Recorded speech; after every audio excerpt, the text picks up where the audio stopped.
All right, what's up, fellas? Salute, salute. You guys ready? Draft day two, rounds 2 and 3. What are we thinking? How we feeling, man? Happy Friday, everybody. Hopefully, you guys are having a good Friday. I got my headphones in. I got the NFL Network on in the background. I wish I could play it like loud so you guys could hear it too. It's kind of stupid because I know YouTube will flag me if I do that. But I'm just kind of barely listening to it. Most of these guys, I don't even care what they have to say. I used to. I mean, I don't know. So numbers, shout out to you, bro. It said no QB draft. You probably missed it earlier. I don't think you were in the chat or didn't see it, but I think just how the first round worked out and the 6 quarterbacks taken before we picked at 13, and the way the board fell, the fact that we went tight end, there was no quarterbacks available. We went tight end, and then going to the second round, I feel like we should kind of pause on the quarterback situation and look at offensive tackle. We cannot, no matter who the quarterback is, especially if it's going to be Aiden O'Connell or even Minshew, we cannot like get out of today without an offensive lineman. It should be second or third round we get an O lineman, but in my opinion, I think it should be first round or second round. The first round of day two, which is the second round. But you know what I'm saying? So I think this next round we got to target an offensive lineman. I would even say move up. I'm sure others Raider Nation want a cornerback like Kool-Aid. I like his name. I think that'd be cool. Have a Kool-Aid on the silver and black, but it'd be like imagine if you had Kool-Aid on your team. You'd be like, what are you cooking up against these wide receivers, you know? And Kool-Aid be like, I'm cooking up silver and black Kool-Aid or something, you know? Rest of the draft. So, dude, I would look at here. I'll pull it up. Give me a second. Um, I don't know if he's going to be available round 4, but the one that I'm looking at for like later round draft value would be Joe Milton right here. So I kind of like him. I know some people don't like him, but for a later round draft pick, like round 3 might be a little rich for him. But if you could get him in round 4, I think that's great value. You may have to move up in round 4 to possibly get him, which I'm not opposed to doing either. But I do like Joe Milton as a project QB and a guy that has that mobile ability and talent. You look at his size, 6'5", 235 pounds right here.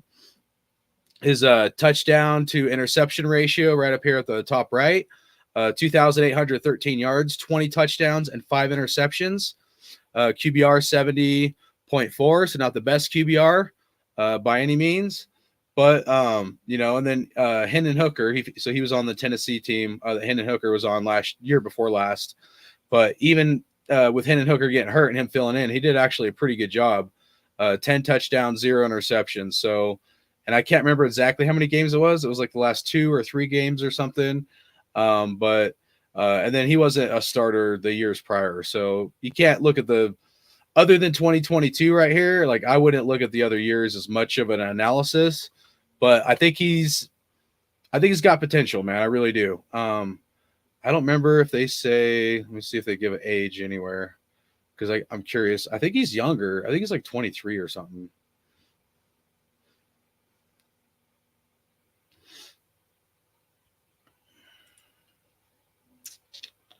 Yeah, that's the only thing. I mean, I like ESPN the way they break it down, the way the stats look. I just don't like how they don't put their the player's age on there. But yeah, so as far as quarterback, I would target maybe Joe Milton. Curious if you guys got anybody else that you're thinking about for a later round draft pick. Yeah, make sure you guys like, subscribe. Appreciate that, man. Much love. Definitely right tackle. Yeah, facts, bro. We got to get a right tackle, guys. Dude, at this point, even if we're reaching, like if it's not best player available, I'd be like, I'm okay with the first pick, right? I'm cool. Like, but I don't think we should get out of this round, let alone the third round. If we don't get out of these next 2 rounds without an offensive lineman, I'm gonna be very not chill. Right now, I'm chill, dude. You know, this is like I do not want this to be a repeat of like last year's draft. You know, we go into day 2.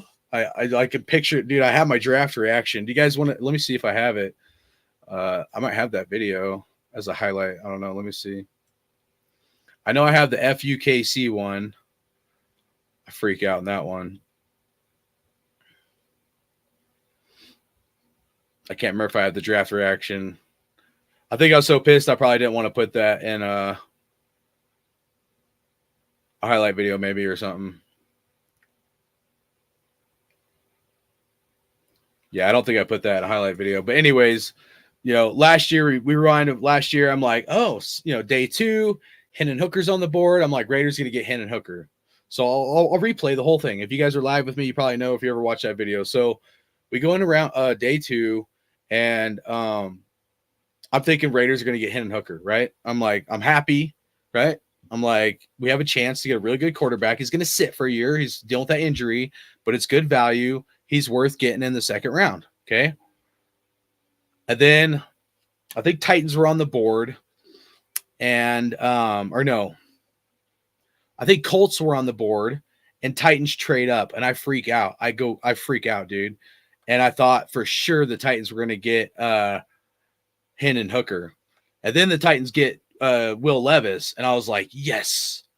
And then we're drafting, and then Raiders trade up, and I'm like, so I'm freaking out. I'm thinking Hendon Hooker is going to get drafted, right? And then Raiders trade up, and I'm like, we're definitely getting Hendon Hooker. We traded up to get Hendon Hooker. We trade up, we get Michael Mayer, and I lose my shit. I could not keep my cool, dude. And so I lose my cool, and I just like pretty much can't keep my composure, and I go fucking nuts because I'm so pissed. Turns out Michael Mayer was a good tight end. This year's almost like a repeat of last year going tight end. But anyways, so Raiders go tight end, and I'm just like, that was it. That was our chance to get Hendon Hooker. I kind of gave up at that point, man, mentally, that we weren't going to be able to get my guy Hendon Hooker. So then, like, second round's rolling along. I'm trying to replay this like situation. I'm pissed. I'm talking shit about Jimmy G the entire time. Broke back Jimmy, all of his injuries. I'm freaking out. I'm like, the Raiders and the previous regime, I'm like, they really think Jimmy G is the answer. I literally said that. I said, they think Jimmy G is the answer. I said, these guys don't know what the hell they're doing. And I was very angry all last offseason going into the draft at the previous regime, okay? Because I felt like they made I felt like the Raiders should be in a win now mode, but a lot of their actions were not in a win now mode. And that's what really frustrated me. And I know there's a lot of Carr supporters in here and stuff, man. I mean, to each his own, but to me, Carr wasn't the answer. And, it's not, Carr's not the reason why the Raiders aren't winning. Is kind of my opinion on that. So, and Carr's not the problem. Like, it was the previous regime and their actions and their game plan was dog crap, in my opinion. So when I look at it, the Raiders game plan was like the previous regime. It was like a 3 to 5 year game plan, and it should have been like a 1 to 3 year game plan. And so their actions proved just that. And then they end up being shit canned. So, all right. So we're like rolling through the second round, and there's like, we're getting closer to the Raiders picking in the third round. Okay. And I'm like, we got a real shot still to get Hendon Hooker. The Raiders could trade up to get Hendon Hooker. And I can't say exactly I felt like the Lions were going to get Hendon Hooker, but like I definitely felt like if the Raiders didn't trade up, somebody was going to get Hendon Hooker before we had a chance to. And then the Lions picked at I think it was 68th pick overall. I think we were like pick 70 or 72 last year.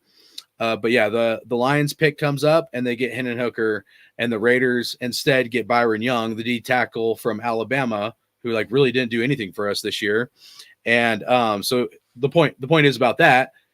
Our third round pick was a guy that was a nobody.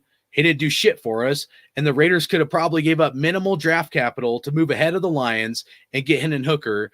And Hendon Hooker may have sat, but so did Byron Young. Byron Young didn't do anything for the Raiders, dude. So, anybody can argue, well, you're going to draft somebody in the third round and they're just going to sit. Well, so did fucking Byron Young, dude. The guy didn't do shit for us. So, that was very disappointing when the Raiders picked in the third round and we had a chance to get Hendon Hooker and we missed it, right? We keep rolling into the third draft, and then the Raiders Tucker, which Trey Tucker, in my opinion, was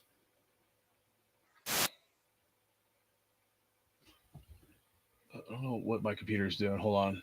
It's like wanting to play something.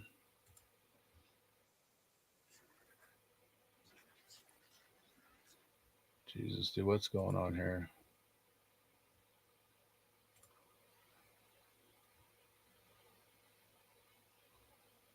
I got a couple windows open and something started. All right. This damn ESPN, sorry. The commercial started popping up on the back end there. So, anyways, third round happens and the Raiders draft Trey Tucker. I like Trey Tucker at this point, but even looking back now, I don't think we should have got Trey Tucker even later in the third round, guys. I think it was a fourth round draft pick. And then we get in the fourth round, and I believe, if I remember correctly, the Raiders traded up to get Aiden O'Connell. And then some of the other rounds, like I think when it was like came to, I used to have it memorized, but when it came to like, you know, Jacorian Bennett and whatnot, I think the Raiders traded up like a few spots or whatever for that. But the point is we were willing to trade up, guys, throughout last year's draft. We did some moving and shaking and stuff to go get guys that we wanted to get. If you remember, the previous regime was like, there were some guys we wanted on our board, but they got picked a couple spots ahead of us, right? So they sat on the sidelines, didn't do shit. So back to, it's a long-winded answer, but back to what we were initially talking about the quarterback situation. We could be in a complete, I hate to be Monday morning quarterback, I do, but we could be in a completely different situation this year for those that don't like Aiden O'Connell or doubt him. If the Raiders had made a few different choices last year, but they didn't, they you know, and at this point, I'm not convinced Aiden O'Connell can't be a good quarterback. He may not be the modern style quarterback, but I think he can be a good quarterback. Does that mean he's going to be the next Peyton Manning or Tom Brady or a super stud? No, I'm not saying that, but we really also don't know. So the point is, I don't think I would target a quarterback right now, day 2. I think we should go O-line and cornerback. That's kind of where I'm at, guys. All right, let's get in the chat. I'll say what's up to you guys. And if you guys have input, man, put it in here, man. Kind of see what you guys think as well. So Rubber Raider said we need Kool-Aid because we broke as fuck. Hey, man, you know, if we have Kool-Aid, what do you guys think of if you hear the word Kool-Aid?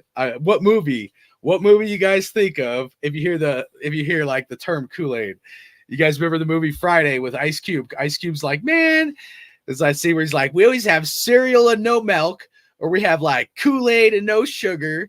So, you know, that's like funny to me. So if we had Kool-Aid, the defensive back, it would kind of remind me of that scene from Ice Cube, who's a Raiders fan, obviously, right? We all know that Cube is a big Raiders fan and whatnot, but, you know, maybe they could play like that clip from Friday or whatever from Ice Cube if we get Kool-Aid. I think that'd be pretty funny. So, yeah.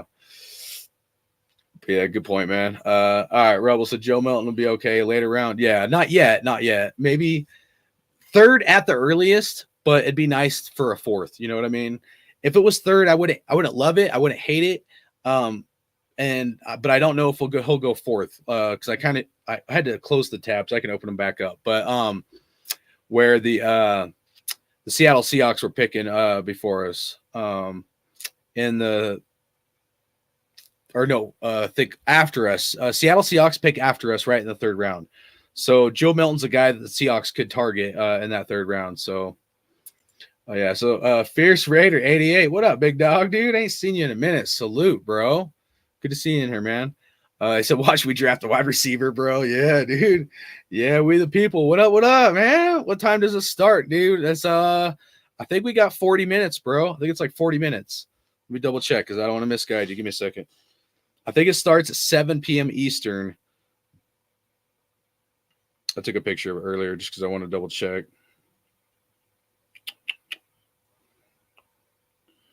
Yeah, it says rounds 2 to 3, 7 p.m. Eastern. So that should be 4 o'clock West Coast, so 4 o'clock Pacific time. But yeah, shout out to you, man. All right, let's see what you guys are saying. All right, the numbers. Since we didn't go QB round 1, the TB12 talk has started. The league might want that to happen. Tom Brady will be 47 years old. A big Mason number. Oh, damn. That's trippy, man. Man, I think Brady's only going to come in if it's like towards the end of the season.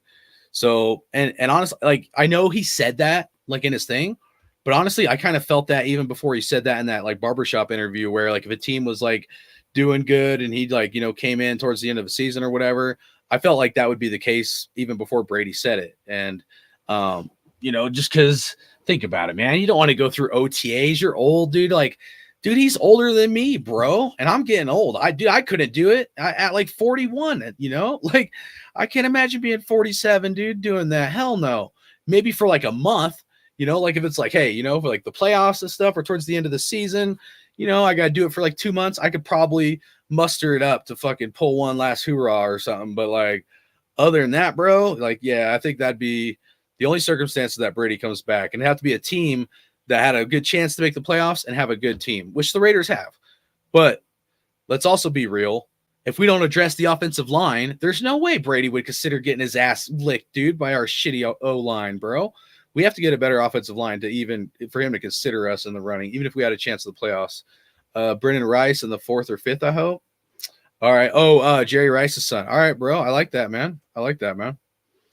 All right. El Captain, what up? What up, man? Salute. Raphael. Milka Beasley. Salute, man. Happy Friday, everybody. Happy Friday, man. You said, got your Nerf football? You might need it today. What do I do with it, bro? I don't know. You're right. I should get it. Oh, it's over here. I'll get it. You're right. Yeah, this is my, if you guys don't know, this damn camera, dude. I swear to God, this camera, it automatically tracks you and it just like does whatever the fuck it wants, dude. And I can't, sorry guys, might want to look away so I don't make you dizzy, but Jesus. It's cool if I move in the chair because the camera like literally follows me. So this is me leaning to like the right. And then if I lean to the left, and then if I stand up like now, watch, see, it automatically tilts up, which is nice.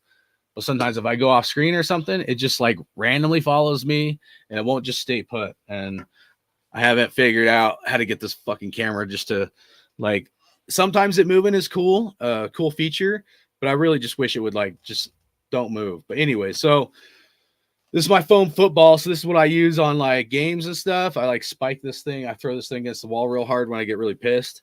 So this is like my stress toy. Raiders be like on 3rd down. I'm like squeezing this thing like, come on. And then, yeah, like touchdown. And I've broken a lot less shit after I bought. It sounds stupid, but I'm telling you, I used to break shit all the time. And this prevents me from punching holes in my wall and stuff like that. So, yeah. It said shit, put me in a QB. Hell yeah, dude. We'll give you a shot, bro. It's a we're in the market, man.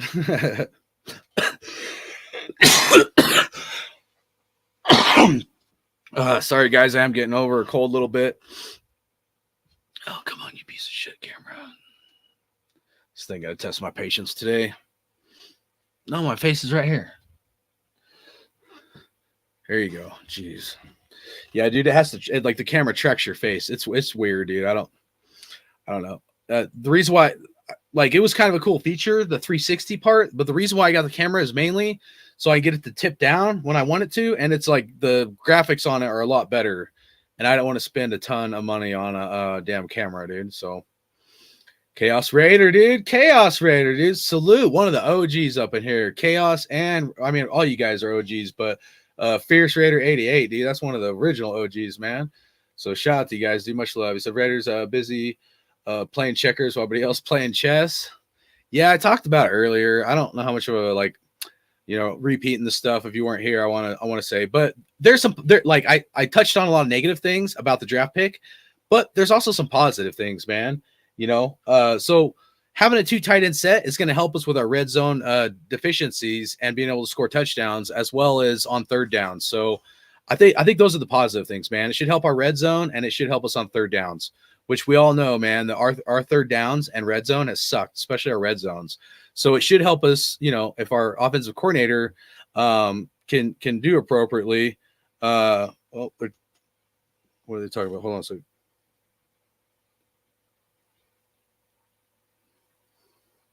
Oh, okay, never mind. I just saw him look, or the Raiders emblem up on the NFL Network deal.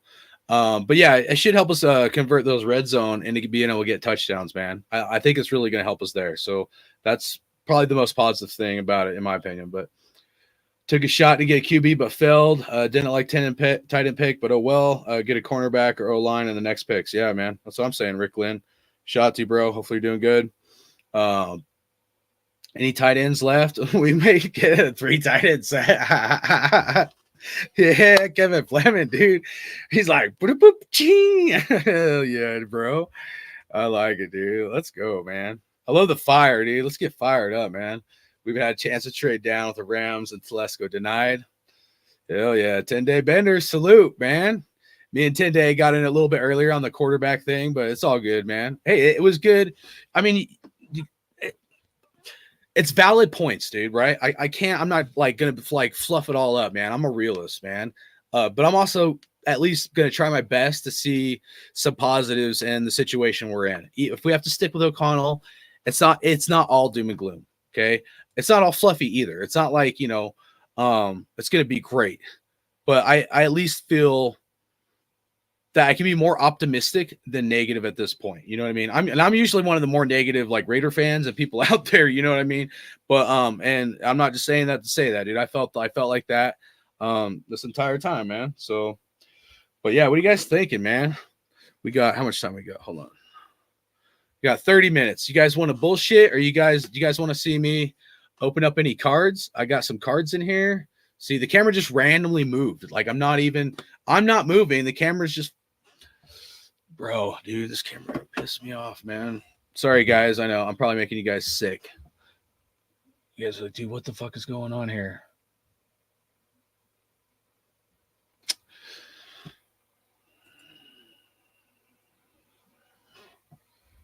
It has to see your face. It like don't ask me how it tracks your face. I don't freaking know. But so if I don't move a whole lot, I guess it's okay. All right. So as long as it sees my face, I guess I hold this up. If I put it close, then it like messes up the camera for some reason. All right. So anyways, this is a 10 case. That's for all you Warrior fans out there. I bought this. I thought this was pretty cool. So this was some basketball cards I got my son. Came in this little 10 case right here. But if you guys want, and I know a lot of people aren't, in here aren't like card collectors, and that's cool because I have my second channel called Hardcore Card Collecting. But I do got some packs we could open up. These are all like draft picks. We could like kind of crack these open. I'd have to flip my camera around, just see if there might be something cool in there. But it's up to you guys. I got to get enough votes that you guys would want to do that. But we could do something like that for you guys. I pulled a bunch of cards. This is one I got from my homie Jimmy Guns, who's a Raiders fan.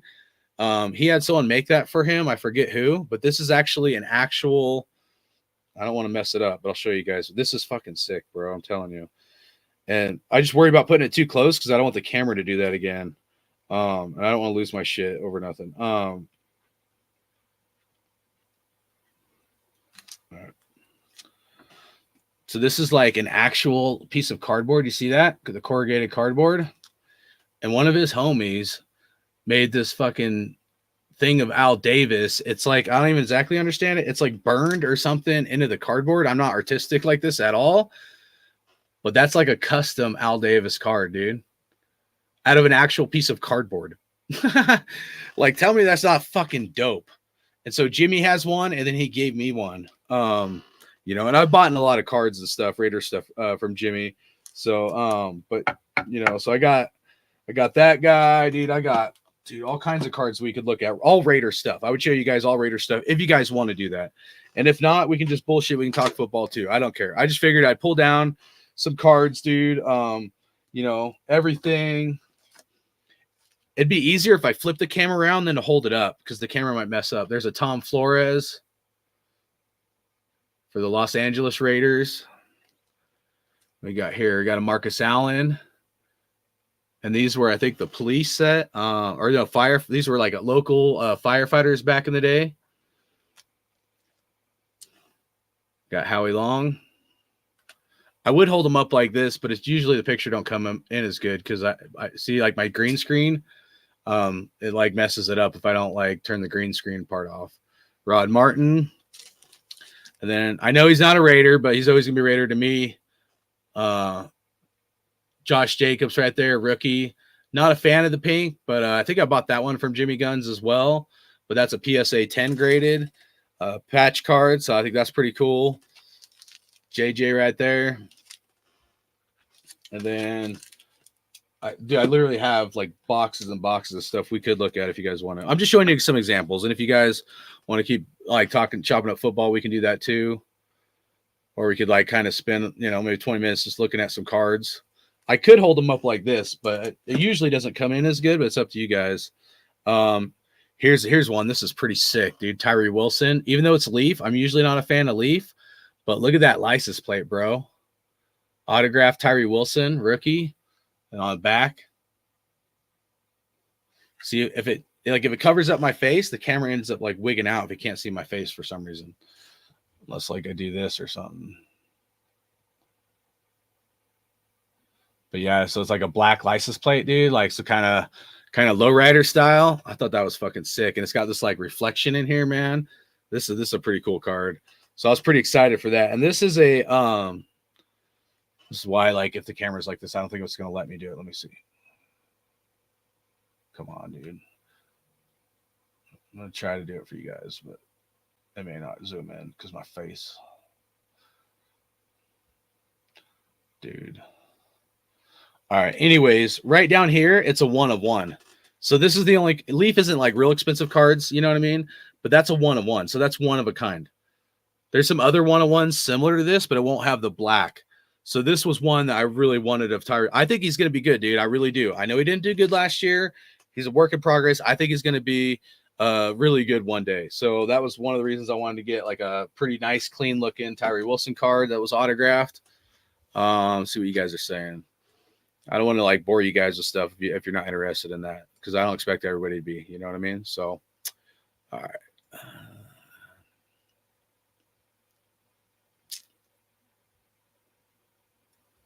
All right, right here, Rebel said Bowers can play football too, and slot receivers. So not going to hate on the pick, but I hate he said he's a 49ers fan. I know, bro. I feel that too, man. But we'll turn him over to the dark side. You know how we roll, man. You feel different, but that's cool. You're talking about the sorry, I got kind of distracted. Fierce said we had a chance to trade down with the Rams. I want to see like what your context was.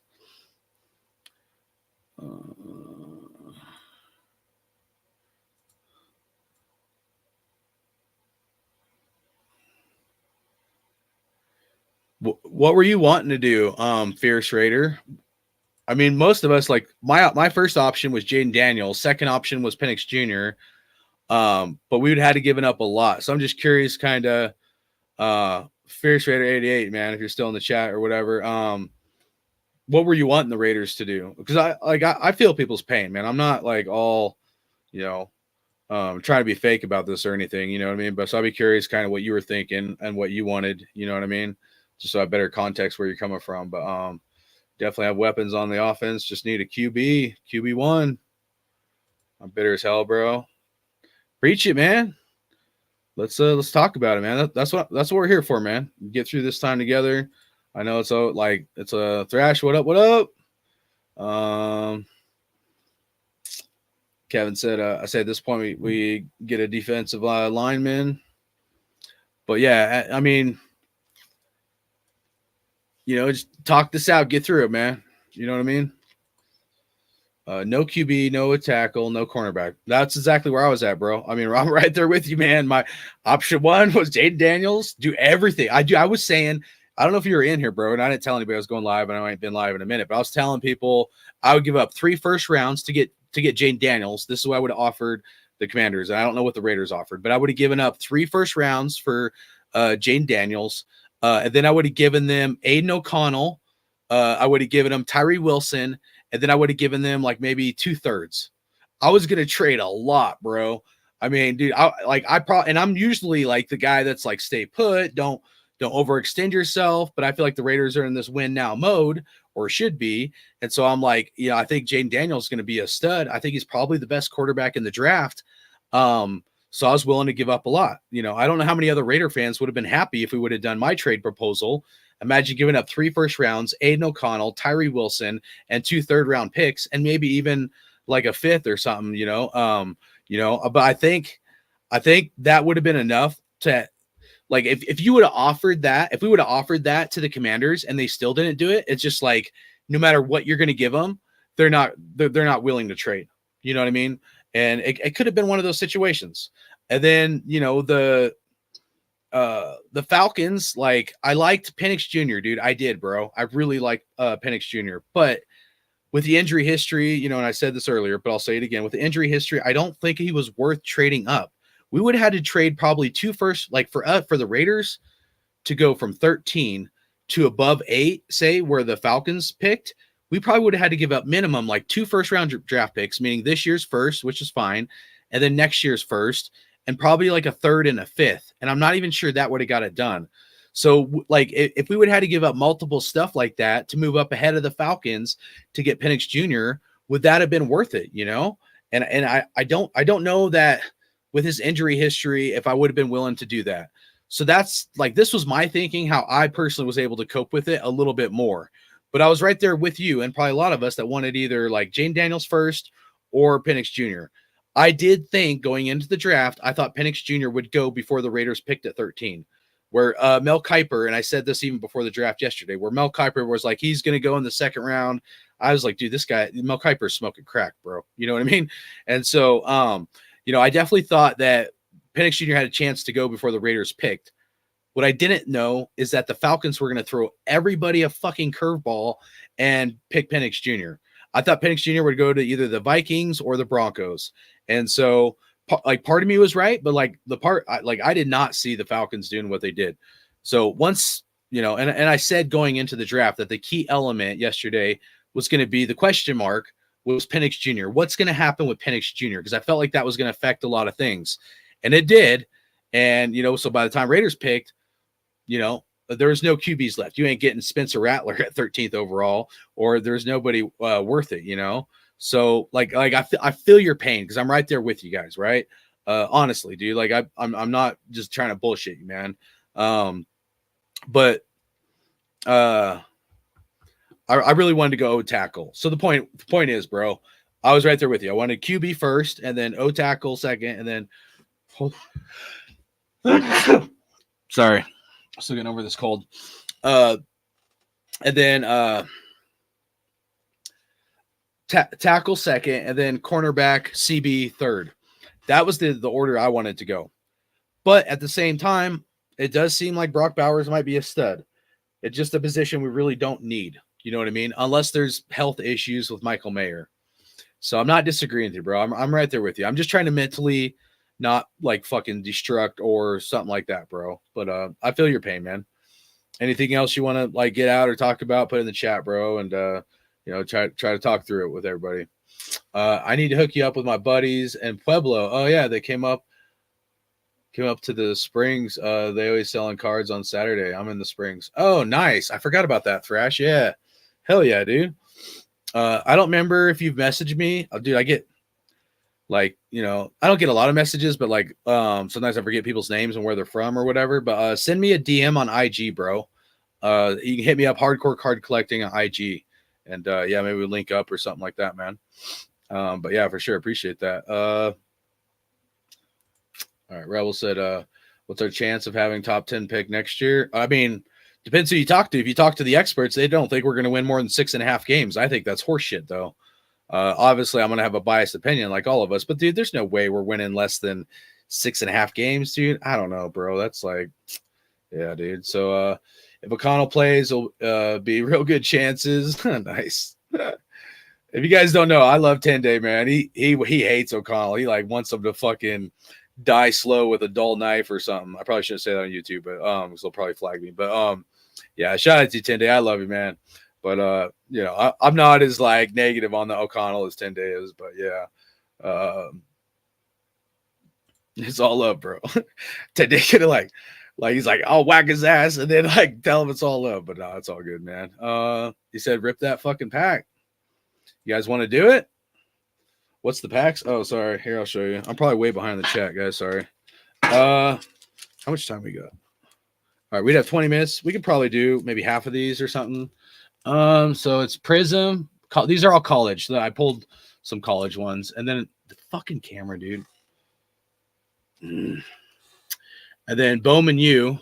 So we could get a Caleb Williams. So if you guys don't know, like if you don't know cards, because I don't expect everybody in here to be into cards and stuff. And that's cool, dude. I you know what I mean? Hating on anybody or anything like that. So I'll show you real quick a few Caleb Williams cards. These are probably like $5 cards. These aren't like nothing crazy, guys. But the first ones are like not expensive cards. So that was Caleb Williams. Caleb. I'm gonna be selling these. I think that might be like a $15 or $20 card. little Heisman, Caleb, and then we get in the good ones. This is the one. This is my most expensive one. This is probably, I'd say, a $400 to maybe $450 or $450 card. Some people have this price maybe like $350. I think that's wrong. So I don't know if I'm going to get this graded, but this Caleb Williams auto right here is probably like a $400 card. So like it's like or $450. Dude, this is why I'd have to flip my camera around. It's going to keep doing this, dude. Pissing me off, bro. Come on. Oh, my face is right here.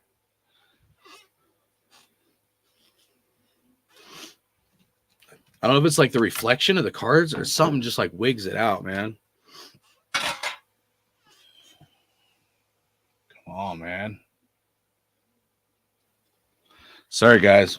Probably making you sick here. There we go. Now it finally checked my face. Good Lord. All right, we got some Drake Mays here. So I have two autos of Caleb Williams. One's of like probably 250 or $300.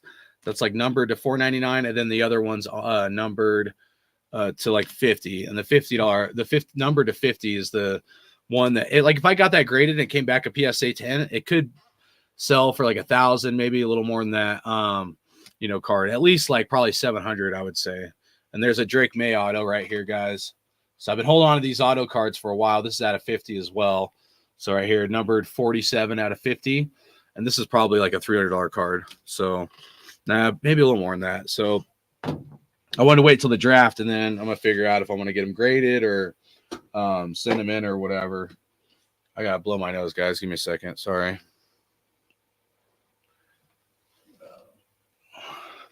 Give me a second. Turn my mic off for a second.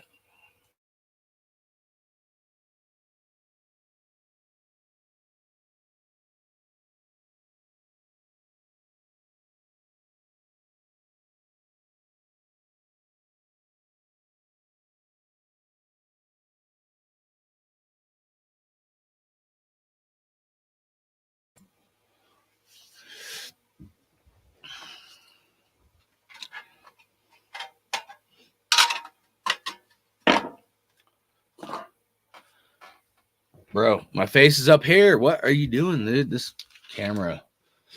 This is why I don't want artificial intelligence and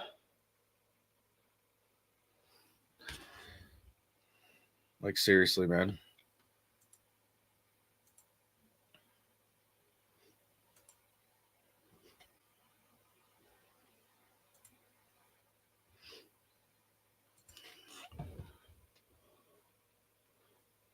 If this thing keeps up, we're gonna be able to open up any cards, man. But yeah, I just got over this cold like yesterday. It was the first day I started feeling better, man. So all right. But yeah, let me know if you want to open some packs. We'd have to do it quick. We got maybe 15 minutes.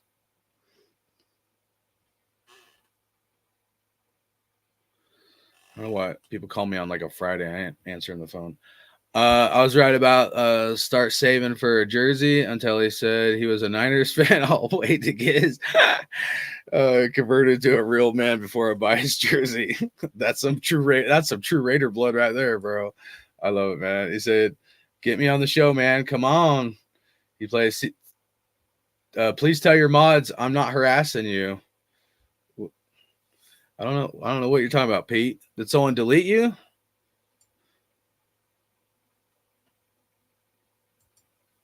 All right. Don't. You're pillaging Pete? He's like, I still got you. Pillaging Pete. Pillaging just for fun, man. What's up, bro? You want to really come on the show right now, dude? I'll let you on if you want to come on, bro. Let me know.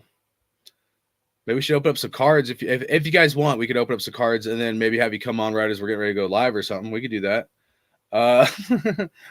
Is gonna love buying that card.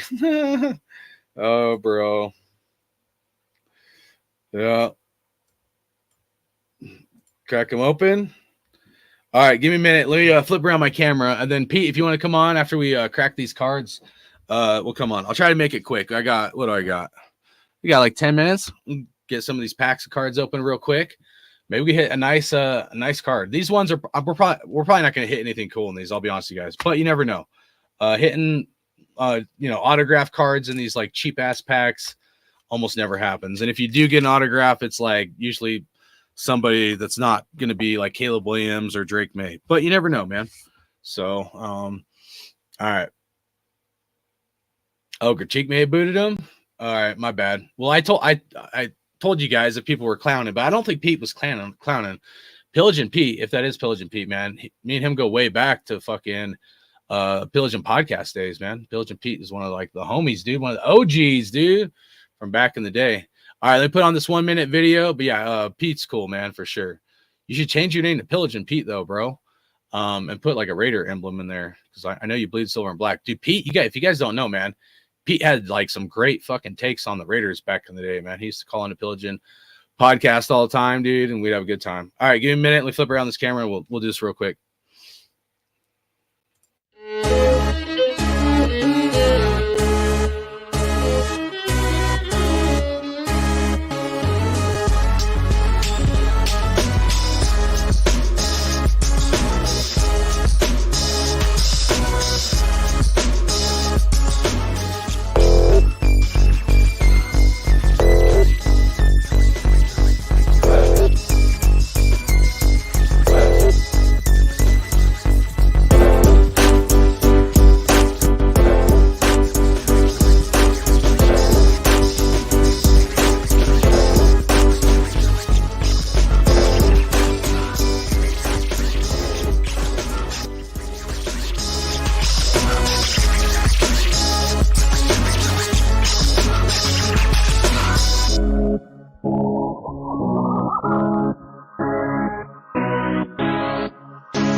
All right, so you guys can see I got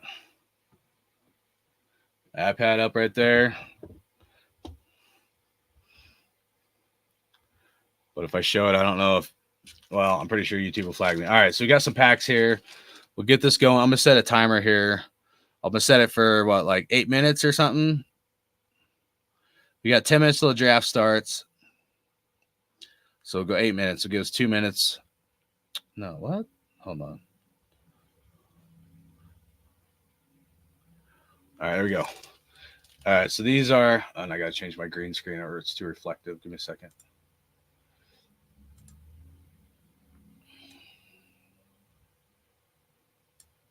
All right, see if that's better. All right, so these are, got Prism, and then we got these Bowman U, and then another Prism pack. So this will be like last year's college players, this Bowman U, and then these one will be like guys that were drafted last year. So these packs will be like last year's draft. So let's cord out of the way. Let's see what we got as far as we'll start with this guy here.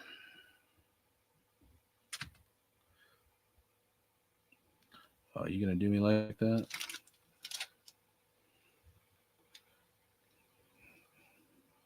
All right. We'll try to make this quick here. I like cracking open cards, looking at them and collecting, dude, you know. Got back into it in the last year or so. So still, I mean, I've hit, like, this is probably, so this one is probably my most expensive card right now. It's a Jordan Addison. I got this in a break, and it's a 1 of 1. So there's only one of these made in the world out of 1. I'm not exactly sure what that's going to sell for. I think I should be able to get like 1,000 plus for it, but I don't know. We'll see. And I think Jordan Addison is going to be a damn good wide receiver. So, all right. Zeke Elliott, Herschel Walker, Max Duggan, CJ Stroud. So I'm going to put that in a little sleeve here real quick. Man, I turned down the settings and it's still like messing up with the green screen. See how it does that on the card right there? Give me a second. Virtual background. Oh, that. What the hell, bro?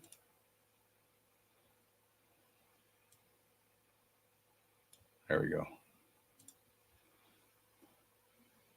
All right, so CJ Stroud right there. So this CJ Stroud isn't worth a lot of money, but there are CJ Stroud cards that are, if you don't know, because he did so well. I'm talking, dude, some of these like autograph and more rare like CJ Stroud cards are like $1,000+ man. So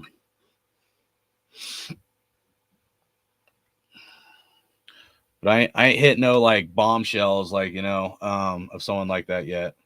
Maybe one day. There we got an autograph. Nice. But anybody know this dude? Lujuji Villain?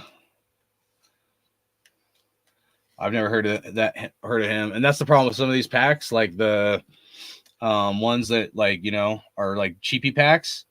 Is there's a lot like the autographs will be guys that like a lot of times, not always, but a lot of the guys that are no names. So I was trying to hit an autograph and like I ended up hitting like Trent Brown, who we know who Trent Brown was, the offensive lineman, but that's not a good pick.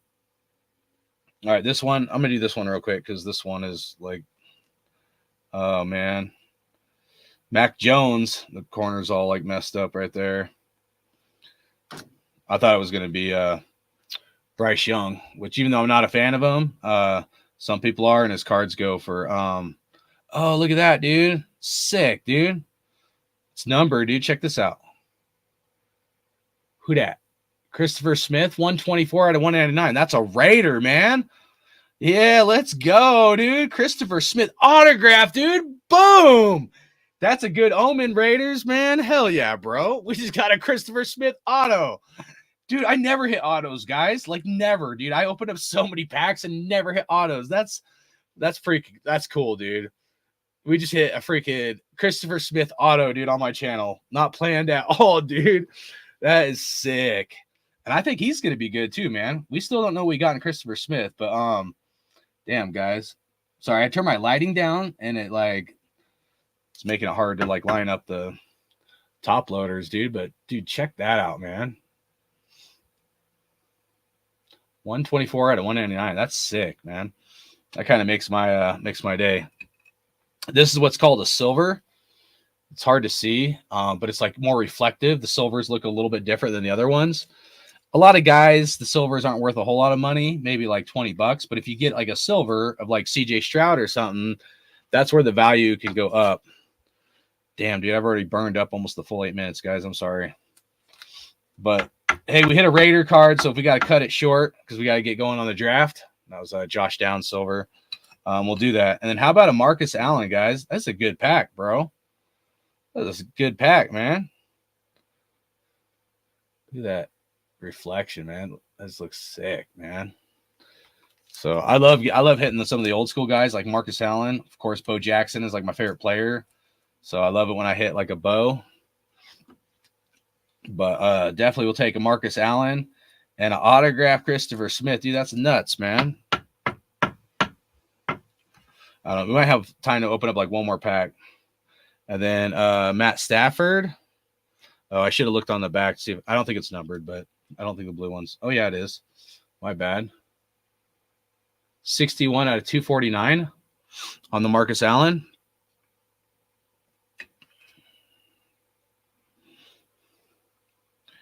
If you guys don't want to watch the cards, dude, I get it. Just let me know in the chat. I'll kind of fast forward the chat because I don't want to push you guys that want to go somewhere else if you guys want to hang out.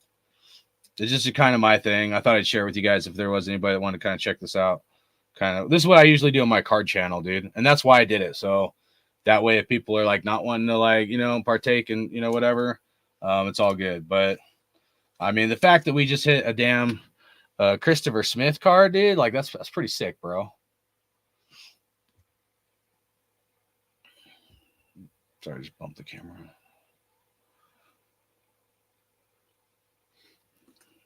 All right, give me a second. Let's see what you guys are saying.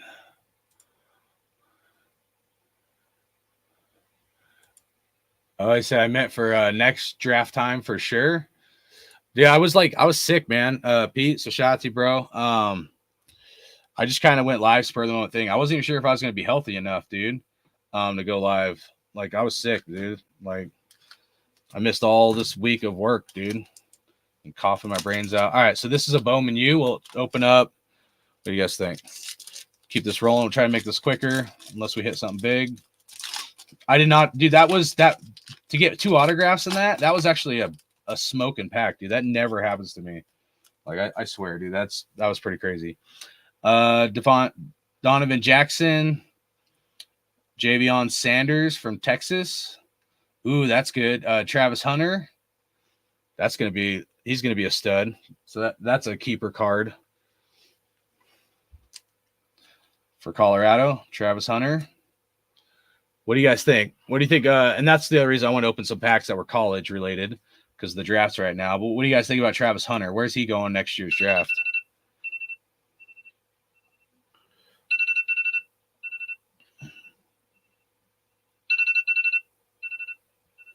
Sorry, I'm trying to turn my thing off. All right, let's see. Where are we going to go? 3 minutes? All right, we'll get 3 minutes. All right. Travis Hunter right there. What do you guys think? He's top 5 pick next year's draft?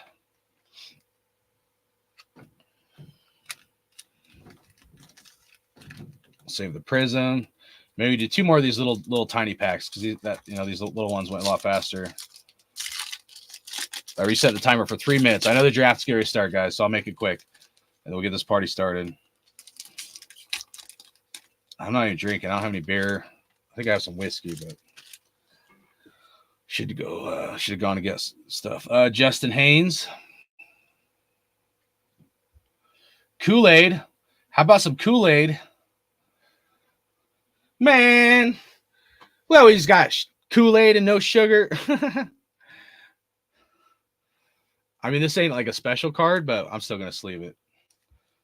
So that's the other cool thing about opening up some of these cards, man, is like, you never know if they might end up like, coming to the draft or being good or whatever. Winston Wright, Marshawn Lloyd. But tell you what, man, CJ Stroud cards are through the roof, bro. I'm like, dang, dude.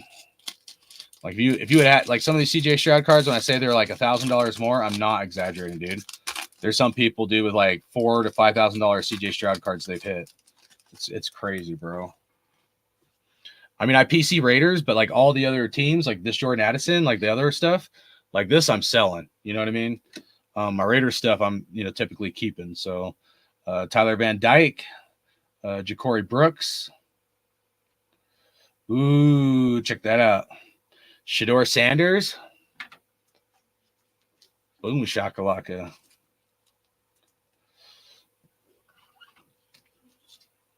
What do you guys think about Shedeur, man? I'm I don't know. Kind of on the fence about him, but where do you think he goes in the draft? Do you think he's the first overall pick next year with the quarterbacks not looking so great next year?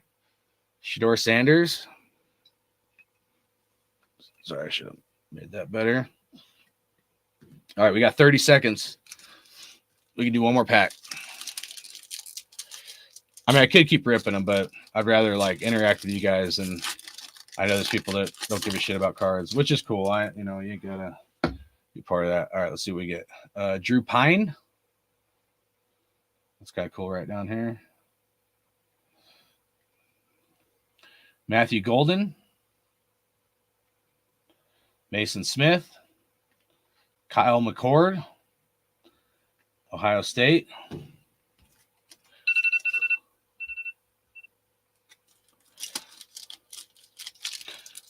All right. Draft is starting. I don't know if they're going to start first up on the clock right away or not. I'll pull up the list here in a second, guys. Ooh, there's something shiny right there. Something shiny right there. Jake Garcia. Oh, I forgot. That's Jeff Garcia's son. I forgot he was playing. Malik Neighbors. Oh, sick. Drake May. So I usually, if you guys don't know, I usually have like one of these cloths for like cleaning your glasses. And because a lot of times cards will have like dust on them and stuff from the manufacturer, and I just barely wipe it. Carefully, you don't nick no corners. And then, like, if it's a good card, freaking put them in a sleeve or a good player and top load it, put it in a hard case like that right away.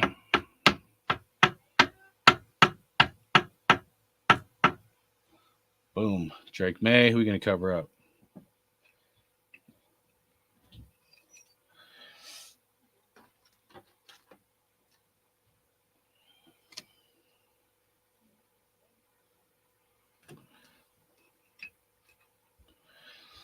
Should we leave Kool-Aid out? You guys want Kool-Aid? Maybe we should leave him out for good luck to the Raiders try to get. I really want all right. Looks like Bills are on the clock.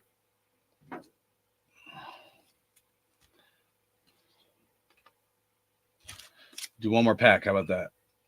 Oh, I didn't mean to cover him up. Let's see. All right, do last pack. I'm gonna save these last two for another night or another time.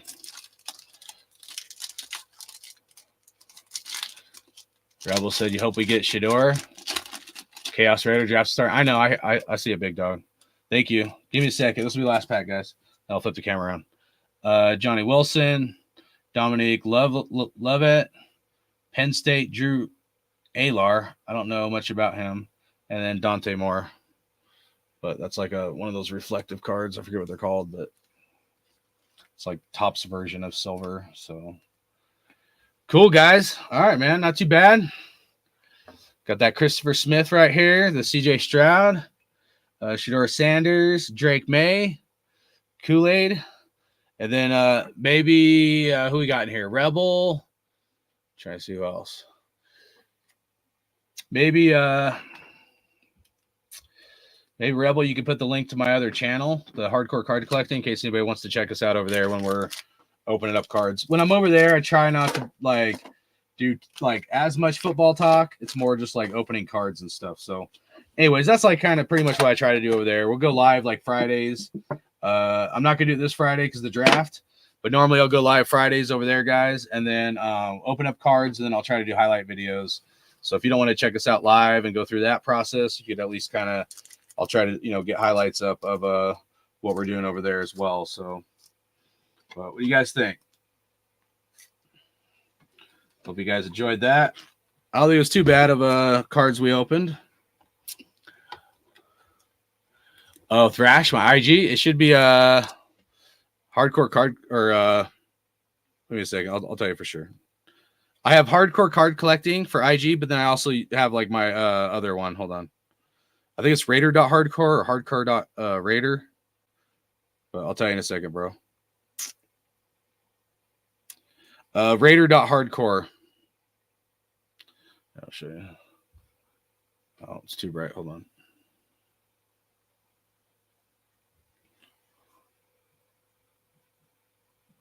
Right there. Raider.hardcore on IG if you want to follow me. And that's what my thing looks like.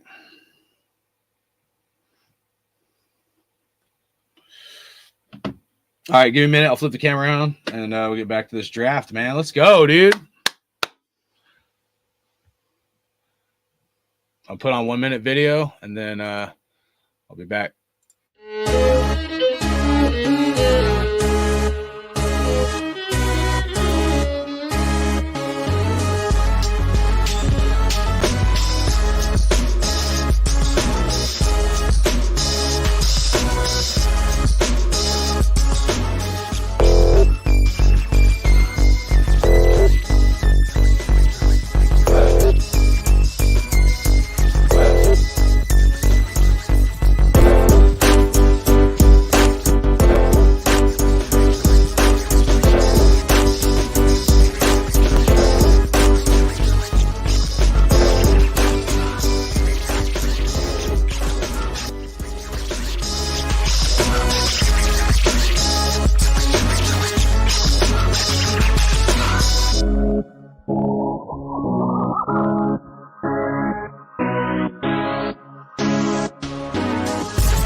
All right, let's go, man.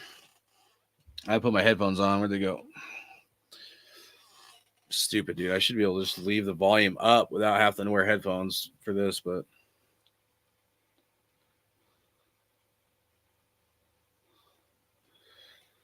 all right. Appreciate that, Rebel, for putting that in there. All right. Does microfiber cloth still scratch your cards? Best way to clean dust off your cards for dust is keyboard aerosol can. The real shiny ones, it can scratch them. Like Prism. So like these ones, yeah, they can scratch that. Any of the like the super chrome shiny ones, yes, I've done it by accident by like trying to wipe a smudge off by someone's fingerprint, and it just like scratch. Like they're little super duper tiny scratches, but if you like put it in the light, you'll see the scratches. Thrash, you just followed both. All right, appreciate that. Yeah, I try to keep my Raiders like so like the card stuff. I try to like that's the hardcore card collecting. Try to leave that stuff separate, like my own IG, my own YouTube on there, and then the Raider stuff separate because the card collecting is not just Raiders. Like I'm a Raider fan, and that's all predominantly I collect. And like let's not get it twisted, man. I mean, we didn't go through them at one point. Maybe I will. My card channel. All these are Raiders, bro. All these, man. This ain't even all my Raider cards. So I got to organize them though. Damn. I was going to show you guys a couple cool ones while we're waiting for this draft here. That's Jacobs. Where's my bow? Oh, I got this tray that rolls out right here.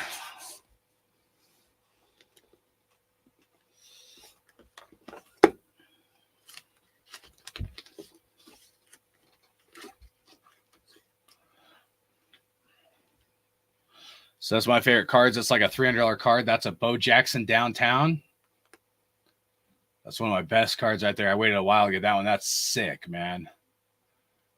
The pirate ship in the background. The gold down there. Pillaging just for fun right there. Bo knows, man. This ain't an expensive card, but I like it. It's one of my favorite ones. Will to Win.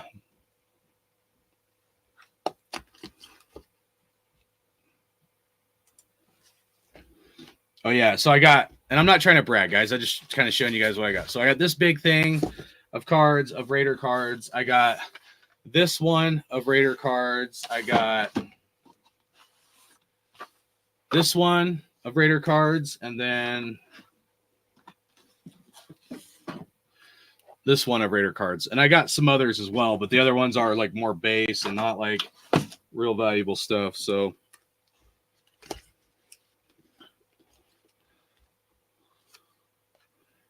old school Bo right there, all alone. It just messes up with my green screen because of like the reflection. Derek Carr fans. So I don't hate Derek Carr. I actually bought more Derek Carr cards after he left, man. But yeah, so that's Derek Carr, Darren Waller, and Josh Jacobs right there. Prime trios.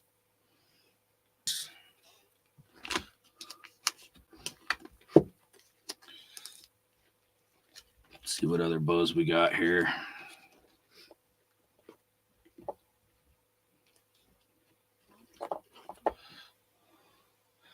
How about a 2 out of 5, Bo Jackson? The first overall pick in 1986, Leaf. That's a sick card right there, man. Oh, you guys will dig this, man. Look at that.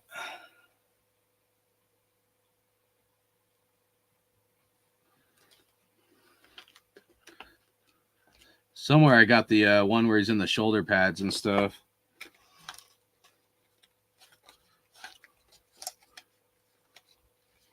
So Bills are still on the clock. I hit this in a break. That's a Cooper Kupp. I'm going to be selling that guy. Still got to sell that one. This is a custom card. Check this out.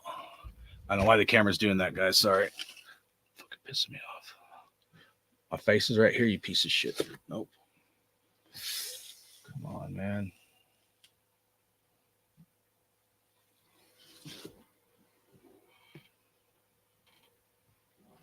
Jesus.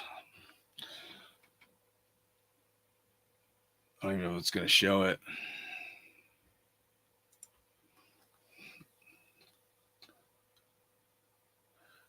It's like called like a cracked ice, and you flip it over and it's baseball.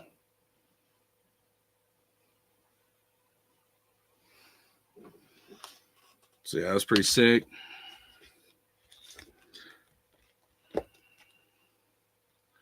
This was one of my most expensive cards. It's only a GSC 9, so graded a 9. Right there, dude, you have 3 of my favorite Raiders all time. Bo Jackson, Josh Jacobs, and Marcus Allen.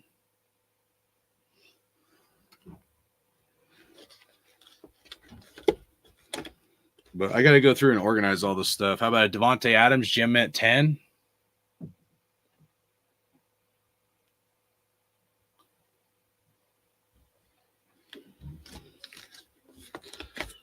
But anyway, so that's the kind of stuff we do over on the other channel. I took a break from that for a while too, but yeah. So anyways, I ain't going to bore you with all that stuff, but yeah, tons of,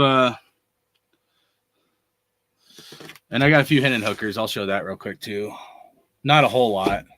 I wished I would have bought more Hendon hooker because that's more like an investment thing that I'll hold on to because I think it's going to be good. So if you get Hendon hookers for like cost effective, like because normally I'm not collecting non-Raiders, but this is like if he ends up being good, I'll end up selling these down the road. I might only have one autograph Hendon hooker. Most of these aren't even anything special. Yeah, I think that's all I got for autographs is that one. I tried, man. I tried to get a few that were like autograph or like rare cards, but the price got so high, I was like, I ain't doing that. How about the Snake, Kenny the Stabler?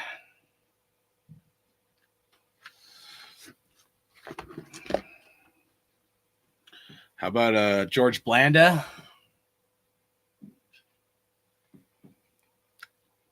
$139 out of 250. Little George Blanda action.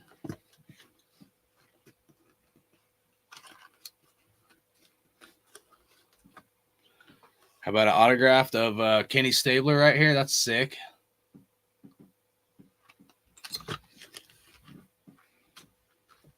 I got a bunch of Michael Mayers. But yeah, I need to go through and separate them. And then I'll probably end up doing, how about Max Crosby? Max. Then I'll probably end up doing like a video going through like, separate them out, do some ones of like by player or something like that. Pick us in for the Bills. Another Max Crosby, and the camera wigs out again. Jesus, dude. Tyree Wilson autograph.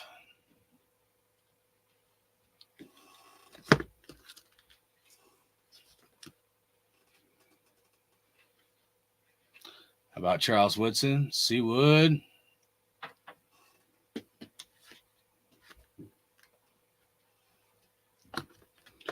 I don't have that many cool Charles Woodson cards, though. I wished I had some different ones. Here's a thickie of Charles Woodson. But sometimes you can go back, look for your like favorite players, and you can find like, somebody that, might be cost effective. Here's a 3-patch of Zamir White. Check that bad boy out. So even though like I'm a big Jacobs fan, I did get at least a couple of Zamir Whites. All right, Bill's selection's in. All right, put this up and I'll fix the camera.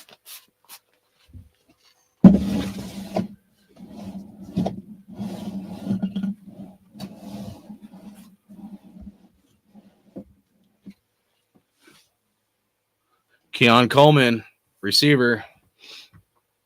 All right, come on, look at my face and follow me up here. It won't let you manually do it. You have to like show your face in the camera. Come on. I'm gonna have to figure this out one of these days. All right, we're back on track. And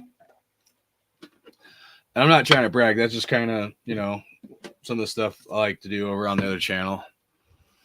Got some cool stuff. Wide receiver, Keon Coleman. Oh, you need a real boat auto? I got to assimilate. Yeah, I want to get, to be honest, I want to get like a high graded. Dude, why? I don't understand this camera.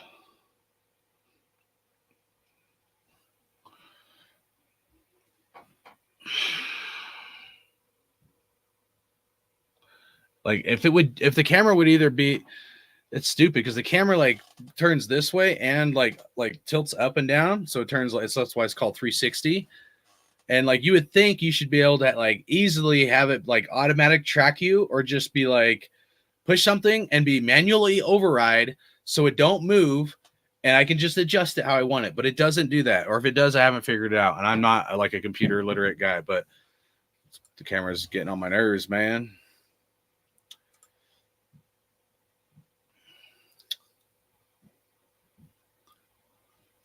Oh, 10-day, man. Sorry, bro. So you got your pop's got to put his dog down right now. I'm sorry, man. Hang in there, bro. Hey, Zeus. Soria. I don't know if you go by Jesus or Jesus, but salute, man. He said my guy isn't playing about the cards. That's right. Yeah. No, I kind of, yeah. No, I went kind of crazy. Yeah. No, I got some. There's some that aren't that great, but I got some that are like pretty badass, man. But no, I appreciate it. A lot of work, man. Reagan said, I use blue planers tape, never an issue. Oh, are you talking about getting Len off the card or something?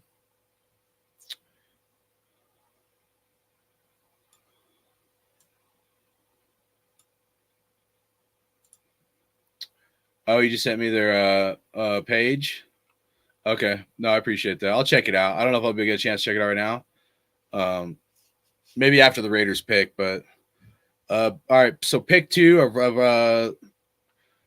round 2 Chargers are up, and their pick is in.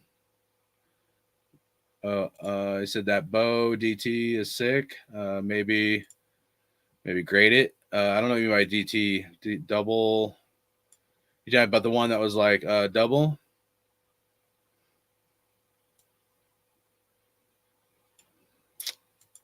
Raider Nation for life, 10-day. If you get a chance to come back, cool. If not, you know, I get it, man. Do you think we should trade up, down, or stay? Oh, the Chargers did trade up, huh? I bet you Chargers are going Kool-Aid or cornerback. I doubt they're going offensive line. I wouldn't mind trading up for offensive line, Chaos, man. Or who is it that asked that? Thrash. I wouldn't mind if we trade up to go O-line, bro. Start here, going OT, but if we want Kool-Aid, trade up. I think Kool-Aid's going right here to the Chargers. Let's see. Chargers pick is in. Chargers traded up.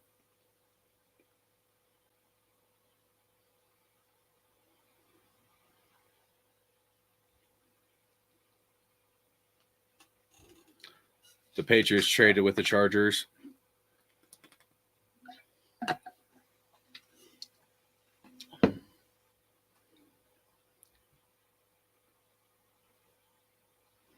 Wide receiver Ladd McConkey.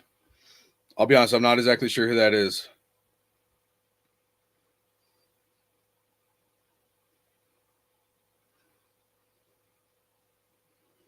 So Chargers get a wide receiver, trade up in the second round. All right, let me pull up something here real quick.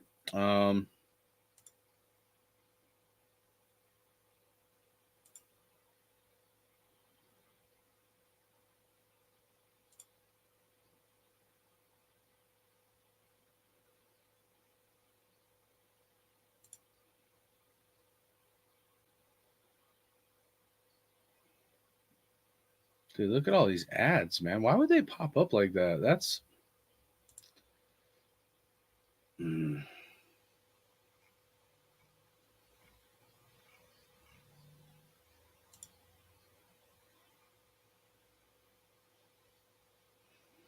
I want to show you guys this real quick.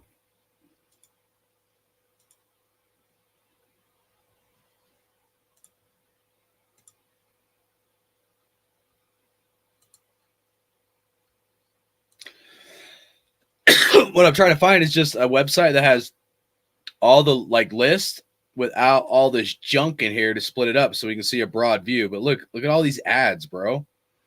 Like seriously, man. I mean, I should be able to find something, but it's just ridiculous how much like ads they put in this shit, man.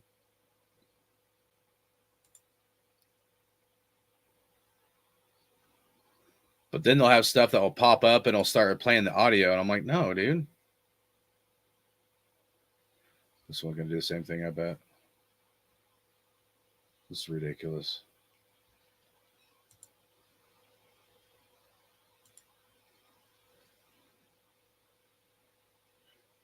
Cardinals are on the clock.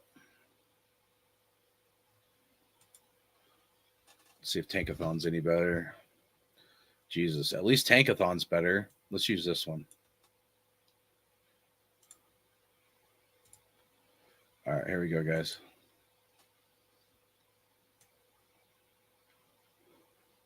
All right, so you guys can kind of see it in a broad view. So we picked 44. Right now, the Cardinals. Oh, the Falcons traded. Oh, damn. What do you... Oh, Falcons are going to go O-line, I bet. Falcons are going O-line. Falcons traded with the Cardinals, dude. Damn it. I'm telling you, dude, this is... I don't want to put out bad mojo, guys, but like...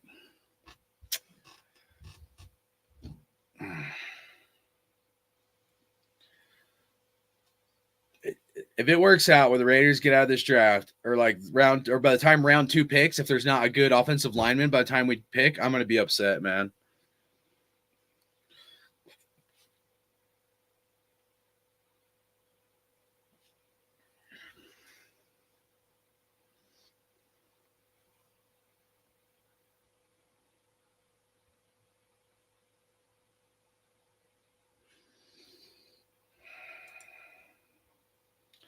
All right, let's see if Falcons get an offensive lineman or not. At this point, I'm really hoping, like, essentially nobody gets offensive linemen, which is unrealistic, but yeah. Oh, Rebel said downtown for DT. I got you, bro. My bad, I didn't catch that. He said, damn, lad is good. Falcons now traded up. Yeah, I know. Falcons getting irritating. I know, bro. I know, Thrash. I feel it too, man. That's exactly where I'm at, man. Oh, man.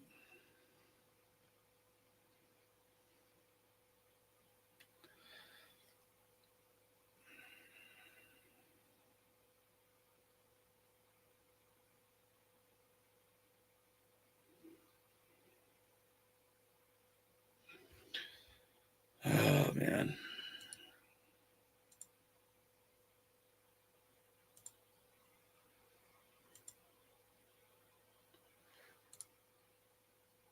All right, we'll pull this one up. Hold on. All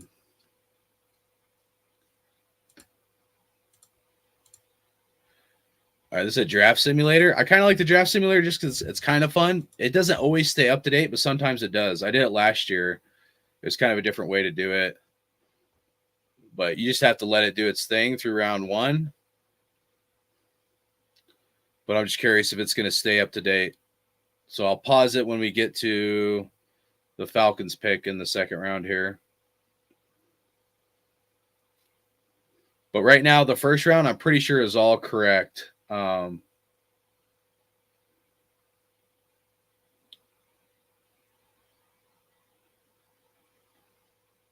right, now let's see what the second round does on the simulator. Whoa. Oh. Damn it.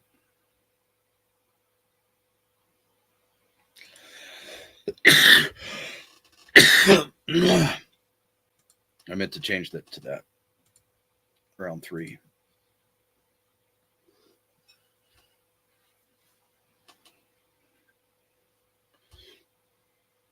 $35th pick, Falcons. Select.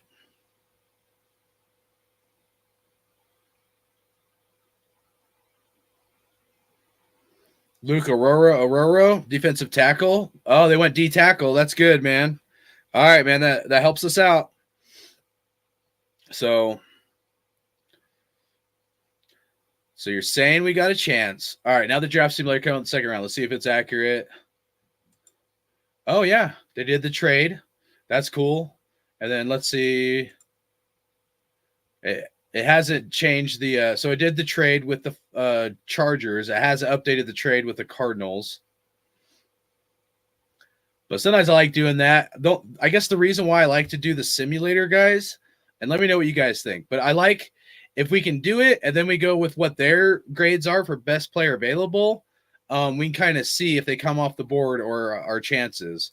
And then I can go over here and I can click like on Kool-Aid and be like, all right, Kool-Aid McKenzie from Alabama, 5'11", 199 pounds, long cornerback, easy accelerator with an effortless explosiveness to his game.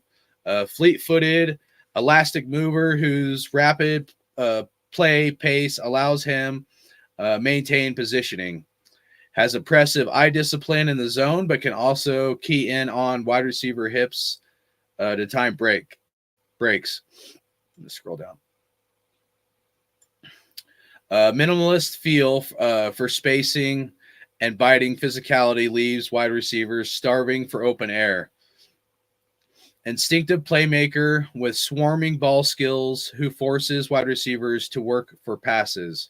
Savvy run defender with exceptional play recognition, spattle IQ, and tackling ability. Then we'll get into weaknesses. Long speed, while good, visibly falls below the elite mark. Can sometimes be overzealous with physical or physicality at stems, resorting to grabs. At times lacks elite sink and swivel freedom over top comeback routes and sideline saddle. May be confined to a boundary role primarily without seamless slot versatility. All right. So what do you guys think of that? What do you think of Kool-Aid?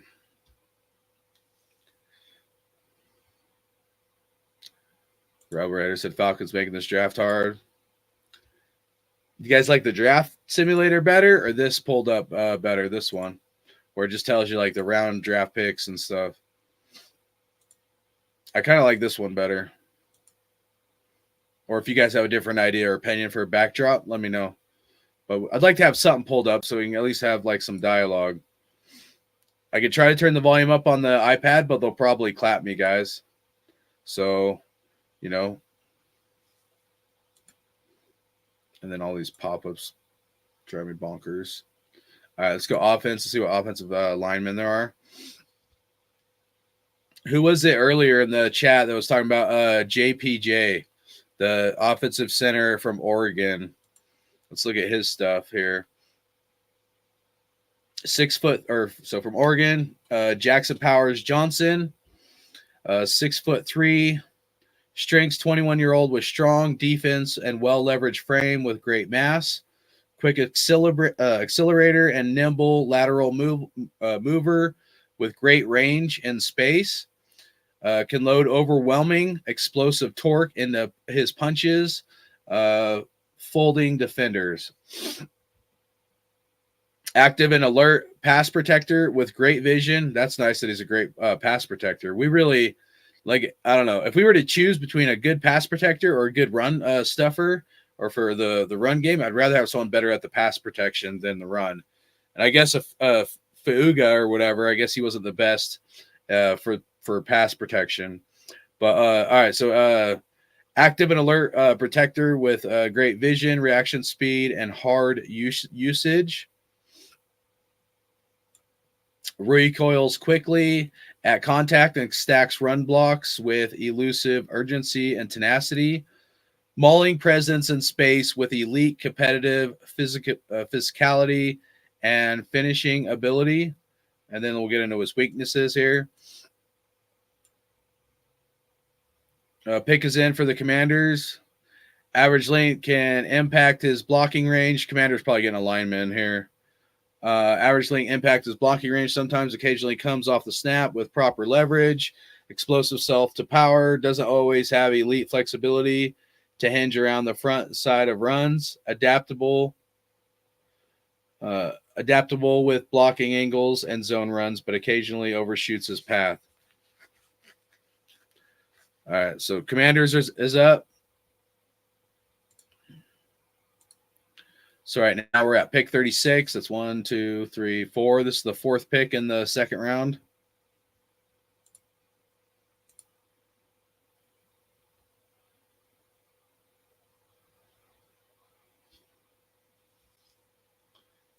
So he said, let's get him. Are you talking about Kool-Aid or are you talking about the J? Yeah, I'm sorry, bro. I'm bad with names. Jackson Powers Johnson, you were saying to get the offensive center.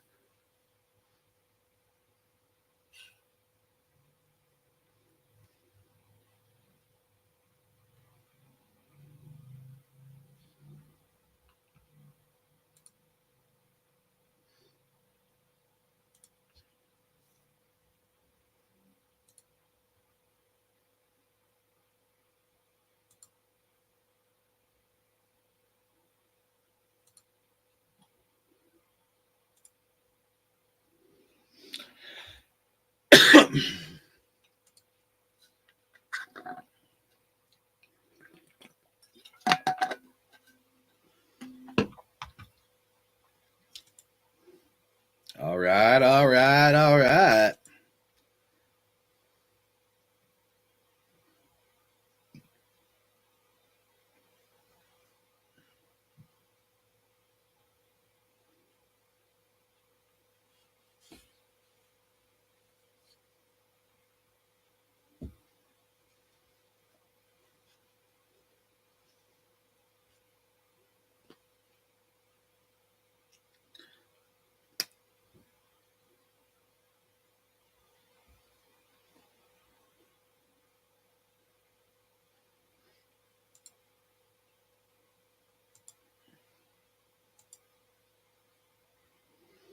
What do you guys think? Is Commanders going to get Kool-Aid?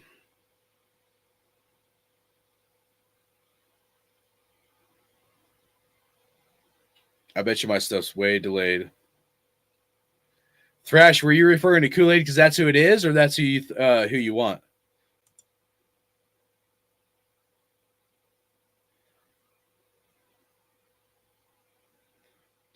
$36 pick. Commanders select.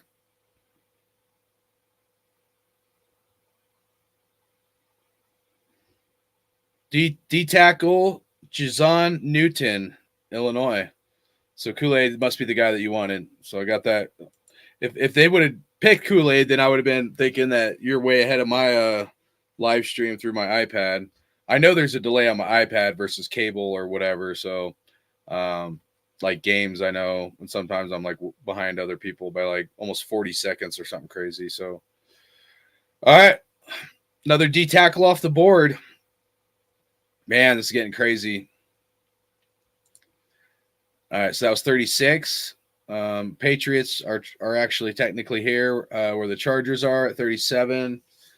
So let's see. We have Patriots, and then we have the Titans, the Panthers, Washington Commanders again, and then the Packers, the Texans, the Falcons, and the Raiders. But the Falcons, this is wrong because the Falcons traded with the Cardinals. So I think probably the Cardinals are probably right here before us.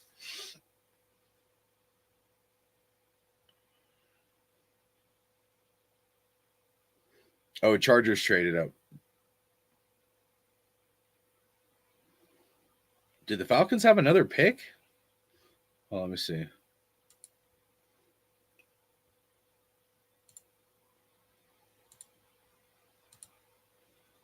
I'll restart this, see if they update it.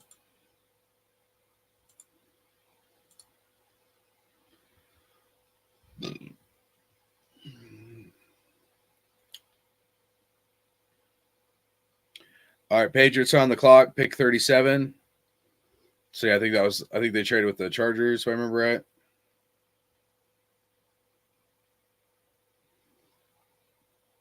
Oh, Patriots pick was pretty quick. Let's see if everything starts picking up here.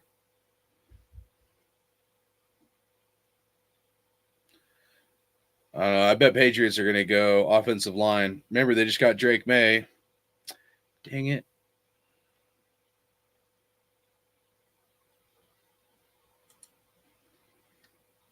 I bet Patriots are going to go O line to protect Drake May. I always forget to hit like round 3 or how many rounds I want to do.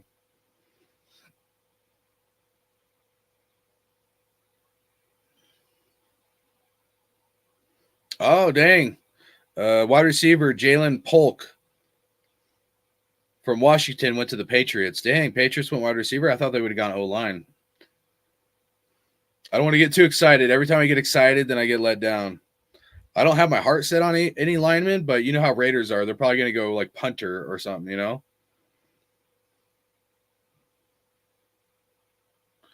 All right, let's see if they did the.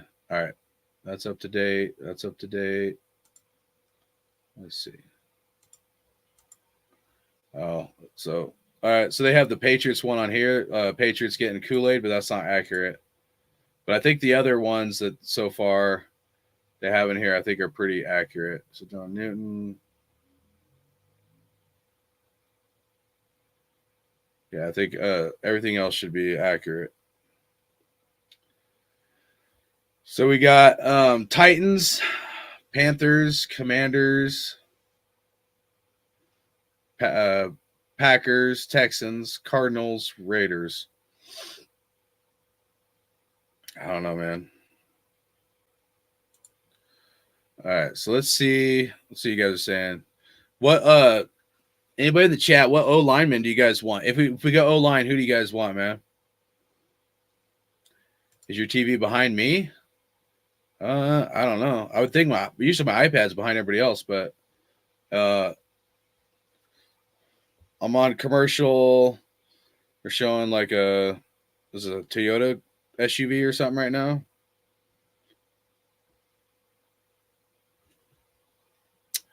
All right, Chaos said, I wouldn't be surprised if New England picked Kool-Aid to pair him with Gonzalez.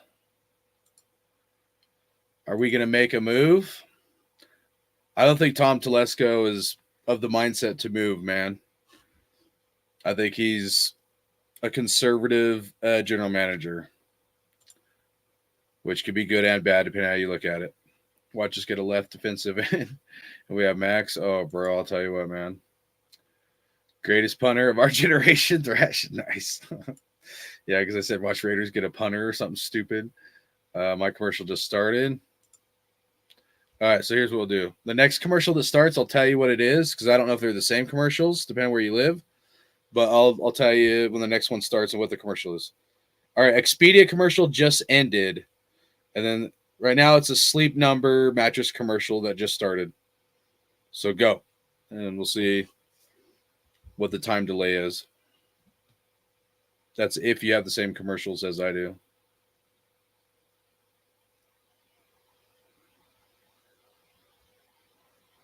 Should like count it. If it is off, count it and tell me like what the time difference is. But even YouTube, from the time I say something, I think YouTube has like a little bit of a delay. I don't remember how many seconds, but Chaos said he's like 2 commercials ahead of me. Nice. That's what I figured, man.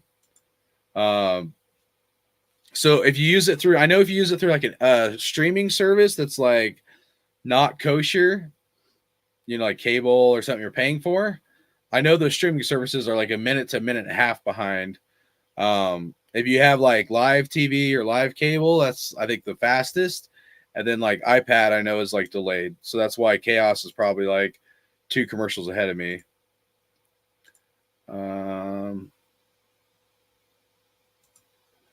Rebel said mine is AJ Green's commercial. I'm looking at Brock Purdy, Toyota Crown Signa right now.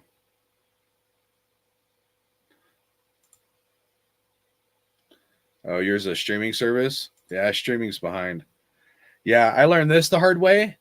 So the lesson from this is like, and not that you need it or anybody, but like, if you're gonna bet on live games where it's like the next play is gonna be a first down or a run, just realize your streaming service might be 2 plays behind whatever the DraftKings like betting service is. And I'm sure the betting services have done that on purpose, where you think you're betting live to whatever the play is right now, but the betting place is like 30 seconds or 15 seconds ahead of you, and that they're already watching the next play as they're like issuing for you to bet that next play, if that makes sense. I think the point is, I think they're rigging the system for people betting. Um, I think they're rigging the system for people that are betting live games because there's that delay. Think about it, you know. So if you're delayed by 15, 20 seconds, and DraftKings are one of these sites, so like the next play is going to be a run play, or the next play is going to be a pass play, or the next play is going to be a first down, or whatever it might be, you know, because if they're ahead and they're in live time, but they're putting you on a delay, then you're getting fucked. You know what I mean? Thrash said, I'm at the warehouse. You're updating me, and I'm updating my buddy in Texas. Nice. Yeah, I'll keep you updated, man. Titans pick is in. So round 2, pick 38. So this would be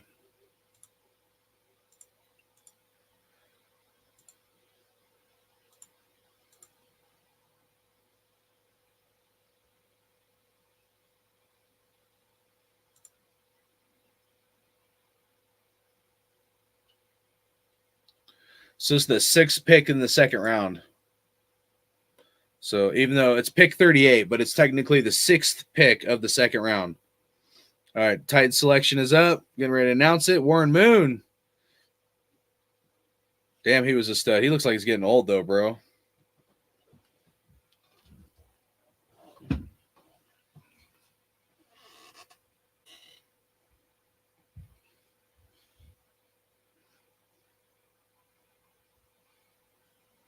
Titans going O-line or what?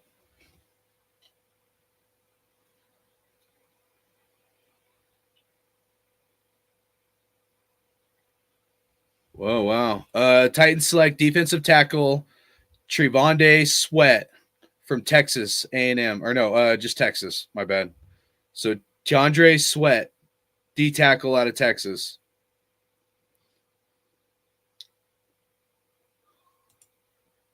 So that's true. They're gonna make money. LA trade? What do you mean LA trade? Unless I'm behind or something.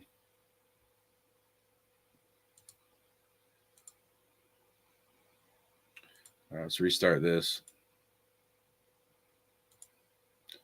Don't forget the 3 rounds. Man, that's what 3D tackles. Look at that. So the first round was like almost all offense. Now we've had 3D tackles off the board out of 6 picks so far. Oh, I forgot to pause it.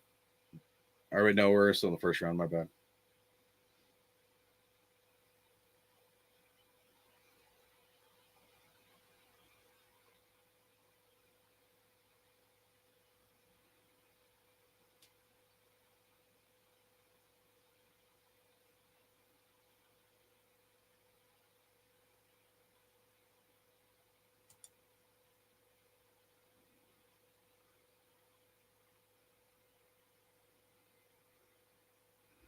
So this draft isn't exactly doing everything kosher. It looks like because they got the Patriots getting offensive center, and that didn't happen. Patriots went wide receiver, and then they have the Titans getting an offensive tackle. That didn't happen.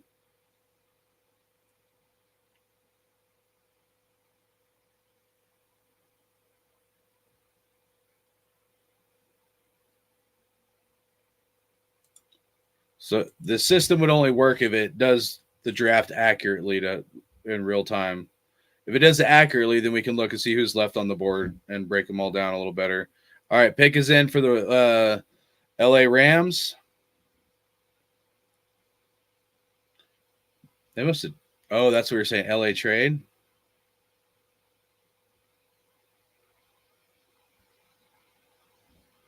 So the Panthers traded with the Rams. Interesting because the Rams usually don't trade, man. or don't trade up. They usually trade back.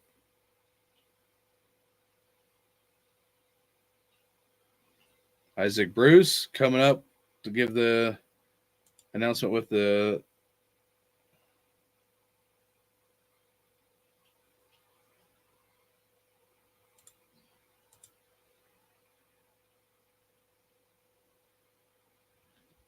all right. Man, I hope the Rams don't get an offensive lineman, bro. They only gave up a 5th round pick to move up, man. He said, oh.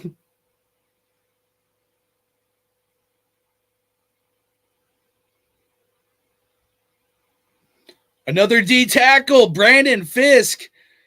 Oh, from Florida, dude. Florida State. That's crazy. All right, so Rams get Brandon Fisk from Florida State. Dude, that's nuts. That's what, 4 D tackles? Damn, dude.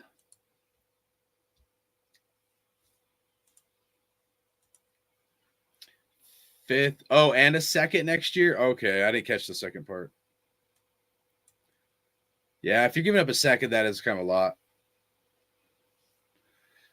Man, nobody's gone O-line? All right, so I think the draft board up here is pretty accurate because there's no offensive linemen that have gone off. All right, so let's look at the offensive linemen, guys. Let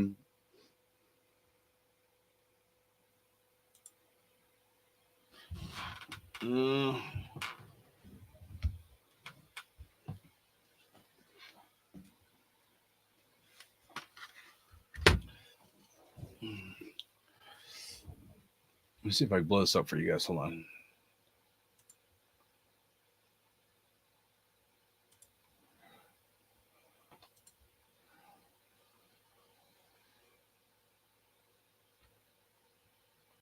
Washington Commanders just traded again. Why is this? Oh. All right. That's probably all I want to zoom in. Is that better? Can you guys see that a little better? Especially if you're on your phones. I know it's a Commanders traded pick. I know, crazy, bro. All right. All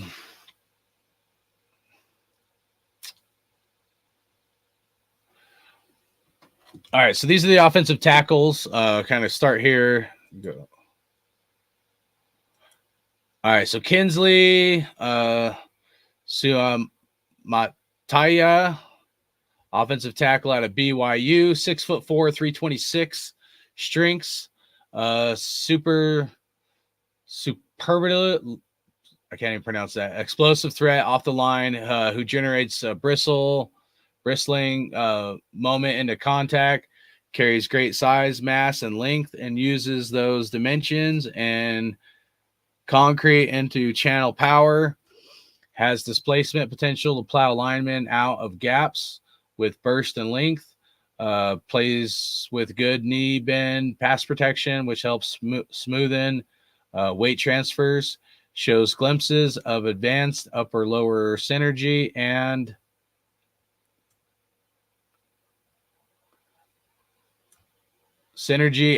coordination and pass protection. Mahler with a full season of starting experience at both left and right tackle. Ooh, that's huge because we really need a right tackle, not a left tackle that won't be a good right tackle. A lot of people think they're universal, but that's not always true. It depends on the player. Weaknesses, still has room to cut down bad weight and reach a point of more effective mass. Doesn't always have the elite core strength to nullify rushers as they attack gaps.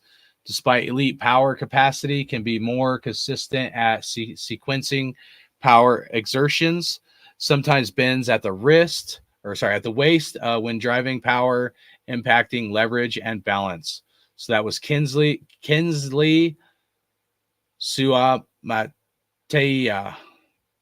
I'm pretty sure I messed that up pretty bad. Now, the next guys they got, it looks like that wouldn't be until the 3rd round, according to their rankings. So this is why I kind of like this, but kind of don't. But would be 54, Patrick Paul, offensive tackle out of Houston, and then 69, Roger Rosengarten at a offensive tackle out of Washington. So just if their grading is correct, I'm not saying it is. Their grading has been way off sometimes here at through the pro football or Pro Football Network up here. So, but if their grading was correct, essentially Patrick Paul, I mean, is not a pick you'd want to get in the second round unless you really like him. So he's 6'7", 331. I don't even know if we should explore that. I don't know if you guys done research on any of these linemen, but I'd like to get a lineman. But according to this, if I was to base it off of this, this is like pretty much saying if you don't get this Kinsley dude out of BYU, and like coming up here or trade up to get him, then you probably shouldn't target offensive linemen until next round. But these guys may not even last like next round when we pick again. So you got to consider that. Unless you're wanting to go like offensive center, and then they got Christian Haynes at 37, offensive guard out of UConn, 6'2", 317. And then Cooper Beebe. All right, the Eagles were on the clock, and they trade, or their pick is in. Cooper Beebe, he's an offensive guard out of Kansas State, 6'3", 322. All right, and I got to flip back to your guys' comments, see what you guys are saying. What about B. Fisher from Notre Dame? Is he a tackle or guard? Are you trying to become a televangelist or something hardcore? Oh, that's funny. You mean like for television, or instead of like evangelist, like televisionist? No, we don't need someone named BB. Nice.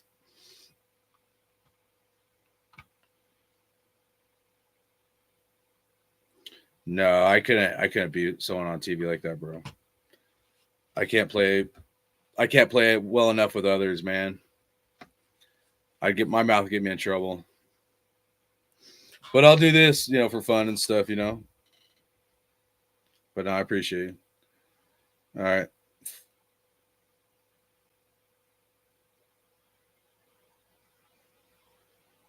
Make your pick, bro.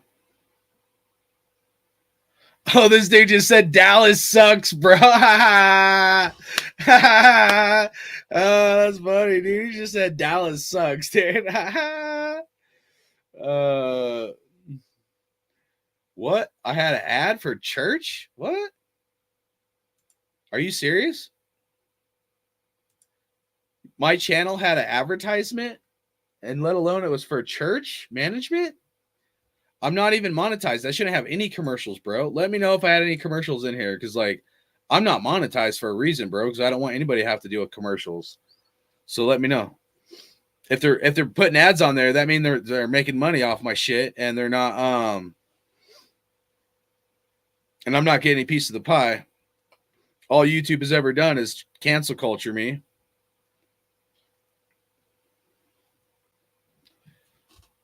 All right. Cooper DeJean was the selection from the Eagles, cornerback.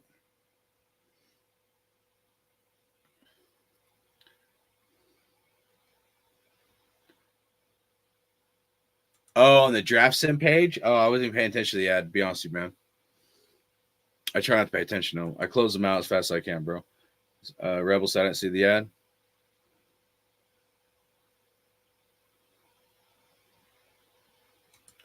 No, I just moved from next pick. Let's see.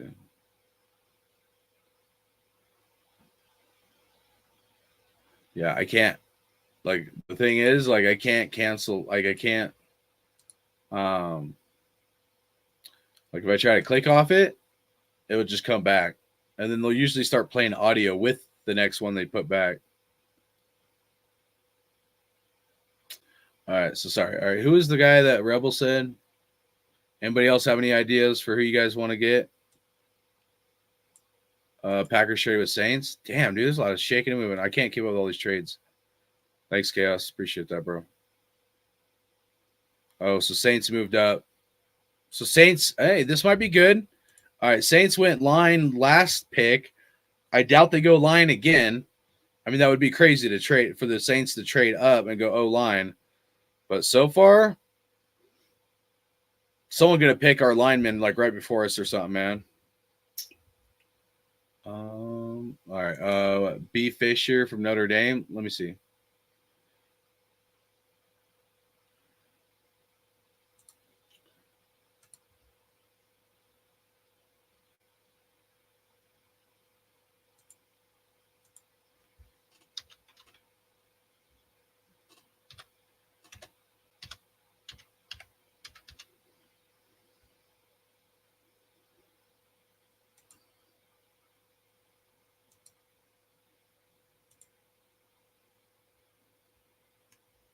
Saints pick is in.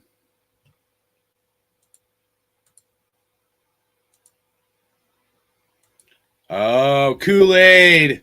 Saints got Kool-Aid. I bet there's be some Raider fans pissed about that. Damn, bro.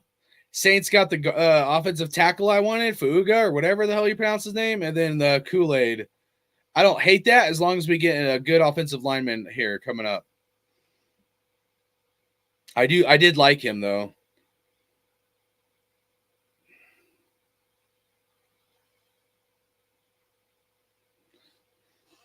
He would have been a good Raider, but I ain't get a trip, man. I know some Raider fans probably upset, man. Like, who was it? Thrash wanted Kool-Aid. Sorry, man.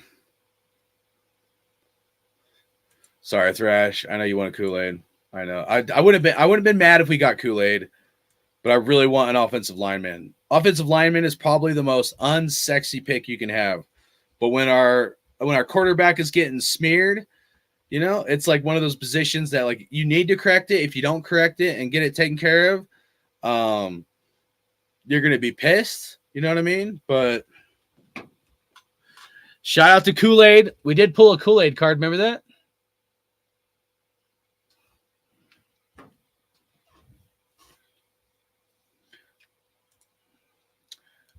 Oh man, we're getting close. All right, Texans pick is in. Pick 42.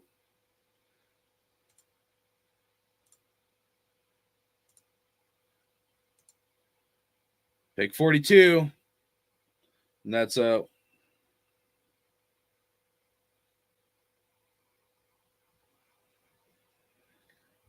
should be pick 10 in the second round. Pick 10 in the second round.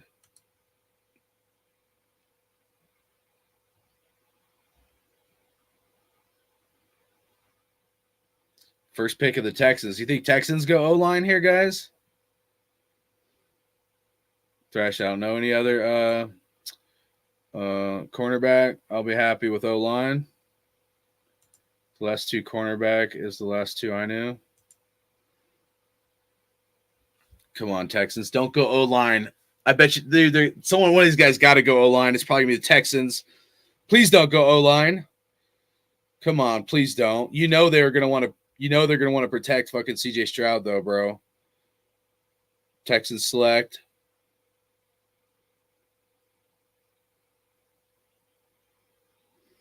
Oh, dang. They went deep back, cornerback, dude. Texans get cornerback. Kamari Lassiter, Georgia. Damn, dude. Raiders, just trade up one spot. Let's just get an offensive lineman here, bro. Who's picking before us here? The Falcons.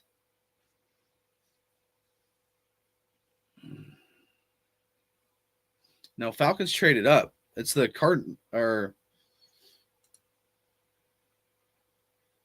I think it's the Cardinals, right? All right. Let's refresh this.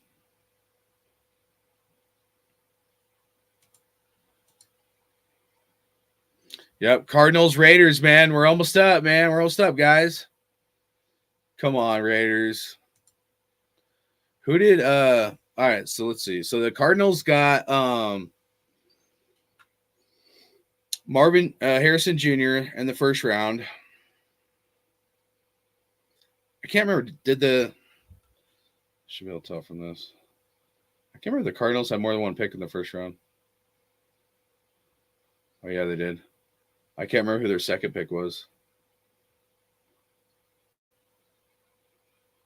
Edge rusher. So the Cardinals went edge rusher in the first round after they got Marvin Harrison Jr. So Cardinals could go O-line, man.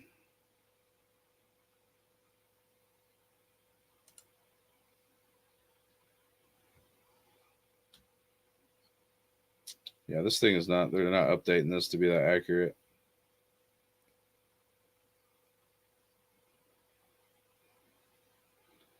There's been a lot of D tackles taken off.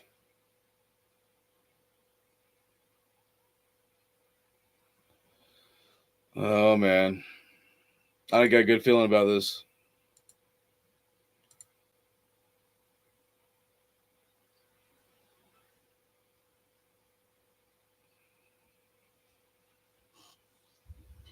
It's technically the Cardinals. That ain't.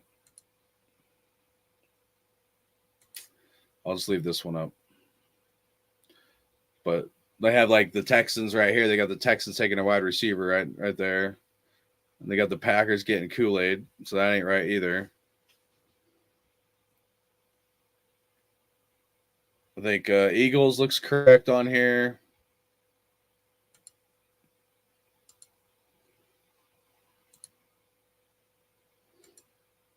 I'll try to restart it, see if they update it.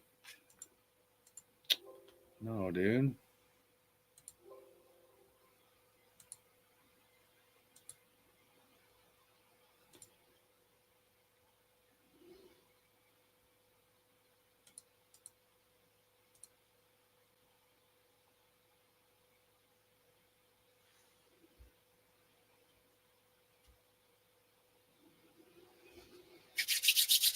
Oh, where's the home football? Gotta get the foam football ready. Raiders gonna go kicker or punter? Kicker, punter, kicker, punter. Come on. Let's go, Raiders. Kicker or punter? That's what I want.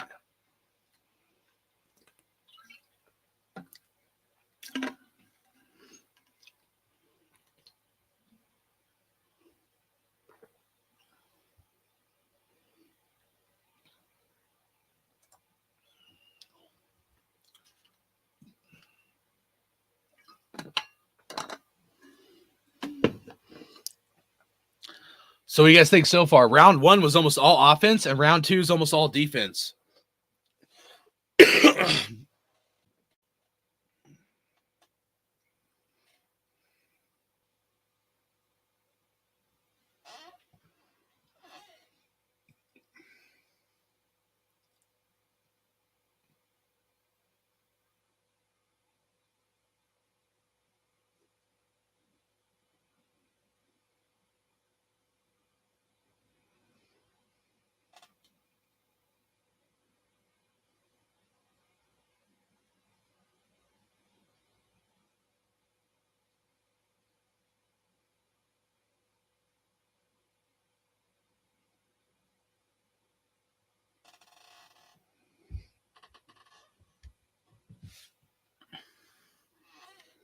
Yeah, there's been a lot of trades, man. How many trades has there been total?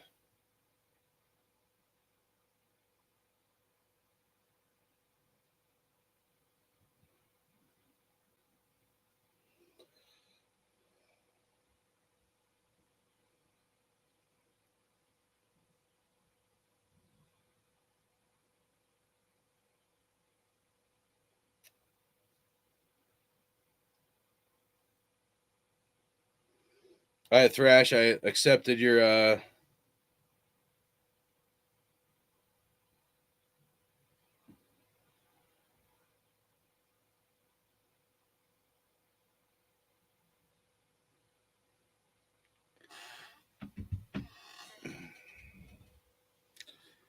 they got a big offensive lineman up there. At first I thought it was Emmitt Smith. No, man. We need a long snapper. Jimmy Guns, what up? What up, man?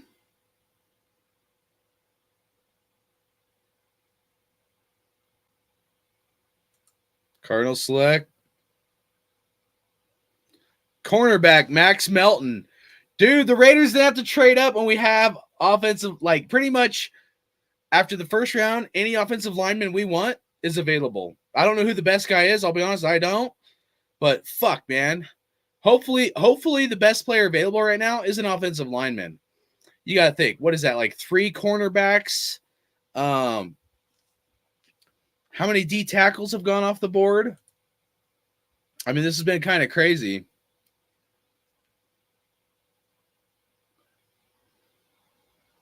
One, 2, 3, 40 tackles, 39. I think there's like 40 tackles off the board, and I think that would have been the 4th cornerback, right?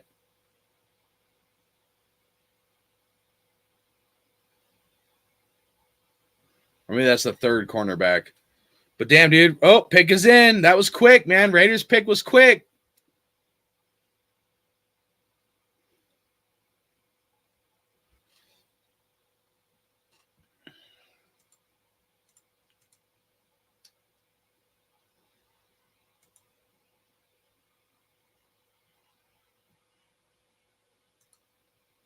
Jim Plunkett. Nice, dude. Let's go, Jim.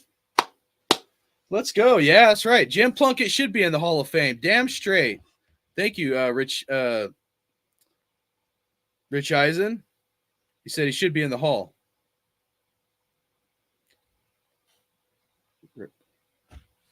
Raiders select guard. Jason Powers Johnson. Let's go, dude. Let's go, man.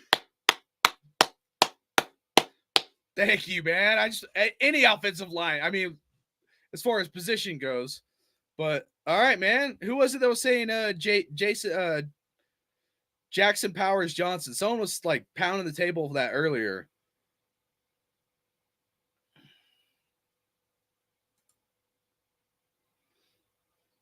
Oh, on the mock draft, they had the Cardinals getting Jackson Powers Johnson.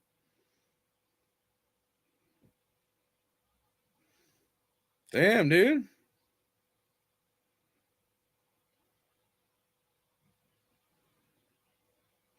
He's got a big belly. I don't think he's the tallest guy, though. 6'3", 328.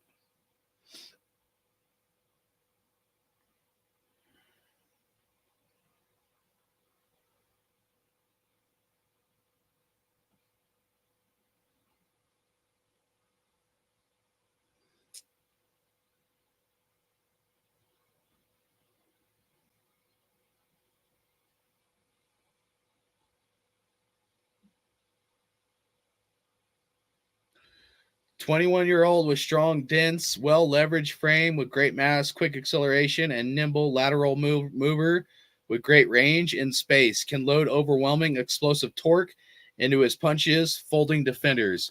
Active and alert pass protector with great vision, reaction speed, and hand usage. Scroll down here. Recoils quickly at contact and stacks run blocks with elusive urgency and tenacity, mauling presence in space with elite competitive physicality and finishing ability. And then we'll get into the weaknesses here. Average length can impact his blocking range at times, occasionally comes off the snap without proper leverage, exposing self to power. Doesn't always have the elite flexibility to hinge around the front side of runs. Adaptable with blocking angles and zone runs, but occasionally overshoots his path. I mean, I don't know. My initial take, without knowing too much about him, is like a dog. Like Raiders want dogs, so it kind of seems like that kind of guy. And then seems like a guy that's going to play guard for us, but eventually will rotate into center. So right guard, which I think is important, but then a guy that can shift into center. What do you guys think? You guys like that, man?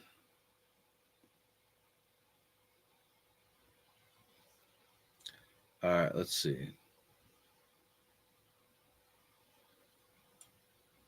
Oh yeah, dude, that's a good point. Chaos Raider, dude. He said at least it didn't go to a commercial when our pick is up for once. Dude, they do that all the time. Dude, it sounds like we're crazy, bro, right? Dude, it sounds like, oh, Raider fans are complaining again. But it's true, dude. I shit you not. Like every fucking draft, they'll go to a commercial when the Raiders are on the clock. It is frustrating, bro. No, you're 100% right there. I'm glad you said that because I forgot about that. But when it happens, I don't forget about it because it pisses me off. But good point, bro. At least they didn't do that like normal. Rebel said we need a long snapper or a holder. Yeah. All right. So another cornerback off the board, bro. Were you wanting to go cornerback, Fierce Raider? He said, who the fuck is going to check Worthy, Hollywood Brown, and Kelsey? I mean, that's a fair point. You got a fair point, bro. You got the center from Oregon. But do you think, what do you think, Chaos or anybody else in the chat? You think he's going to play center or you think he's going to play guard and move to center? Because what's his name? I can't think of his name. Our center right now. we extended him. I forget how long the contract was, but we extended him. Are we going to move our current center to a guard? You know, Rebel said, I'm not mad at that. Thrash said, hell yeah. All right. Andre James. Yeah, there we go. Oh, I didn't even see your comment, but yeah, that's what I was thinking too. It was like one of my first thoughts. Are we moving Andre James? What are we doing with him? But no, that's interesting, man. Rebel said, I just saw him running with a running back to block, so he's fast for so he's faster for a guard. I got you. Pierce said, it's okay. Yeah, man. I mean, I know, bro. Like, I feel it, man. I do. Like, offensive line is like the thing that's not sexy or not like attractive, but if we don't figure it out, especially with Aiden O'Connell, man, we're gonna have tough sledding. You know what I mean? So if the Raiders did their research and they think that this center / guard that we got from Oregon is gonna be a dude that's gonna help our offense produce, then I'm all about it. I mean, you have a valid argument with Kool-Aid and that. I mean, but at the same time, I would say, like, I'm not giving up on Jacorian Bennett. You know, I think he had a taste of some humble pie. I think he thought he was better than he was. He got real cocky there. Jacorian Bennett did, and then when he got put on the bench, he kind of shut his mouth real quick.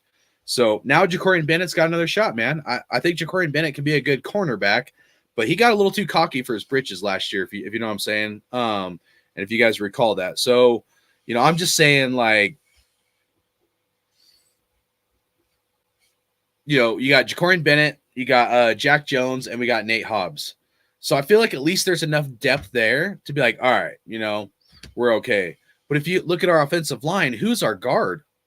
I mean, we got Dylan Parham, Andre James is center. They extended him. I forget if it was like a 1 or 2 year deal or whatever, however long it was, right? But we extended Andre James.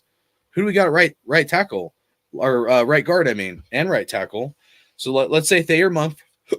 If they believe in Thayer Mumford or whatever, who was like a 6th or 7th round pick or whatever the hell it was, but let's just say Thayer Mumford is what they think might be our right tackle. Who's going to be the guard? The guard from last year, I forget his damn name, but that guy was not good, man. I think we got him from the Broncos or something. But the guard we had, the right guard we had last year was not a good guard. He got a little better as the season went on. He was a lot better in the pass protection than he was in run blocking.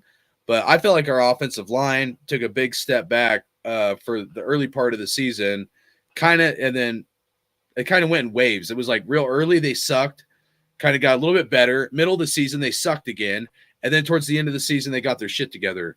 But I don't feel like our offensive line was ever a strength of our team or an area that I felt comfortable in. I was like wondering each game if like the offensive line was going to be worth a shit or not. You know what I'm saying? So it was a hole we needed to fill. It was, man. It's tough. He said we need a offensive guard, but why didn't we get an O tackle?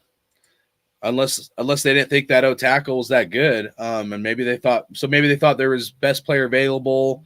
Maybe they thought the guard was a higher best player available than the tackles. You know, a lot of tackles went in the first round, dude. I forget how many, but a shit ton of tackles. Even though this is a deep tackle draft, a bunch went in the first round. So. Thrash said we really need to give our current QB as much time as possible. Yeah, man, he's a pocket passer. We got to protect him. If we want to have any success, we got to figure this offensive line situation out. It's the biggest. I mean, let's just like analyze this analytically to some degree. And I'm not saying you're not or we're not, but like we went into last year being like, what's the solution to the problem at offensive line, right? We all went into the regular season. We're like, you know, what's this offensive line going to be? What's it going to do? The season starts, we still have the question mark. We go through the entire season, we have the question mark. The season ends, okay? We go into free agency. What are we going to do about the offensive line situation and the question mark? The draft begins, and now we're in the draft still having the same question that we literally had last year going into the draft and going into the regular season. So we got to address it now. Even though it's not sexy and it sucks, you know, we got to figure it out. We can't do a repeat of last year, and this is their opportunity. So that was step one. I think we should still target a tackle, an offensive tackle, whether it's 3rd round or 4th or 5th round. I'm open. You know, I'm content. I'm not freaking out like last year. I'm content. At least we got one offensive lineman high up in the draft, you know. So I think we're looking good, man. I really do. You know, if Tom Telesco would have got, like we were joking, getting a punter, and I'm not saying he exactly would have, but if Tom Telesco would have gone like a completely different direction, then yeah, I'm gonna be freaking out on here. You know what I mean? Like, let's say he would have gone safety or something, man. I would have been pissed, man. We got to get this line dialed up, man. All right, see what you guys are saying. All right. Oh, we really need to give our current QB. I think I might have went back too far. I think this was rated way higher than other O-line guys. Yeah, I'm not sure. I was trying to listen a little bit on there. We still have offensive tackle, cornerback, and QB to fill. Yeah, facts, bro. No, I mean, you ain't lying, bro. You're hitting the nail on the head, bro. That's why I always loved you in here, man. You keep it real. All right, we need cornerback, linebacker for sure. Linebacker, I don't know. What do you guys think of Diablo? Diablo's going to be under. We're going to have to pay him. So let's think about this from a general manager's perspective, real quick here, and then I'll get back in the chat. All right, so the guys coming up on contract next year, we got guys like Kuntz, Diablo, Trayvon Moehrig, and Nate Hobbs. So like, there's at least 4 key guys on defense whose contracts are coming up. And then the question becomes, do we keep all those guys? Do we pay all those guys? And then lastly, do we have enough money to pay all those guys, right? So Nate Hobbs, Trayvon Moehrig, Malcolm Kuntz, and then Divine Diablo, 4 key players that have been starters. So for all of us at Raider Nation that said Mike Mayock and John Gruden can't draft, there's 4 Gruden guys right there that are starting on our defense. Not to mention some of the others like Max Crosby and whatnot. But, you know, so I guess we're talking about linebacker or whatnot. I would say if you're going to go that route, what are you going to do with Divine Diablo, right? So I'm not saying you're wrong. At some point, we need to address linebacker. I'm just not sure. I'm kind of like, I'm right there with like Fierce Raider 88, which is, you know, offensive tackle still, cornerback, and QB. You know.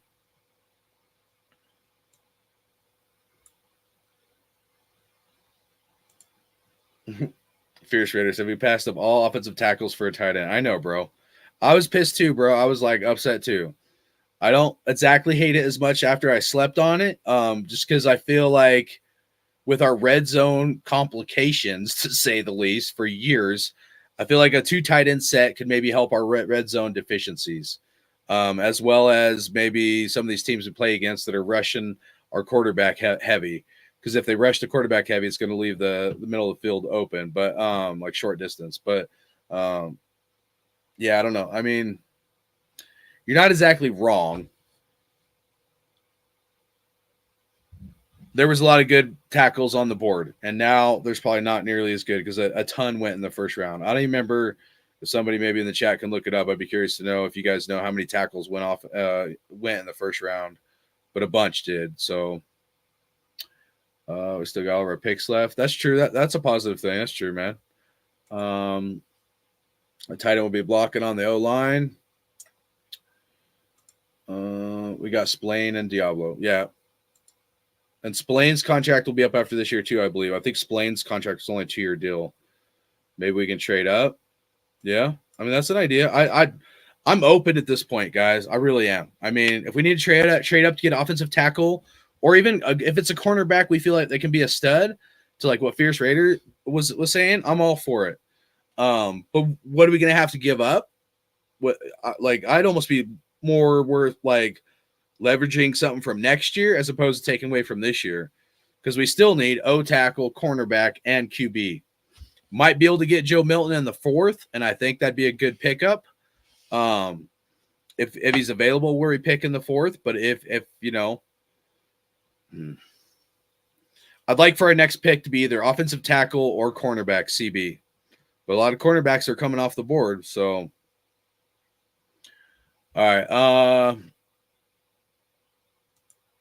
So Fierce Raider said it right there. Why is this thing freezing? All right, there we go. We need to trade up, bro. All right, man.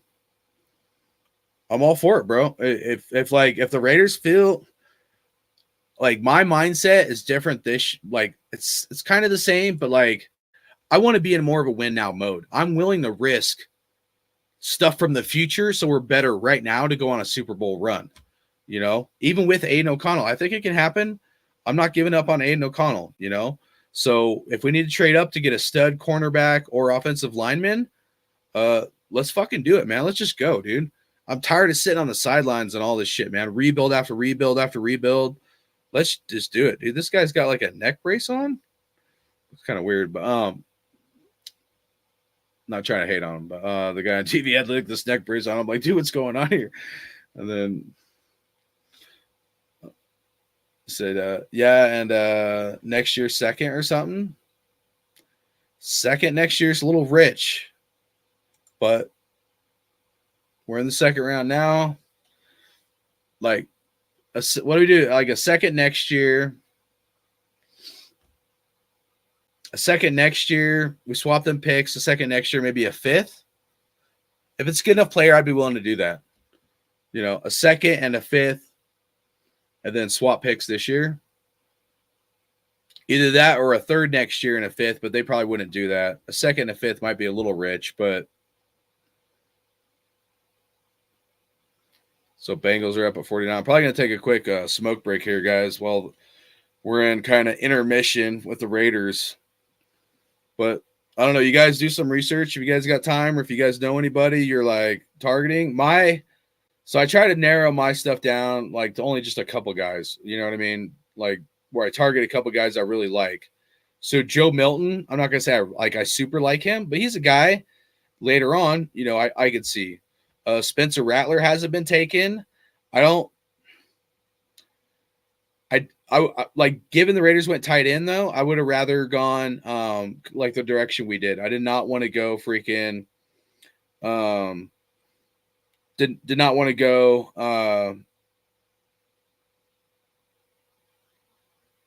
didn't want to go quarterback in the second round. If we would have gone offensive tackle or maybe cornerback, but probably offensive tackle, then I would have been maybe more considering going like, you know, quarterback, QB in the second round, depending on who is available. But like, I just don't think the risk versus reward is that great. So I'm of the mindset going QB, even though I know it's a position. Let's address that day 3. Not ideal. I know it's not, but you look at what's left. And I think Spencer Rattler could be good. He is a little bit shorter and smaller of a quarterback. I think he's got a chance to be good. He could be a sleeper style type pick. Somebody's probably going to get him in the second round coming up here is my guess. Somebody like the Cowboys or, well, the Seahawks don't pick in the second round, I don't think. Let me double check this. I don't think the Seahawks have a second round pick. They could trade up, obviously. All right, so here's the Cowboys at 56. So here's my big question mark is what is the Cowboys going to do here? We're at pick 49 right now. So those may be targeting a quarterback. Let's see what the Cowboys do. I don't think any of these other teams are going to go for a quarterback this high in the draft. I mean, maybe the Niners, but I doubt it. I don't know who their backup is. But then you get into round 3. So the third round over here on the far right. Oh, am I not sharing this one? Sorry, guys. I totally fucked that up.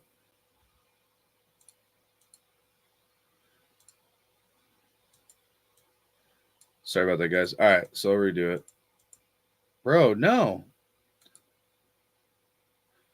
All right. The Cowboys right here at 56.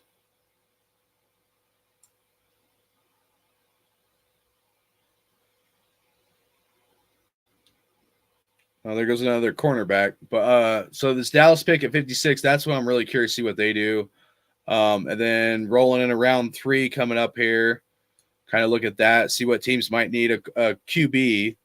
Just if we're to consider even the options at, like, you know, whether it's Spencer Rattler, Joe Milton, or whatever it might be, Denver, Chicago, Falcons, none of those teams are going to go quarterback. Detroit, no. Jets, maybe, but I doubt it. Cardinals, maybe, but I doubt it. But they could, depending on what they feel about Kyler Murray. But they did trade for Riddler from the Falcons. So The Giants, some people talked about the Giants getting a quarterback. I don't think they will, but I also don't think Daniel Jones is a good quarterback, but they paid him a lot of money. Chargers, I'm going to say no. Patriots just got a QB, so no. Commanders, I'm going to say no. They got a QB. Cardinals and the Panthers. So, I mean, the Cardinals do got two picks coming up in the third round. They could maybe get another quarterback, even though it's unlikely. But the most realistic thing, if the Raiders don't go QB in round 3, what I'm going to look at is the Seahawks right here at 81. I could see the Seahawks right here at 81 targeting a quarterback. And then the Cowboys right here at 87. So if the Raiders don't get their quarterback, depending on who's on the board, I could see the Cowboys and the Seahawks being realistic contenders to get a Cowboy in round 3.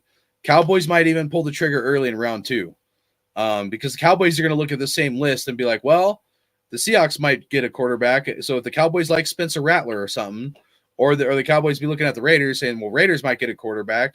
Well, then the Cowboys might pull the trigger early over here in round 2 at 56 coming up here. So that's kind of my big question marks.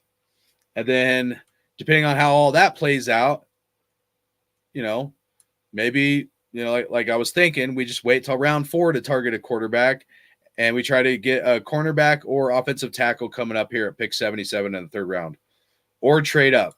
I'm not opposed to trading up, guys. I'm really not. Even if we have to give up something more than we'd like to, if it's something that we believe in that could be a difference maker to help us win a championship, I think we need to be more of in a win now championship mode. You know what I'm saying? All right. So you guys are saying before I take a quick break here. All right. It said that Peyton Wilson guy linebacker is available. People are talking about him at the combine. Oh, okay. Good call, bro. Good call. Commanders is killing this draft, bro. Yeah, they tanked, man. They got some really high draft picks, bro. But yeah, Commanders going to be in the playoffs this year. Damn, man. It's our turn. We need to be in the playoffs, man. That's what I'm saying. All right. What do you guys think? Let me put these cards up here real quick. You guys want to put on like a little...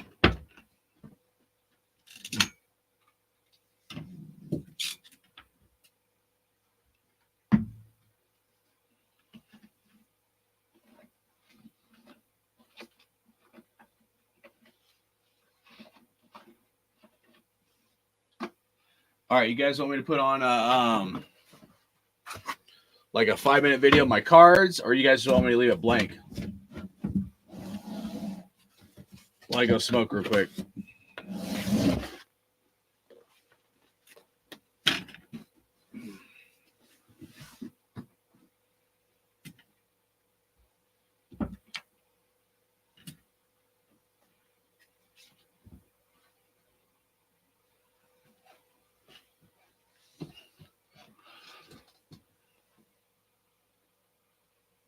Oh, come on, dude. There you go. He said they tanked. You guys learning? Nice, dude. Hope you're doing good, Raider 7528, man. Did he just come out of the closet? Nice. I put my cards in there because I got the shelf up here and I don't want it to sag the shelf. So I put that big ass box of cards in my little closet thing right there. But yeah, nice try. All right, yeah, I'll put on a little video just to give you guys some background noise. So just give me a second here.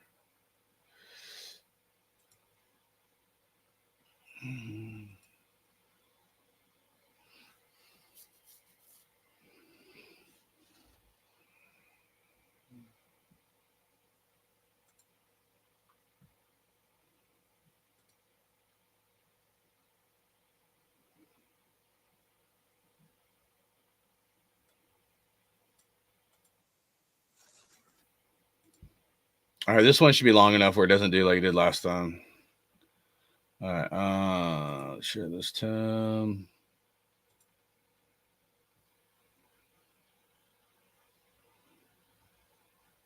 No running backs off the board yet. Steeler Nation, go fuck yourself. There's only one nation. That's Raider Nation.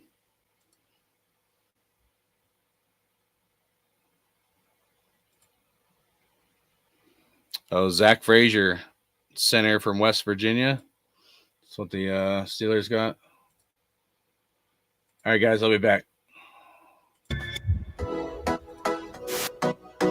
I'll make it quick.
Watch every game every Sunday with NFL Sunday Ticket and YouTube TV. Get YouTube's biggest offer of the year and save up to $215. God, it feels like a box.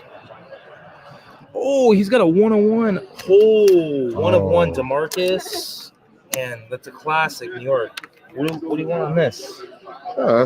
Make me an offer. It's you, man. Dude, 101 DeMarcus Cousins, Black Prism. I actually don't have a 101. Bro, we're out here first, right off the freaking plane. First off, great to see you. What's up, man? The best part about this whole experience, show them what we got. We got another Delta airplane card. This is the only reason we fly international. This will be available on our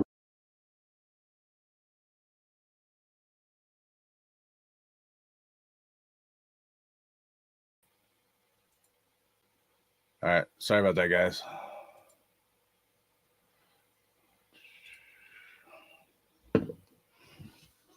Why is it over there? Oh, I'm right here. Come on, follow me. There you go. All right. I appreciate that. Yeah, we lost some people in the live stream. It's all good, dude. I'm going to pull a little something up here. We don't need a big crowd.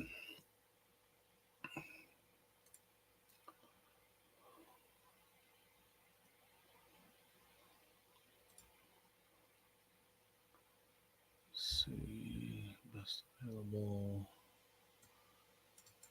Oh. Put something else up here. Wish you could play some background music or something.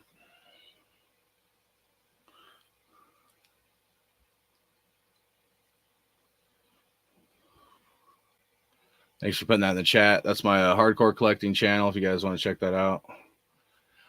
All right.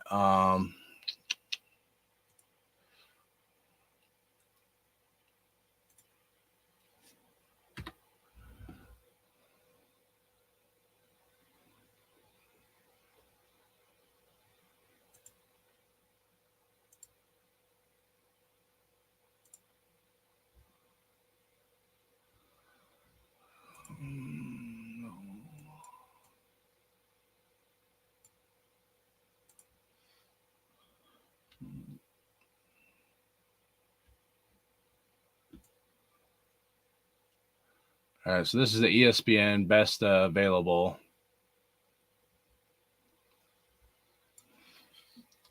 Make sure you guys see that. All right. All right.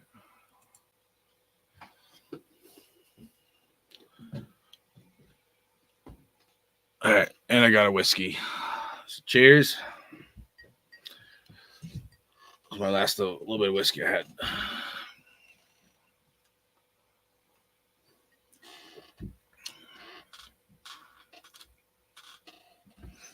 How you guys feeling so far?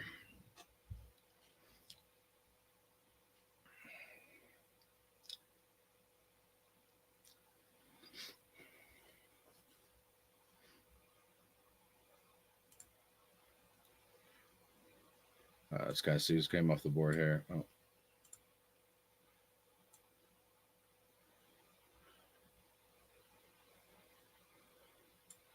So we had a tight end come off the board. No offensive lineman except for the Raiders pick, I don't think.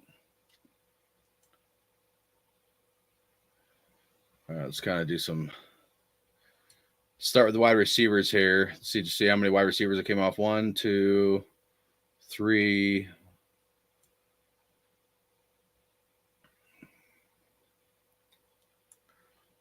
Four wide receivers came off the board so far. And then we'll go, let's go, I guess we'll go D tackle next. 1, 2, 3, 4. A lot of D tackles coming off the board. 5, 6, 7 defensive tackles came off the board in round 2. That's nuts, bro. And then we'll go cornerback. 1, 2, 3, 4.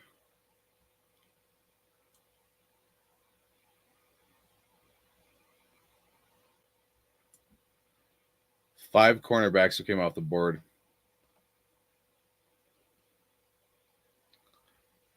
Dolphins got Patrick Paul. Paul Wall. From the window to the Paul.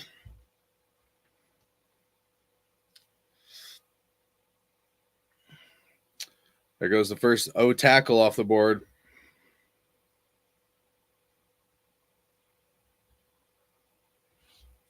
Wow.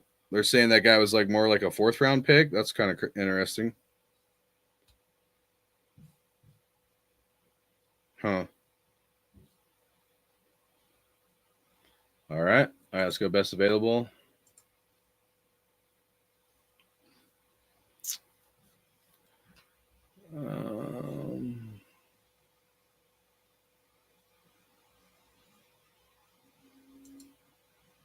Carl Nassib announced the Browns pick.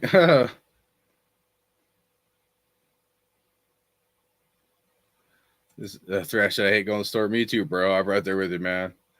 Great. Got my sour diesel pin. All right. All right.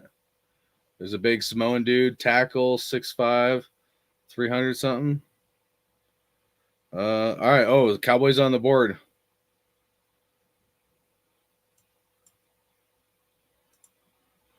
What are the Cowboys going to do? They might go offensive line. Nassib was just talking about, and yeah. Yeah. I ain't going to say nothing. Get in trouble. I hear you. I feel you. If you know, you know. What? Oh, there we go. All right, so here's according to ESPN, best available here, guys. Got this cornerback here from Missouri.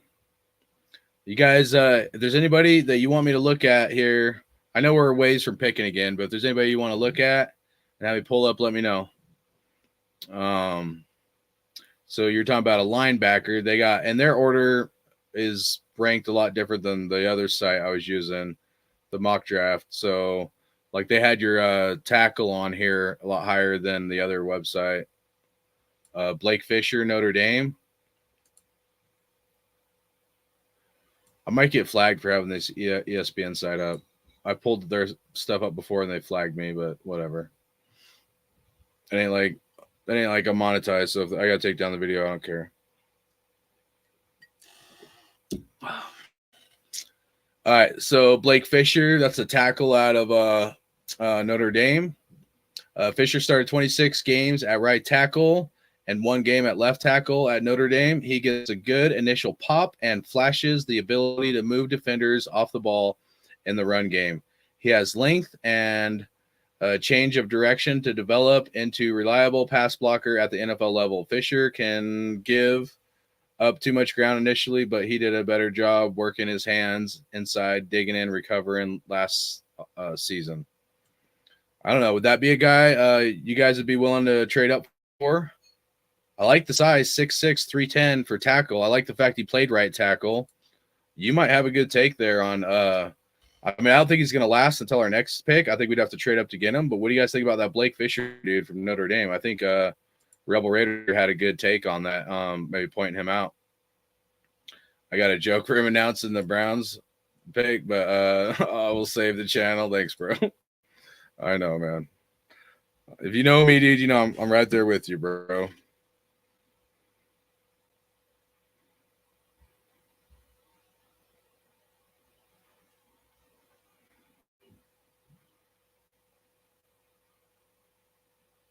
My word, dude. What is going on? Give me a second. I'm going to mute myself for a second.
All right.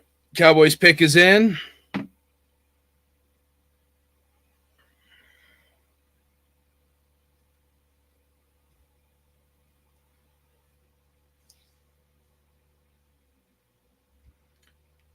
How's Chad? What happened to Chad Henning?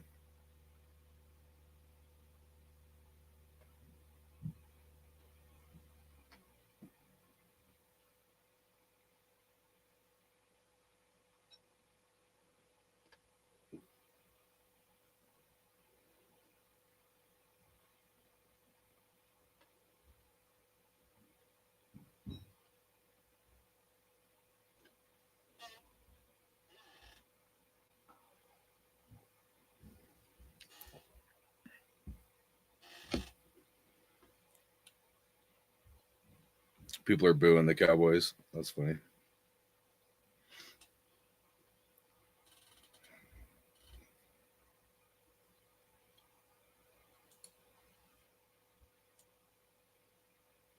Oh, those are veterans. Okay. I was curious what the heck.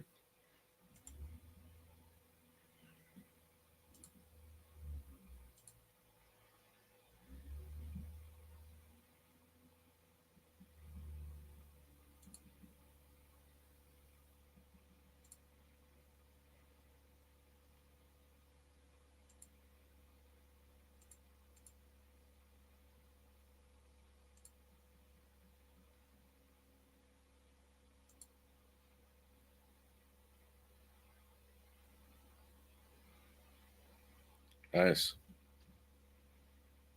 It's nice to give some veterans some respect. That's nice, man.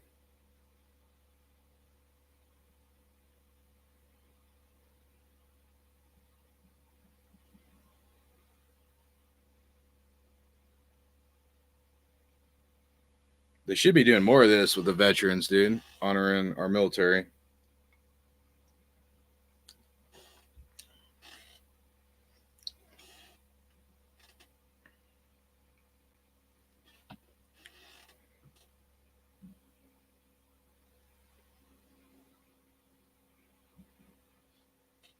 Cowboys get edge Marshawn Nealon from Western Michigan. Western Michigan, isn't that where Mad Max went to? Wasn't that Western Michigan?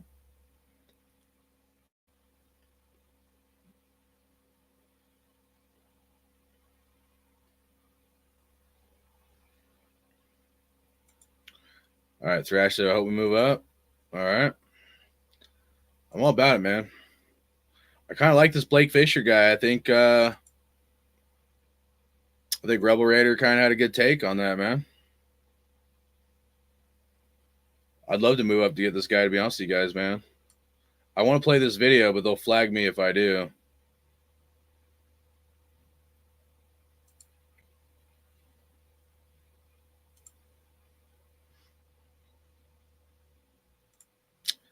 You.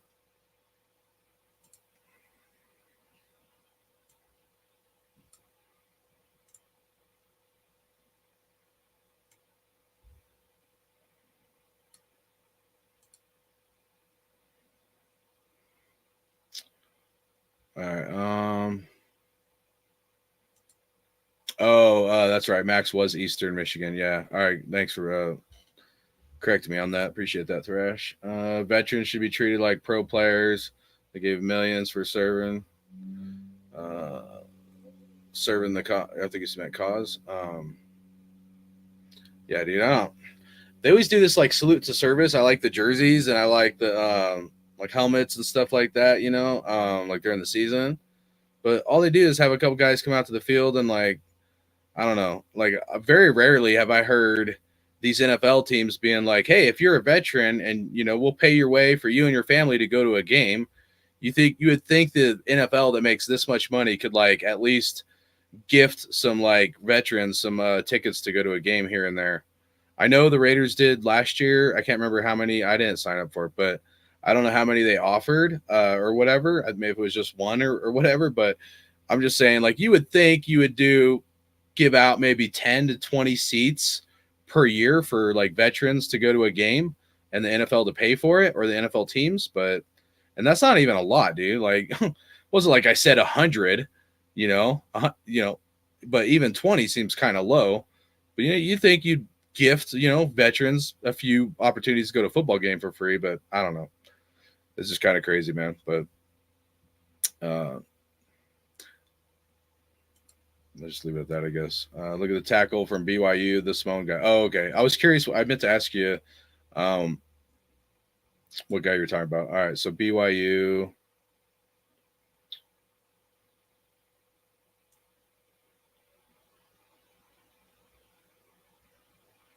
Oh, there you go. Are you talking about this guy? Offensive tackle. All right, Kingsley Suamataia. Pretty sure I messed that up. 6'5", 326. Good size. I like that. All right. Suamataia's tape is inconsistent, but the flashes and ceiling are impressive. He's quick and long enough to take the edge away from speed rushers. He flashes a power punch on tape. He has big hands and moves well for his size and is tough to beat once he's locks it on. Suamataia has the size and range to cover up defenders in their run game too. He can line up either side and grades out as a number 3 swing tackle with the potential to develop into a starter early in his career. So, looks like a off their analysis, looks like a developmental guy, but I don't know that I would trade up for him, but if he falls to the third round where we pick, like I would say, hell yeah, pull the trigger on that. So I like that pick, like as a non-trade up. I don't think the Notre Dame dude is gonna last that long or whatever, but yeah, man, I think that's a good one to keep an eye on too, man.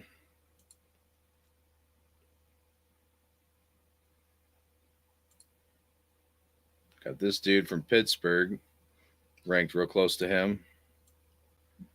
Matt Goncalves. Goncalves, 6'6", 327 from Pittsburgh. Goncalves started 11 games at left tackle, so not ideal, but doesn't mean he can't play right tackle, but sometimes it's hard to make that transition. But left tackle and 13 games. Oh, at right tackle. I didn't even finish it in college. So he can play right tackle, looks like, if he started 13 games. He plays with a nasty disposition and gets good push in the run game. Flashes ability to clear out linebackers when climbing to second level. He is smooth getting set and times his punch well in pass protection. Goncalves holds his ground well and plays with a good body control. Doesn't panic and fights the recover when he gets caught out of position. Tampa Bay is on the clock. Spencer Rattler still ain't gone. That's kind of interesting. I thought he would have gone in the second round. And the second round's not over, but so that's another guy maybe to keep an eye on for possibly falling the third round. Goncalves. If we're going O tackle, Raiders might go cornerback, but honestly, I'd love to go like offensive lineman. So we went like center / guard. I would love for us to go freaking tackle again. Oh, that linebacker. Tampa Bay just got Chris Braswell, edge linebacker from Alabama.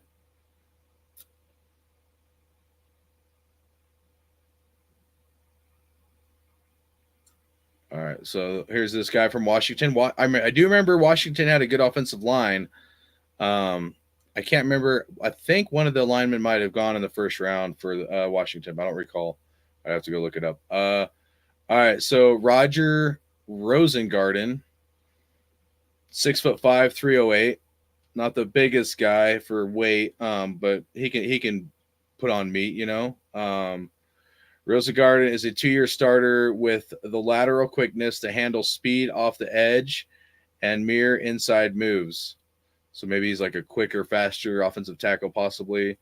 He has shorter arms for an offensive tackle and can give ground, or he could get stood up when defenders get into his frame.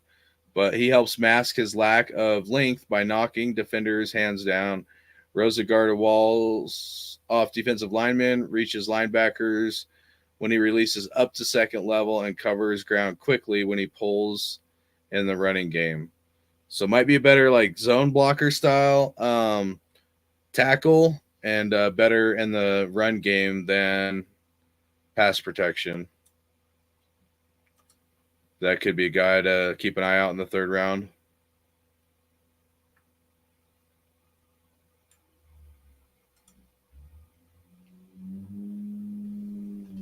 Packers got safety Javon Bullard from Georgia.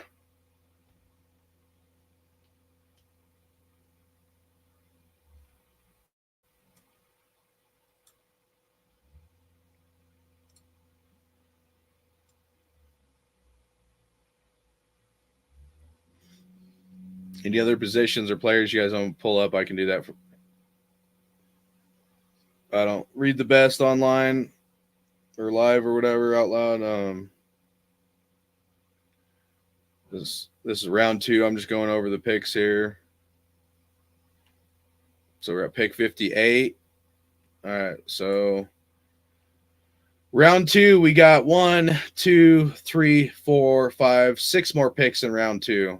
Texans, Bills, Lions, Ravens, Niners, and Chiefs. Oh, not the Texans. Dang, my shit must be way delayed because ESPN just updated Blake Fisher, offensive tackle for Notre Dame, just went to the Texans. That he looked like he's going to be a good dude. That kind of sucks. But if we wanted to trade up. But there goes Blake Fisher from Notre Dame to the Texans. Yeah, my stuff must be way delayed, bro. All right, let's get in the chat now. See what you guys are saying.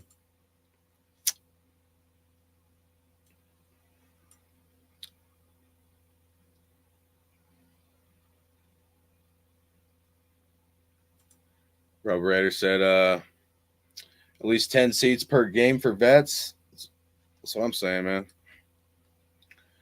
So it's unfortunate there are articles of the armed forces having to pay NFL for services instead of doing it out of good gesture and love for veteran and country. I know, bro. It's pathetic, man. It really is. They got no problem letting people kneel before our flag for the people that fought for your everybody's freedoms. You know what I mean? Don't get me started, man. I won't be able to shut up. That's what I was thinking. Third round. Okay, I got you, man. That's why I wanted to look at him. I got you, bro. He said, damn. Check out Jay Colson, Michigan. What position are you talking about, bro? Let's see if I can find it without going by position, but all right. Let's see, Jay Colson. Oh, there we go. Linebacker. Okay. Yeah, you were talking about linebacker. All right. That's second on the best available right now at Michigan. Junior Colson, 6'2", 238. Draft analysis: Colson started 36 games at Michigan and led the team in tackles each of the past 2 seasons. He sifts through traffic and flashes the ability to shoot gaps. He has strong punch and length to keep blockers off his frame. Colson takes sound angles, chases with good effort, and is reliable tackler. He also gets to depth, reads the quarterback, and limits production after catch and coverage. He seems pretty legit, man. To be honest with you, bro. I don't think he's going to last unless we were to trade up for him. We do need a stud linebacker. I like the linebackers we got right now, and Spillane and Diablo. But Diablo has had some issues at times with injuries and whatnot. So if we did have to go linebacker at about this point in the draft, I wouldn't hate it. I kind of like offensive tackle and cornerback a little better now. But if this guy were to fall to us, I'd be like, hell yeah. I don't think he will based on their draft analysis. He looks like he's going to be a stud. So, but yeah, that's a good take, bro. What are you talking about, OT?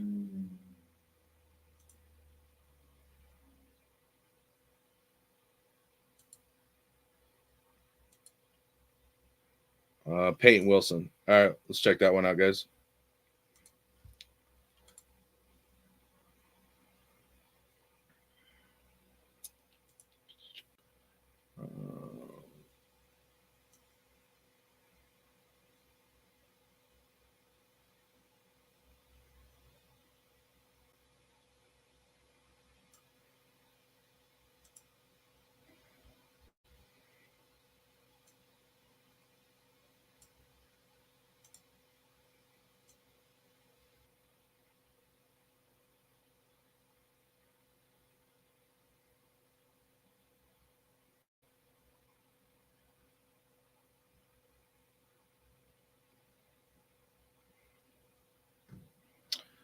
Thrash, what position is Peyton Wilson? You did say Peyton Wilson, right? Or Patton Wilson? What position is that, bro? Oh, you had wrong position on him. Linebacker. All right, let me look it up a different way. I'll look it up by position and see, because that'll be a little easier. Give me a second.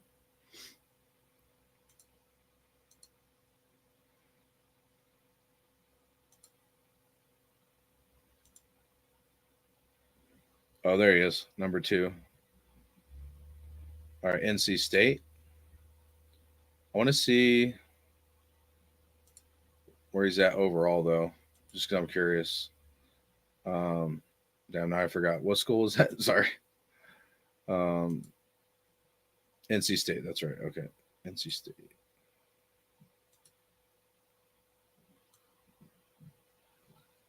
Oh, he's right there, number 4. Yeah, I missed him before. All right, so he's number 4 overall right now. Pick is in for the Bills. All right, Patton Wilson, 6'4", 233, NC State.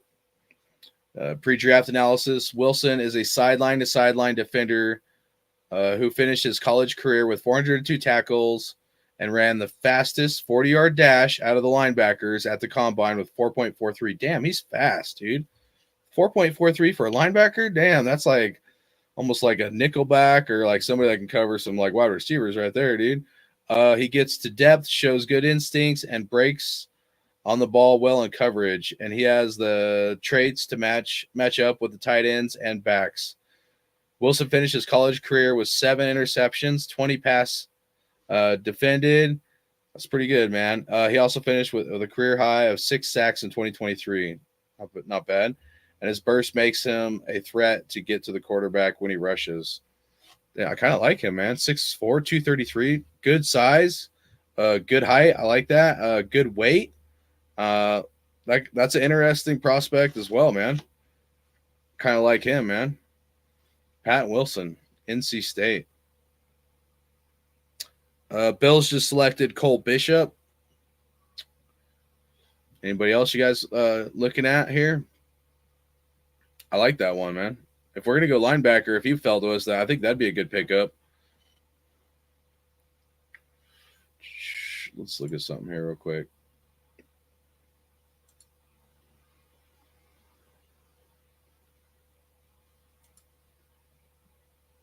I hate these ads, dude.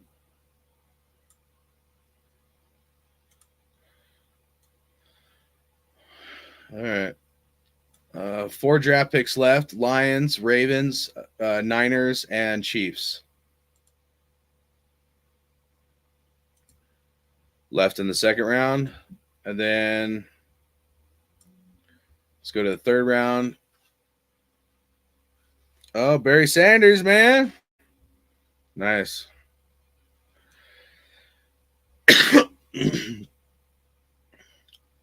All right, so the Raiders are 77th pick, so we pick 13th in the third round.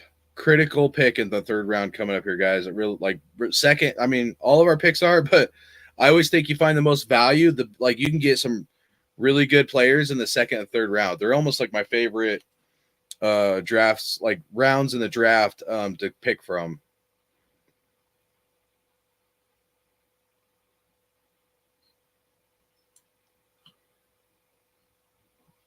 Nice. He's like making Barry blush. But yeah, we got a little ways to go. There's going to be some good players taken off the board before we pick, I guess, is my main point, because we pick 13th in the third round, unless you trade up. Raiders could trade up. Detroit, what? Just kidding.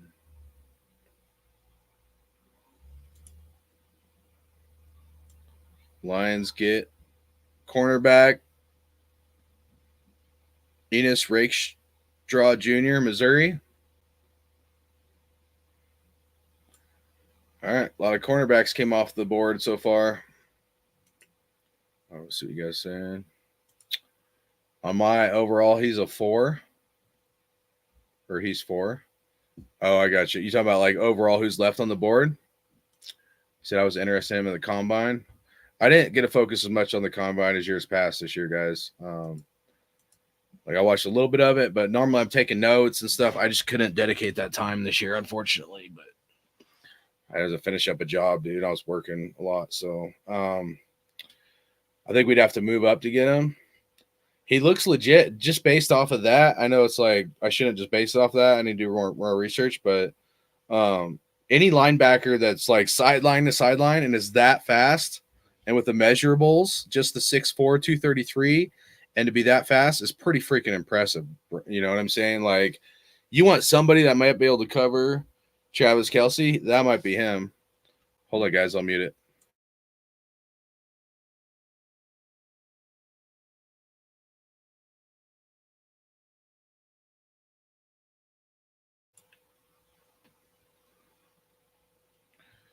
But yeah, I mean, even though I want offensive tackle or cornerback, so many cornerbacks have came off the board. If we moved up for a linebacker like that, even though I like Diablo and Spillane's okay, but is Spillane a sideline linebacker? He's a good leader.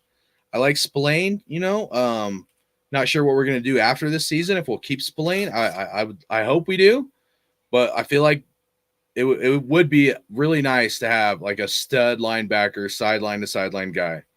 You know what I'm saying? So that dude you mentioned, I like it,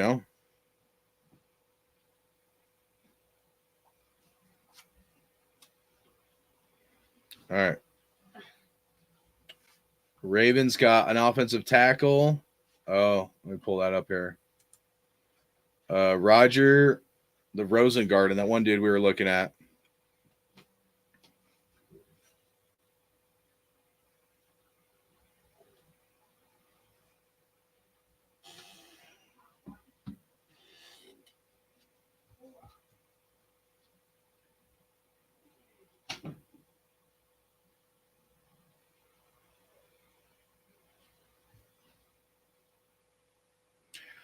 Oh, I got an update on my phone. I didn't see, but I guess Daniel Jeremiah had that guard we got as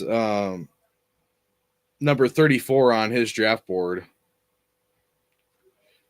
Which, I guess if you look at it, we got him 44, and if he was ranked 34, that's pretty good. We should get a good draft grade on that. And the draft grades I don't think are all that, but we usually get hated on draft grades, so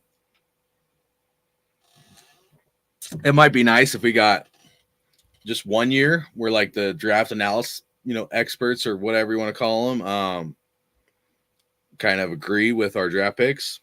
And if our draft picks are stuff we agree with as well, because a lot of times I don't think the draft analysis people are correct on their analysis. But all right, we got the Queefs on the board. Wait, what just happened? Hold on a second. The Chiefs traded with the Niners, apparently. Why would the Niners, who lost to them in the Super Bowl, trade with the Chiefs? Damn it, the Chiefs. Watch the Chiefs get that linebacker you pointed out. If that happens, bro, I'm totally blaming you. That's going to be your fault, Thrash. It's going to be Thrash's fault. I bet you they're going to get him right here. I bet you that linebacker's going to the damn Chiefs, bro. Him paired with Spillane would be great. It would be, man. I kind of like that, man. There's a video of Peyton Wilson running a dude over at 23 miles an hour. For real? He was running 23 miles an hour? That's nuts, man. Damn, dude. I know. San Francisco traded with the Queefs. I know, bro. I know. Wilson Colson would be amazing together. Yeah, dude. I dig it, man.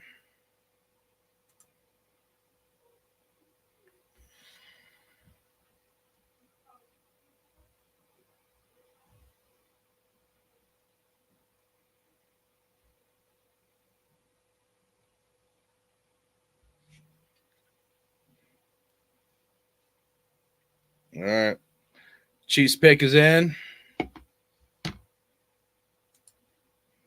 Oh, they got Jamal Charles. That guy, I hated that dude. He tore us up, man.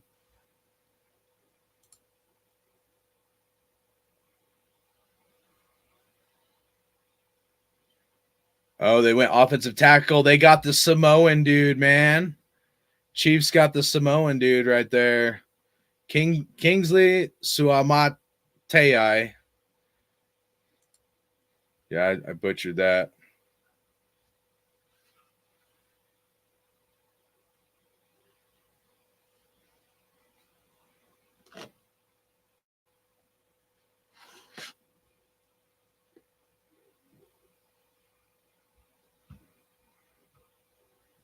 All right, one more pick in the second round.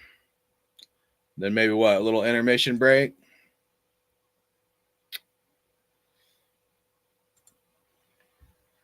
You said no. I don't think you don't think the Chiefs are going to get him. Yeah, they got your dude, man, the Samoan dude.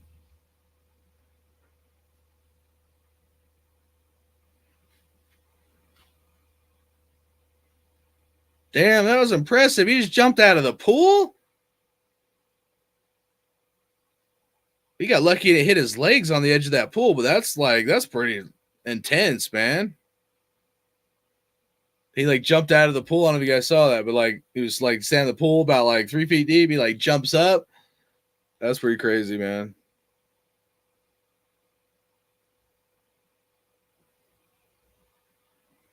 Yeah, round 3 is tonight.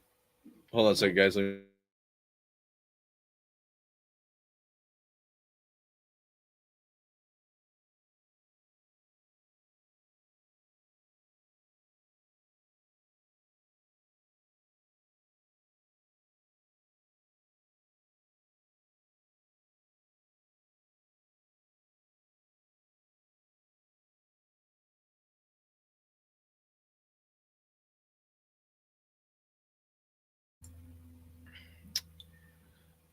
Yeah, round 3 is tonight, bro. Let's see. Yes, 2 and 3. Yeah, normally second night they do rounds 2 and 3 together, and then I think Saturday it's the rest of the rounds, right? Rounds 4 through 7. Yeah, and then yep. So tomorrow will be the last of it. Hold on a second. Let me mute it real quick, guys.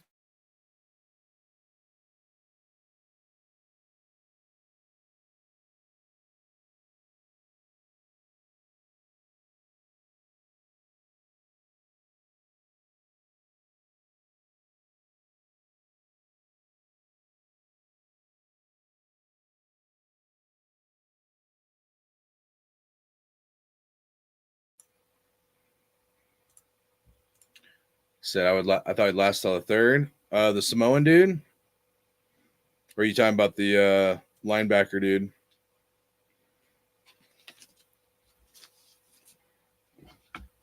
We'll look something up here real quick. Let's see what this is.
Oh, okay.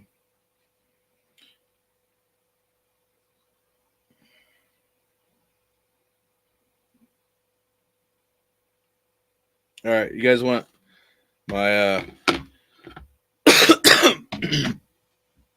my son showed me something that came in the mail. I know most of you guys aren't into cards or whatever. You guys want to see this guy that I just got in the mail?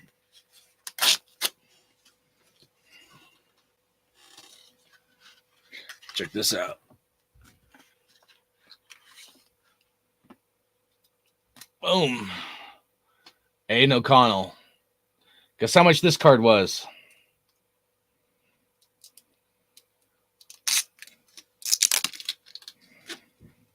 I bought on eBay. Guess how much that card was? $8. I got that card for $8. Aiden O'Connell, dude. I think it's a pretty cool looking card for $8.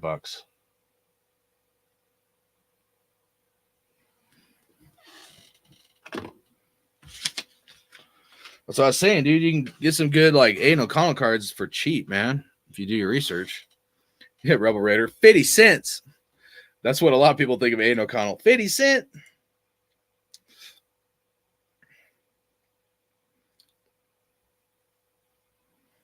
Thrash it. Oh, dude, that's a cool one. Yeah, there's a lot of cool cards, dude. You don't have to get like all the like a lot of my cards aren't even like super high-end cards. I mean, I do have some high-end cards, but like autographs and stuff. But yeah, I appreciate that. But that I just look for stuff that's like, it's clean and it's a rookie, bro. If he ends up being a stud, that might be, I don't know. I don't want to say $100 card. I don't know. But it'll be worth a lot more than $8, if he ends up being good. And if he doesn't, I'm out $8, I mean, this is an autograph, and it's a PSA 7, but like nothing's wrong with the card, bro. It's like the sticker, they just crooked. The sticker's a little bit like tilted. But that's an autograph, Aiden O'Connell, and this is his true RPA, meaning this Legacy Futures or Panini Futures right here. That's like his first rookie card that came out of the NFL, and this is numbered 60 out of 100. I got this card for $32, man. I got that card for $32. It's like $15 just to get this card graded, and it's autographed. So, you can find deals if you do your research. But, you get like an autograph card for $32 of someone that, might have potential to be like good, which I know a lot of people don't agree with me on that, but I think it's worth, investing in. Yeah, I don't plan to sell it, but if that card ends up being like $200 or $300 one day, yeah, to be honest, I might sell it, But then if he wins us a Super Bowl somehow, if that happened, then I'm not going to want to sell it. And if I do sell it, then I'll probably be pissed. I'm like, man, he won a Super Bowl. I had that card, but,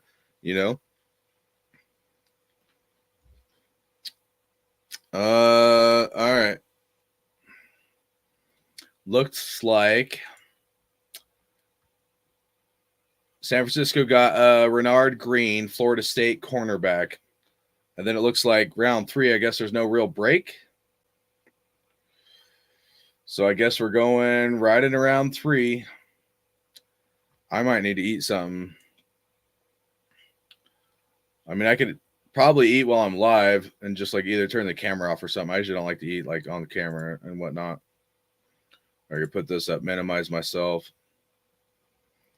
It looks like the Jets traded up. I bet the Jets are going O-line. Or no, they went O-line in the first round. Would they go O-line again?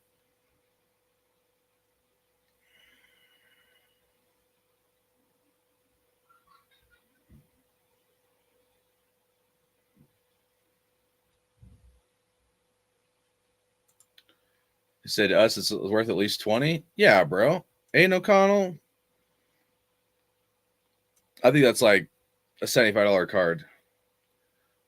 Thrash said, I mean, the other thing I forgot to tell you guys, these cards, when Aiden O'Connell first, part of it, there's this depends how much you know about cards, but part of it is Panini couldn't get autographs from CJ Stroud and Bryce Young because of the lawsuit between Panini and Topps had the lock and had CJ Stroud and Bryce Young under contract. So essentially you couldn't get autographs in Panini for Bryce Young or CJ Stroud. But so that elevated some of the later round draft guys like Aiden O'Connell. But the point is cards like this were going for like $100, $150 when these first came out back then, and now they're like 32. So they were high.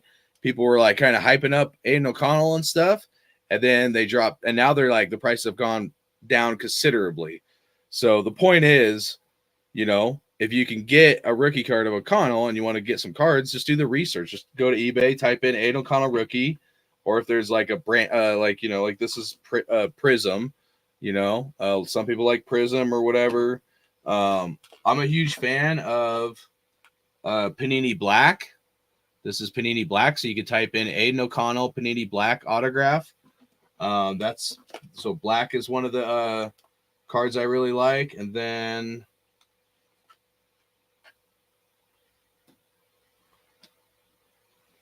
I don't know if I have any of those in here. Let me see. I might.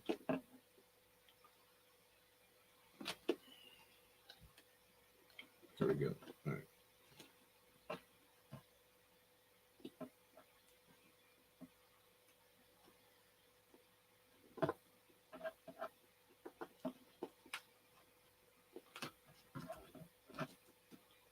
Where'd it go? There we go. All right, here's the Aiden O'Connell rookie for Obsidian. Obsidian's a really good looking card in my opinion. So if you can find any, and this is like a 108 out of 199, but if you can get an Obsidian, so type in like Aiden O'Connell Obsidian, and then auto, or you just do patch, which is like is the patch down here. But you know, there's some good looking cards for Aiden. I think that you know you might be able to get some deals on. If you don't believe him, I mean, I don't know if I'd invest in him. But you literally, like, if you don't believe him, you could buy, you know, a couple of his cards now. And none of this is financial advice. Do your own research or whatever. But you could buy some of his stuff now and hold on to it. Wait till the season. He's hyped up. People want his cards. And then you sell it, make a profit. You know, like if you just, like, even if you're against O'Connell, you buy this for 32. And then let's say he gets hyped up. You sell it for 75. You know, you just made, what, 100% profit? So,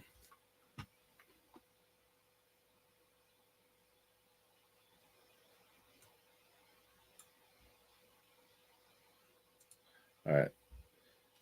Thrash said, I wanted to get into cards, but don't know what boxes to try or where to get them. Subscribe to my hardcore collecting channel. I'll try to do a video to try to help some people out. It's been a work in progress for me too, but yeah, what I need to do is try to help people out that are, you know, kind of maybe not as keen on some of the stuff because it can get complicated. All right.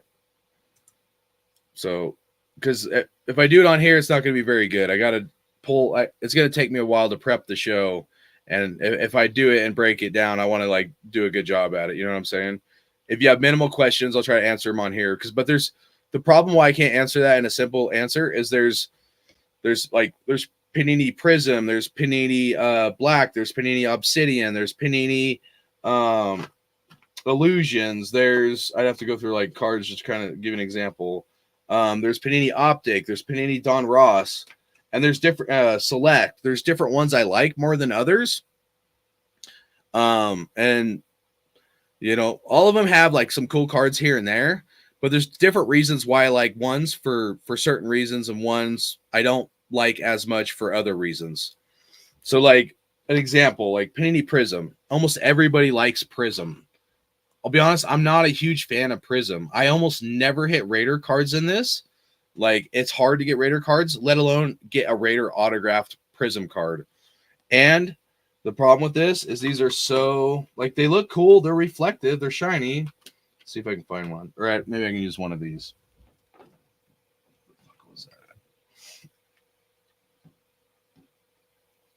All right. So like the problem is on this CJ Stroud, these cards are so damn shiny. Sometimes these cards, you barely touch them with your fingers and it can leave a fingerprint on it if you're not wearing gloves. And then like you take your finger off and you try to wipe it. And then the microfiber cloth can scratch the card. So then you just took like what may have been like a perfect like mint card and you by your fingerprint and then try to wipe the fingerprint off even by using, one of these, microfiber cloths, it can scratch it. So like when I wipe it, I'm not like putting a lot of pressure on it. I'm like, I barely like touch it. I mean, like just like a feather, just to get off the dust before I put it in the sleeve.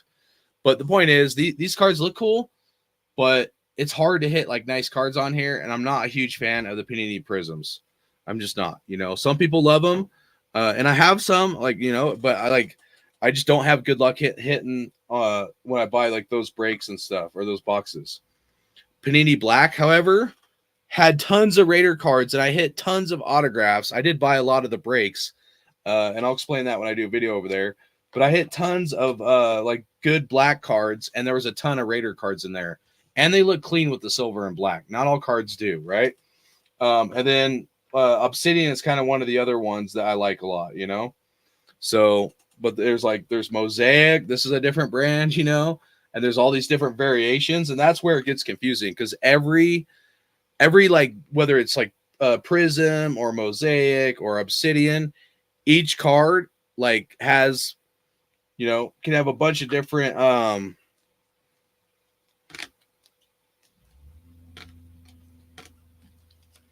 sorry, I'm gonna pull some out just kind of explain it.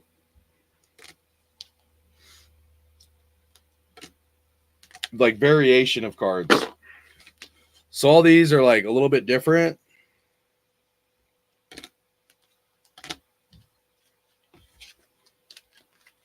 Where you have like base and parallel. So there's like this one's orange and it's like sparkly. Okay. The regular mosaic cards look like, I don't know if I have the regular ones in here right now. I usually put the nicer cards on the top loaders, but the regular cards look like this, but they're not like sparkly, like reflective like that, necessarily. But this, so there's like an orange one there, and this one is red and red and green. You can't see the green because the green screen thing. And then this one you got yellow and red or gold and red. This one is just red with Devontae and the American flag in the background. And then you got this one in red. So the point is like you could have this card for Max Crosby for this mosaic, and they might do this same thing, but instead of being red here, it could be green. They might do a blue variation. They might do like a silver variation or maybe a black variation. But the point is like you'll have one card with all these different colors. And some people who's a fan of, say, Max Crosby might want the entire color scheme for that card. So they might want this exact card, but they might want to get what they call the rainbow. I mean, I know why they call it that. I'm not a fan of that name, but they might get this card and they're like, but I want this card, but in the green and in the gold and in the red and then in the silver or whatever different color variations there are just for this one card. That's where some of it gets confusing. I'm not one of those people where like I want the color scheme for every player and stuff like that. To me, if it's a cool looking card like this Michael Mayer, like that's good enough for me.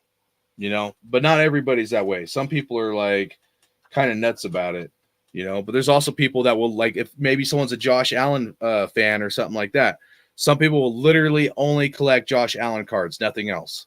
So if they're a fan of Josh Allen, they want like every different type of card there is of Josh Allen and like all these different crazy things for just one player. I'm not like, I have favorite players, but like I try to have a more broader approach. You know what I mean?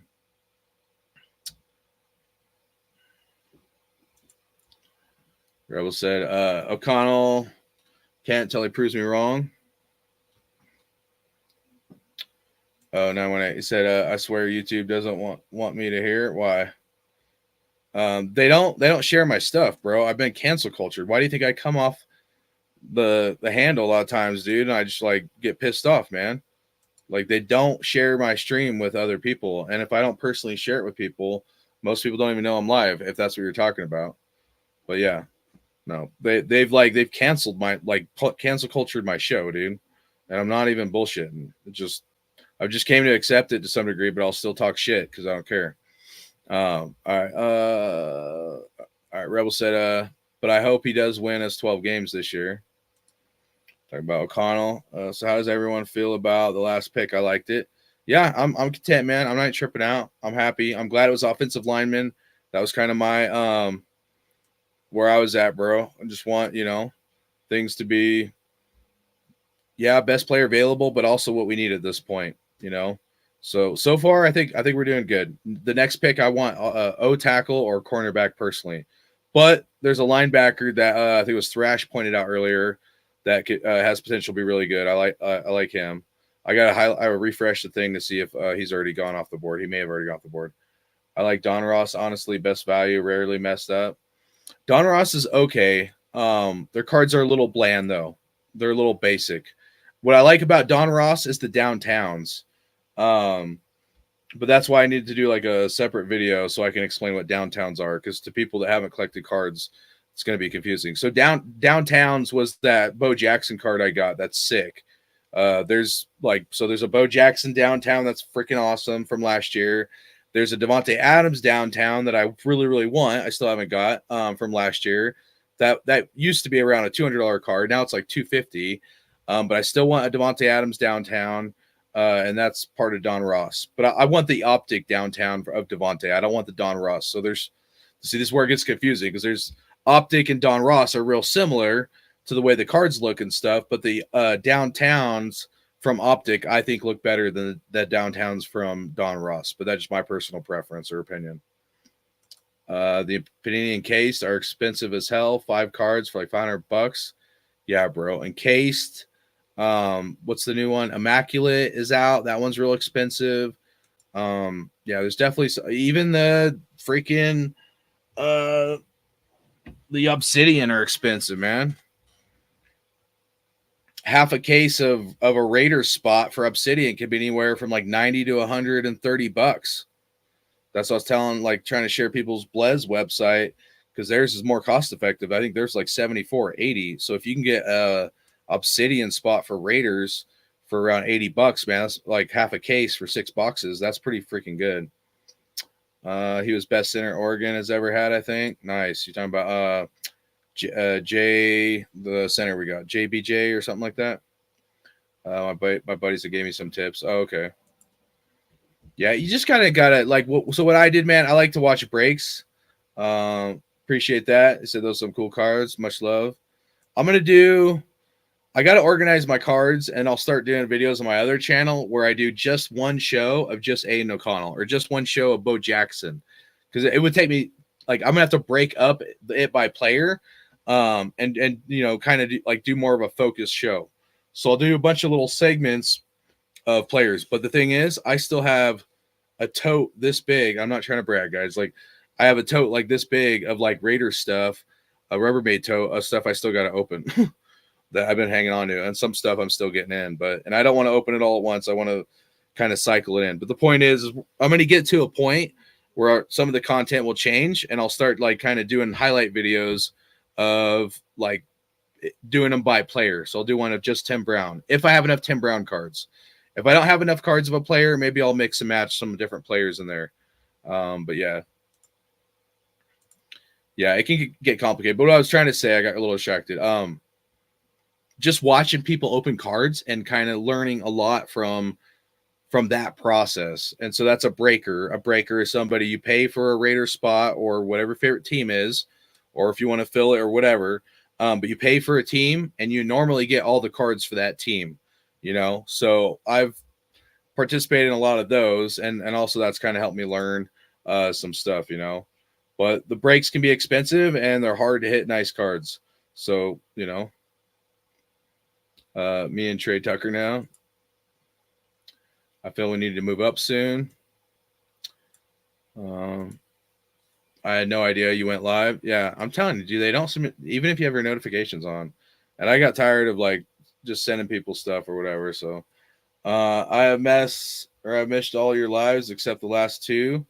Shadow banning is a real thing. No, it is, bro. I'm telling you, it's not just me tripping out, man. And yeah, I cuss and stuff or whatever, but no, they absolutely have cancel culture me. He's still available. I think the Chargers might get him soon. All right, let's pull up the board here, guys. Good comments and stuff, man. Yeah. No, it sucks, man. It's just this cancel culture thing's a real thing, man. And I don't want to sound tinfoil hat like, but yeah. All right, so Chargers pick next. Let's see who's gone in the third round real quick. So we had a wide receiver go to the Jets. Running back Trey Benson was that first running back off the table from Florida State. TCU Brandon Coleman, offensive guard, and then Caden Wallace, offensive tackle to the Patriots. So Chargers went tackle in the first round. Chargers are on the clock. So Chargers went tackle, and then they went wide receiver last round. So yeah, I could see him going linebacker. We'll see. Pick is in. It's coming up here.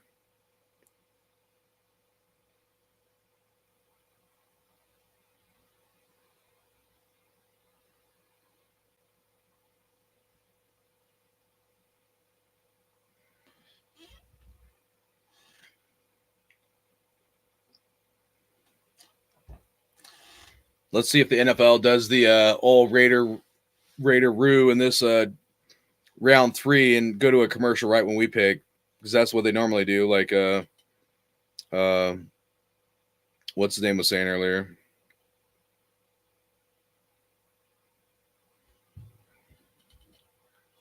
Oh no!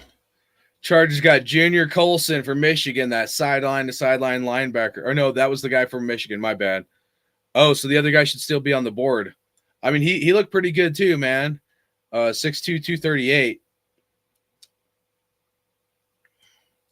But I think that other linebacker's still on the board, ain't he?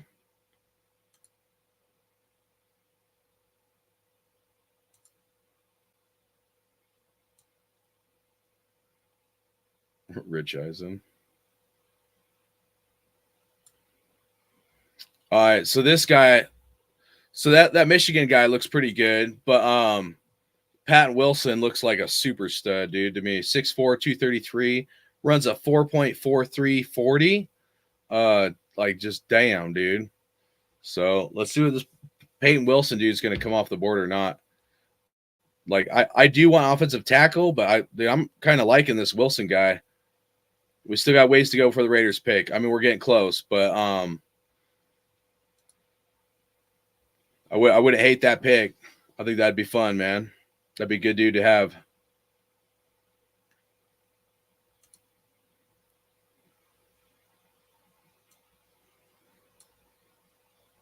Oh no, I don't want the app, dude. They like. All right. So pick 5 in the 3rd round.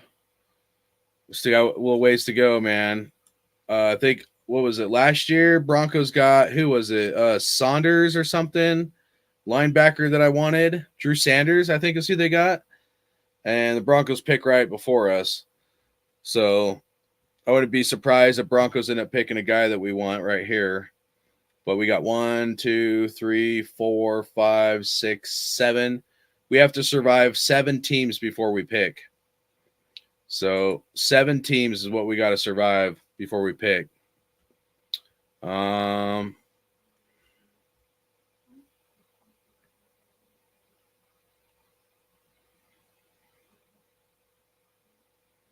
So okay, I kind of went over that. The Chargers might get him. He ran a dude down in the game from behind, clocked over 23 miles an hour. That's nuts, bro. I'm telling you, 23 miles an hour, that is nuts, dude, let alone for a linebacker. That's the kind of guy, dude, guard Travis Kelce's ass getting old here soon. Raiders 7528. You see me going running back? I hope not, bro. I love you, Raiders 7528, but damn, I hope we don't go running back. Need to go cornerback. I know a lot of cornerbacks have been taken, so I'm not even sure who's left for cornerback. But at this point, it's like cornerback, offensive tackle, or linebacker.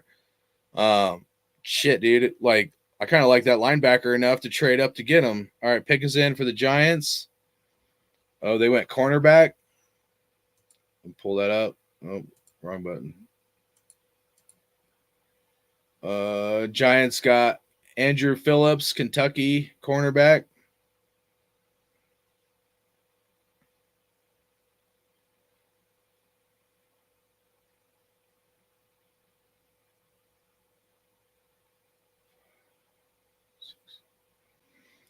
You guys survived six teams, man.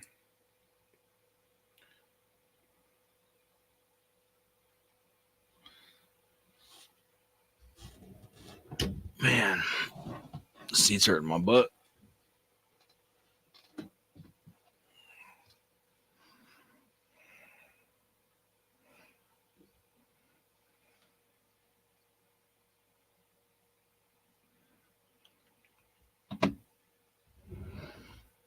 I'm gonna mute it here. I'll be right back. I'm gonna go put something in the toaster oven. I'll be right back.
The Panthers only have one winning season since 2015. That must be tough.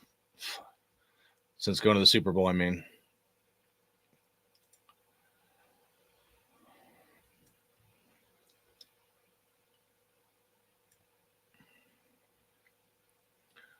All right, so another cornerback come off the board. A lot of cornerbacks going. Andrew Phillips to the Giants. Offensive tackle Isaiah Adams for Illinois going to the Cardinals. And then Trevin Wallace, linebacker from Kentucky. So they went linebacker, but not the guy that we were looking at.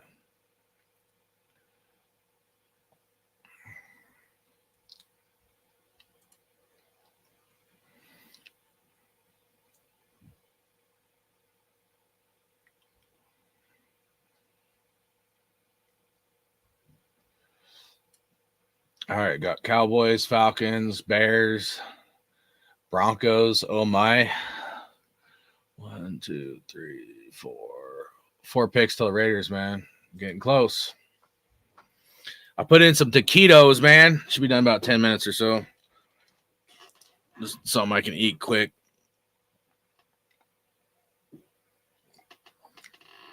I love the toaster oven.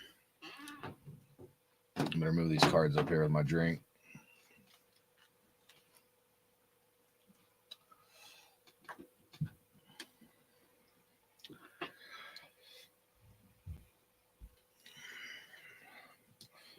Cowboys pick is in.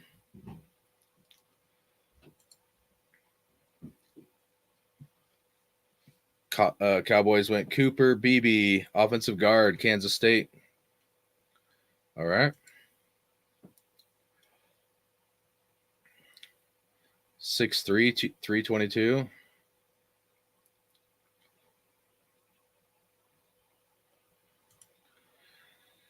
Man, that linebacker. Oh, I bet the Broncos are going to take him right before us.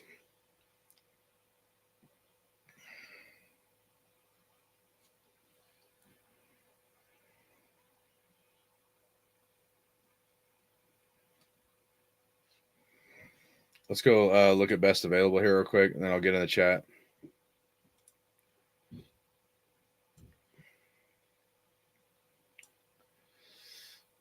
Peyton Wilson's ranked number 2 on ESPN's board right now. We also got the Cedric Gray, dude. 6'2", 234. I mean, it looks like as far as offensive tackles, there's almost nothing available. This dude from Pittsburgh, Matt Goncalves, might be available. From Pittsburgh, 6'6", 327.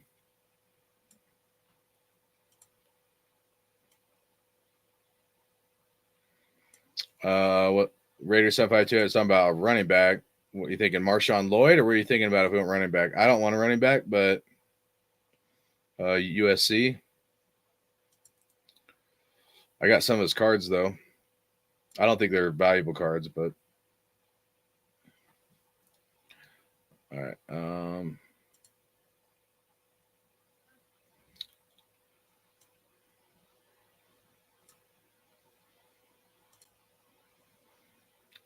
Did you just say Kobe Trice went to the Falcons? Just kidding. Braylon Trice, edge. Damn, dude. That linebacker might be available. Broncos going to screw us. Broncos or Bears are going to screw us right here. I can feel it, man. Kind of liking that linebacker, even though I really think we should go O tackle.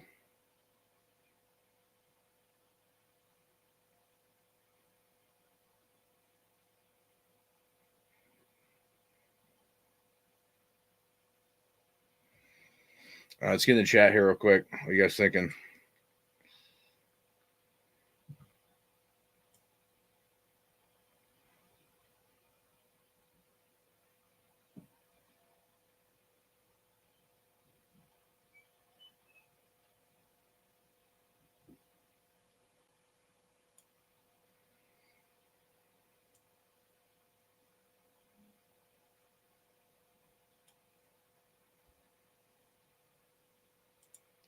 All right, Michael, now when it said if they draft linebacker, you can see moving on from Diablo. We got 2 picks, guys, till the Raiders pick. What do you guys think? And put it in the chat, man. What are you guys feeling? I want either linebacker or tackle. I like it. Definitely down with that pick. All right. How big is that bass? Oh, probably fish or something you guys talking about? 5 pound was 8 pound. Oh, and Michael's picture. I got you guys. Very soon, fishing videos coming back. Back out. Lately, just cards. I'm the worst fisherman ever, dude. I don't have the patience for it. I've tried to. I'm just not very good. You got a 20 pound hybrid stripper. Tim caught out one of our trips last year. 1 pound from state record. Oh, geez. Almost broke the state record. Nuts, dude. Said I started fishing again years ago.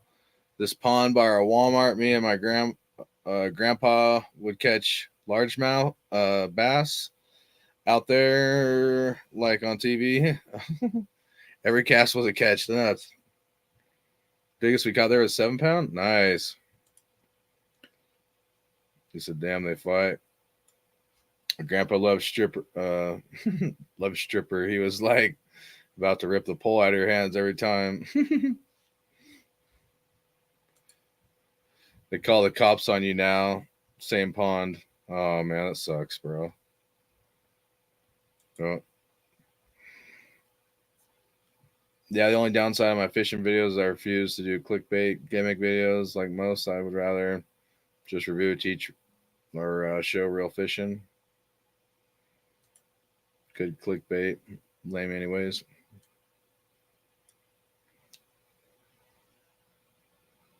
Yep. Air fryer. That's what I have. That is it's an air fryer / toaster oven. I said toaster oven, but it's on air fry right now. BB is a cowgirl. Nice. Quit putting out there. Hardcore damn dude. BPA. You talking about the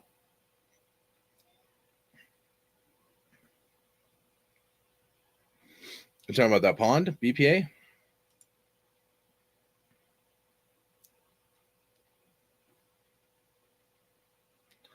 I was biting my nail if that's what you're talking about, bro. Sorry.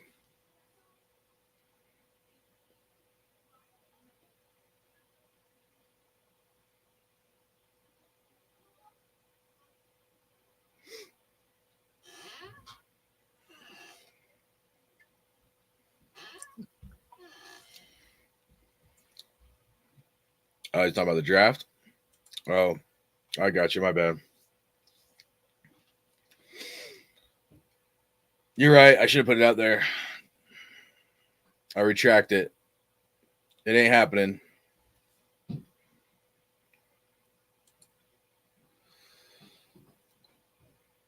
Yeah, I got you.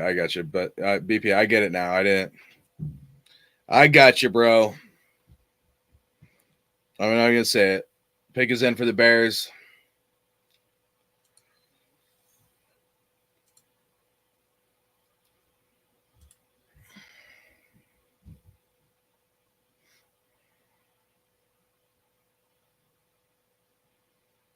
So Jeremiah's best available is some guy from NC State. Not going to say his name.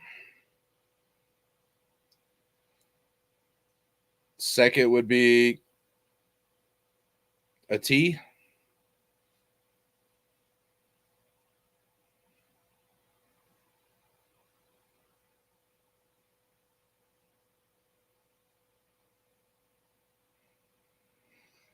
I will say, I think the Bears got a linebacker. Oh, it already came in. I would say the Bears got a linebacker last draft and last free agency, if I remember right, or a year before last or something. But all right, Yale, offensive tackle, Kyron Amajaji. Like I can't even pronounce that, bro. Like, how's anybody supposed to pronounce that, dude? I gotta be like an English major, Amagi Gaji, like. Oh man.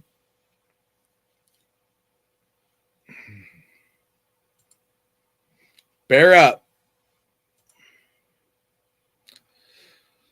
All right, guys. Raiders are almost up. Raiders almost on the clock, man. You guys think about that?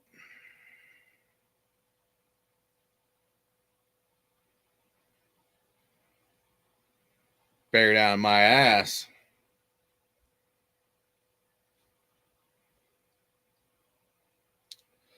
OJ Raider, what up, big dog? Happy Friday, man. Hopefully doing good. We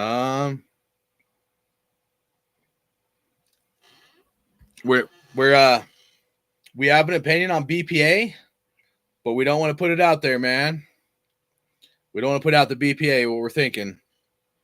Salute to Thrash. He kind of put it out there, or maybe some. I think it was pretty sure it was Thrash. To look at this dude, but we ain't putting it out there what we're thinking. We're gonna hold it till the donkeys pick. Pick is in. Chaos Raider, yeah, dude. What up, big dog? Shout out to Chaos. He said, "Come on, donkeys, mess this pick up. Let's go, man. Let's go. Save a horse, ride a donkey. Let's ride. Let's ride." What's that donkey wearing, bro?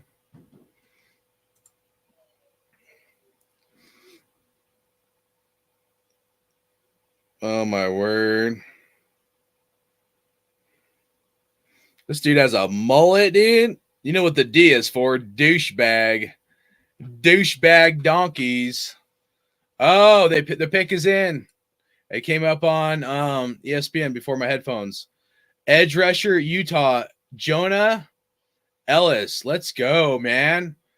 All right. 6'2", 248. I don't even care. So what do you guys think? Should we put it out in the open or no? Thrash, you decide.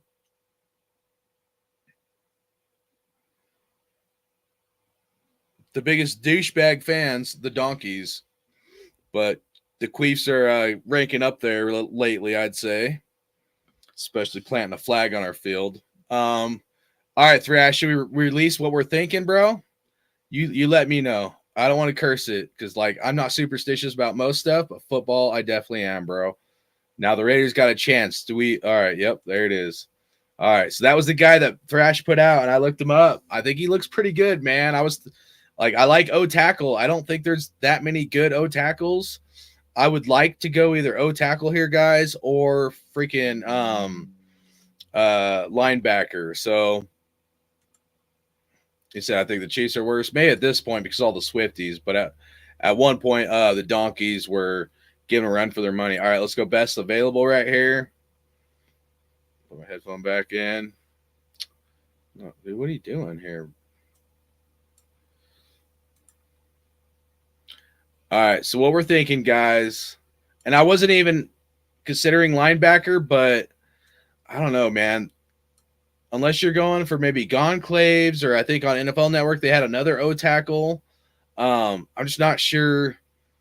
Like, I wanted O tackle, but once I saw this guy that Thrash put out, Peyton Wilson, 6'4", 233. The dude runs he's got excellent size. He's a sideline to sideline linebacker, and he runs a damn 4.4340. Nuts, bro. I mean, just him to be 6'4" and 233, that's damn good size for a linebacker, especially in today's new realm of linebackers. The pick is in for the Raiders. Let's go, man. I'm not going to read the rest, man. We got to focus here. We got to focus here.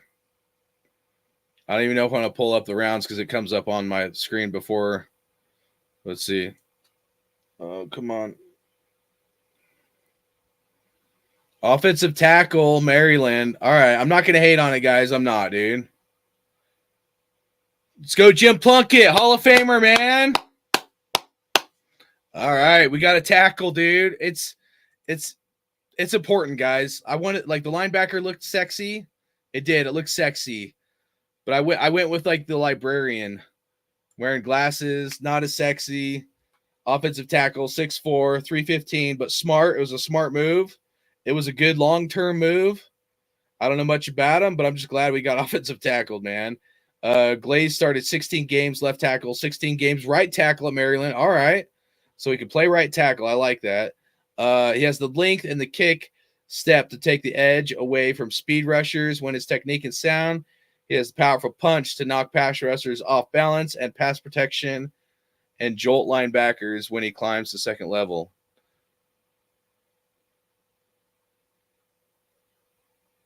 Wonder if that was a real tattoo or like a sticker on that dude's leg.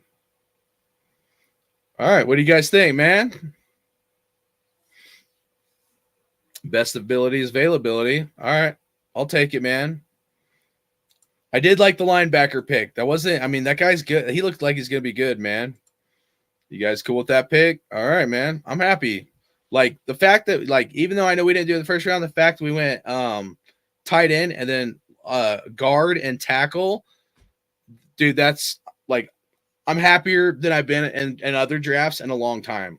You know, I know some people probably aren't that happy about that because I know we need cornerback still, but you know, maybe either we move up or the 4th or the 5th round, address that. So next up, I would say cornerback, QB, quarterback, and then also linebacker. Those would be the 3 areas I would maybe focus on. Thrash said low grade though. He's probably a developmental guy. You know what I mean? With potential. He's what was he? 6'4", I think it was. 6'4", 315. So he's not the biggest guy, which can be good and bad. He should have a better lower center of gravity for getting down lower, being a little bit shorter for a tackle. Most of those tackles are 6'5", 6'6". You know, but yeah, we'll see, man. He might be a developmental guy. Hey, Seuss, man, what up, man? Said, let's go. Great draft so far. I like it, man. I'm pumped, and a lot of times at this point in the draft, I'm pissed, yelling. So it's been pretty good, man. Thrash, I wouldn't hate on that, man. Trade up for that linebacker. Let's do it, bro. Give up next year's 3rd round and maybe like a 5th round. You know, and then obviously swap picks this year. I'd do it, man. I'd be all about that. I like that linebacker, man. I do. All right, guys, I'm gonna check on my food. I'll be right back.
All right.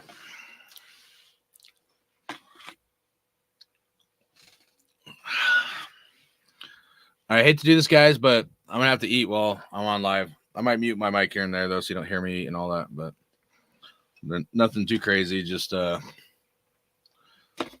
damn camera, come here. There you go. It's just like some taquitos here.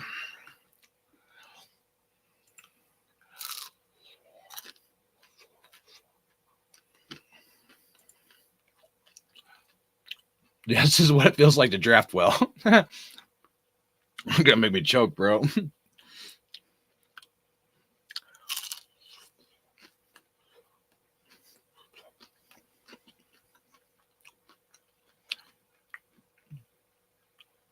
Colt's got the other tackle I was kind of looking at earlier.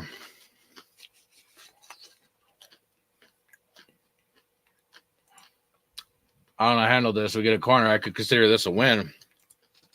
Facts, man. Oh, 10-day. We drafted a guy with 2 metal knee stabilizers. Fuck me. Really? Are you serious? Does anyone know our last draft pick injury history specifically? No. Preached. Let us know, man. I mean, we wanted a tackle, but no, I didn't know much about him, man.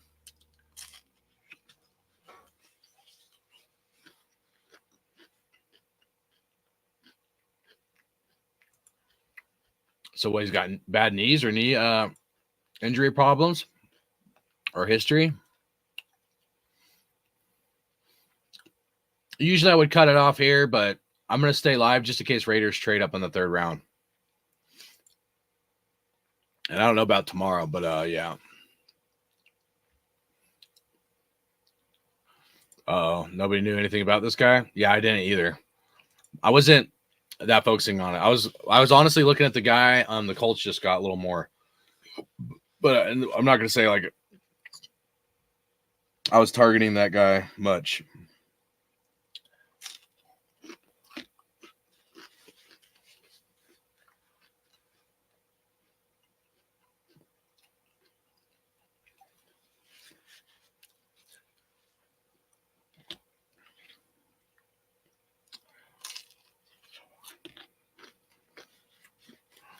So what are you trying to tell me? Raiders should have an Alex Leatherwood or what?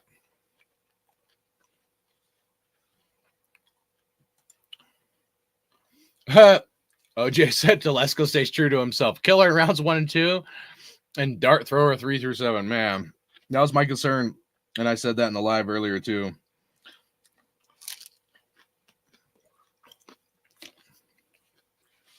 I put it in different words. Essentially, I was trying to say like he's good in like the 1st round, and then there's some questionable things about him in the later picks.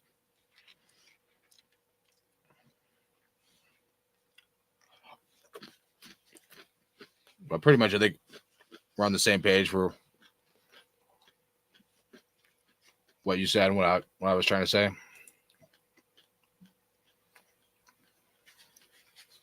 I don't know. What do you guys think? Why would they go that route for tackle instead of someone else?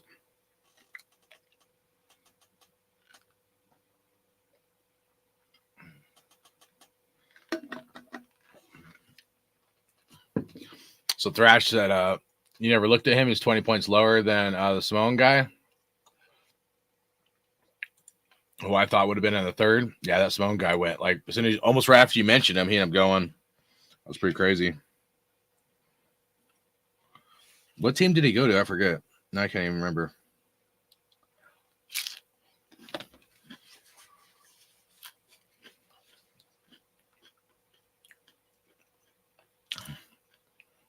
Well, OJ Raider said this guy won't beat out Munford. Well, I guess if you're a Munford fan, then you're happy. Unfortunately, I don't know too many people that's a Munford fan.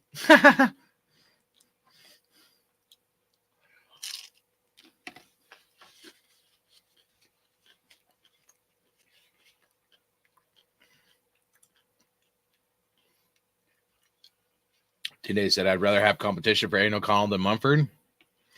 Who are you thinking of, 10-day, as far as competition for Aiden? You thinking Spencer or what? You think of the QB from Texas or whatever? Oh, that's right. He did go to the Chiefs. I should have remembered that. You're right. Yeah, Samoan dude went to the Queefs.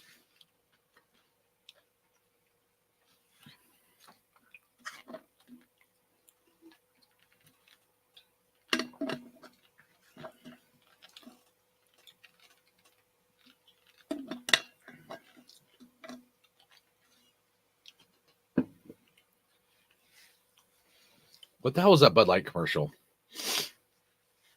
I ain't even paying attention. Was that such some woke ass commercial or something?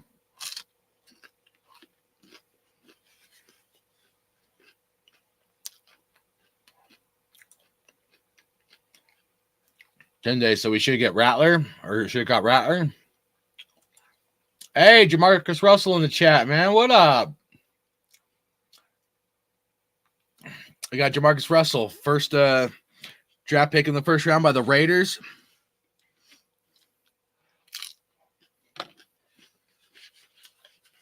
Trotter or Wilson with the next pick, please.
Rattler maybe at UDFA. I can't see that happening.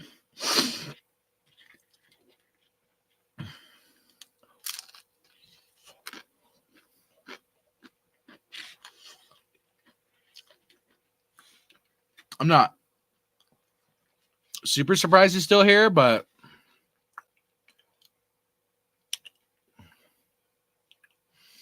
could Seahawks get him? That was the other one I was thinking about, remember? Seahawks go quarterback here? Oh, their pick just came in. Offensive guard. Interesting. Next up would be Cowboys that probably would look at a quarterback, I would say.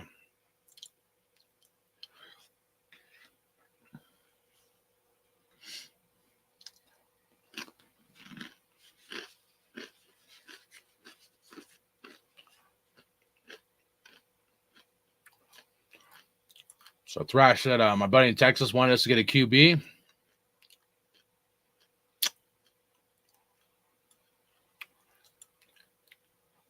Jamarcus Russell's eating Prometheus. You saying Prometheus sandwich, or what are you trying to say? Prometheus sandwich? See, someone please help me justify last pick. Seriously, never heard of the kid. I don't know anything about him, bro. To be honest with you. So I'm not going to lie to you.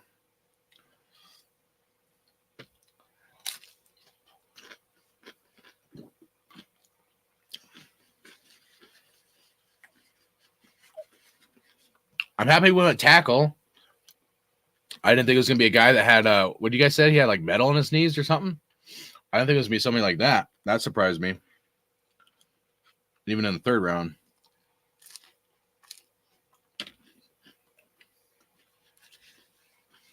I can read some stuff about him if you want, OJ Raider. Just let me know.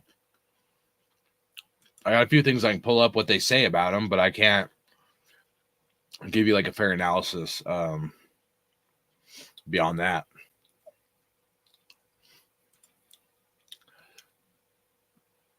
I think we got that tackle because they're flying off the board. He's pretty decent. Jamarcus Russell said, all right. I know that's probably the real Jamarcus Russell. But even though it didn't work out, Jamarcus Russell, it would be pretty badass if he was in our chat right now. I'm not gonna lie, I'd be pretty happy about that.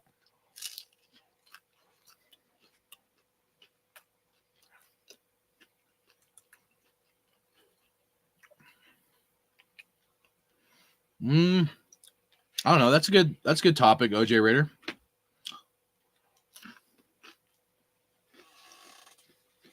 Anyone think Jacobs leaving the Raiders influenced the Raiders' two first picks? Our first two picks. You're talking about tight end and guard,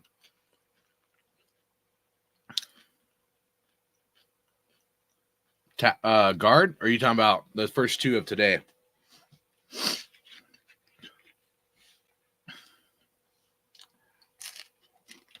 I mean, rewind to last year, a lot of people were hating on Jacobs, but he was getting hit before he even got to line of scrimmage, bro. That's a recipe for disaster in the run game. So this offensive line was pathetic last year for portions of it, in my opinion. When they called the name and showed a picture of him lined up, he had a metal knee stabilizer brace on both knees. Oh, I got you. Yeah, the knee braces. But how many, I don't know. I'm not saying you're wrong, but how many offensive lineman guys just wear that to protect their knees? And I don't know. I don't know if that's like I feel like I see a lot of linemen wearing knee braces, though, like you're talking about.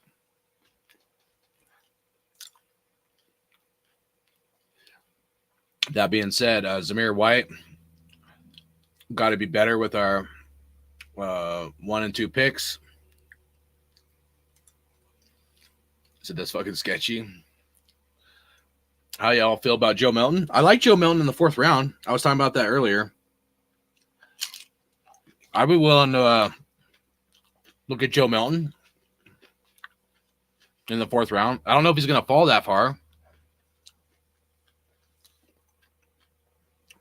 I think part of me likes Spencer Rattler, but with Spencer Rattler's size being a little shorter and scrawnier, I kind of would almost rather Joe Milton. So I think Joe Milton would be like a project, but if you sit him for a year or two, develop him, I think he could be a good quarterback. I don't know if I like Joe Milton in the 3rd round, but the 4th round, 5th round, I don't think he's the last till 5th round, but in the 4th round, I like Joe Milton. Yeah.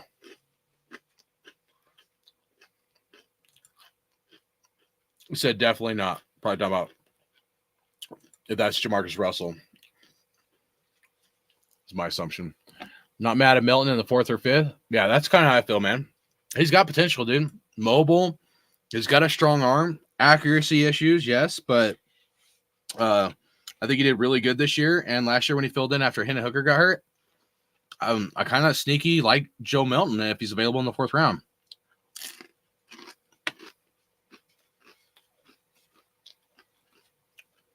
Marcus said Zamir played good when he was in with the O-line. That it might like so if you're talking about scheme fit, like maybe Zamir White was a little bit better with the line, but I also think the offensive line got better later in the year when Zamir was starting to come on the scene.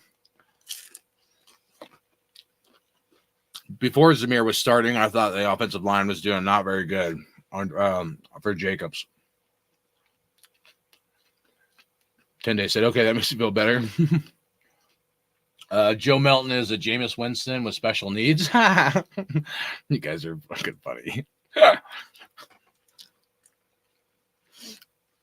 Well, if you don't want Joe Milton, who do you want, bro? You want like a Spencer Rattler or OJ Raider? What would you want for what's left and where we're at in the draft? I mean, we should all know by now the pick-ins are going to be slim at quarterback, right? So beggars can't be choosers to some degree, but we also have to be realistic on what's available right now. You're saying no QB? All right. So you feel confident in O'Connell Or what? Or Minshew? Or so we made our bed with AOC. All right. Hey, man, I'm not going to hate. I think there's upside with O'Connell, dude. I really do. Let me look at this draft board real quick.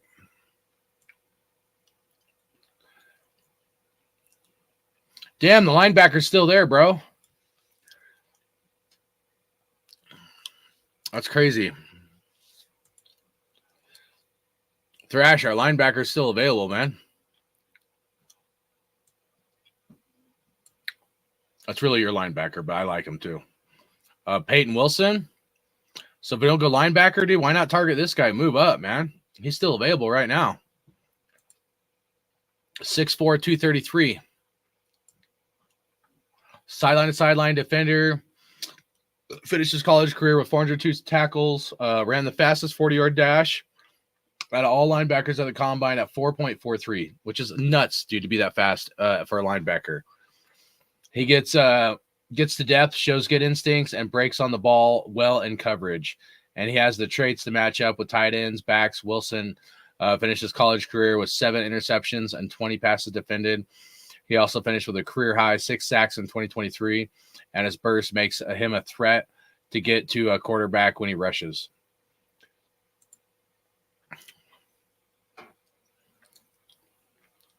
So that was somebody we were possibly looking at with our last pick.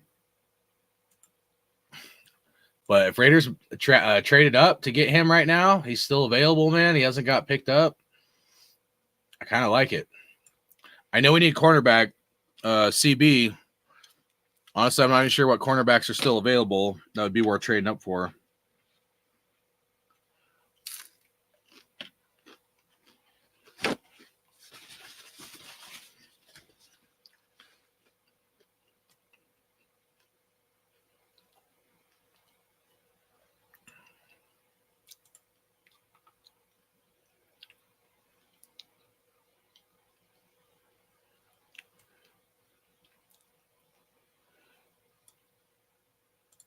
All right, OJ said, no QB this late will beat out either Aiden O'Connell or Minshew.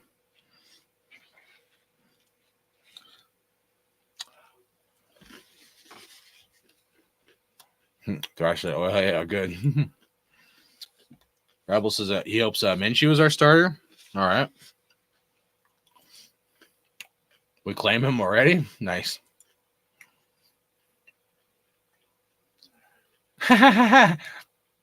Shout out J-Dog. I love when J-Dog's in here for during the draft. He was here last year too. He said they better fucking move up. Let's go beating his meat. Nice, bro. Take that white boy for NC State all day at linebacker. Let's go, man. I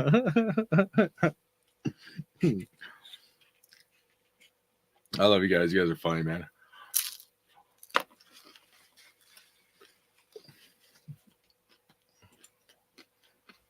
Xavier Howard is still a free agent. If he's the plan at cornerback, that's a good point. Howard from was that Dolphins or the Bills?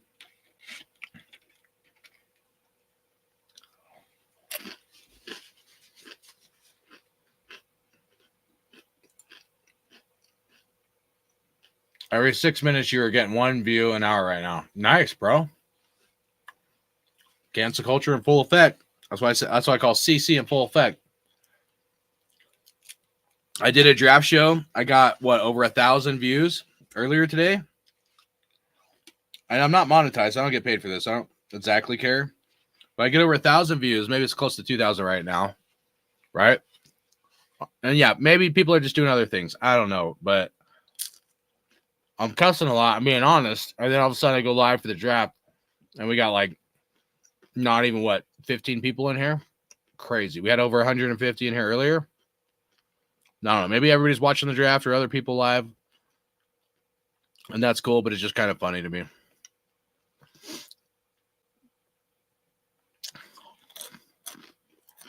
What pisses me off isn't that I don't have a lot of followers. Like, I don't care about that, to be honest with you guys. Like, what pisses me off is the idea, like the cancel culture ideology, bro.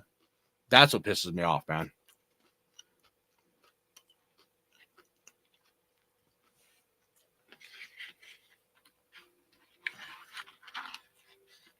I'll be honest with you guys, like if I had like 10,000 followers or 20,000 or 100,000, whatever,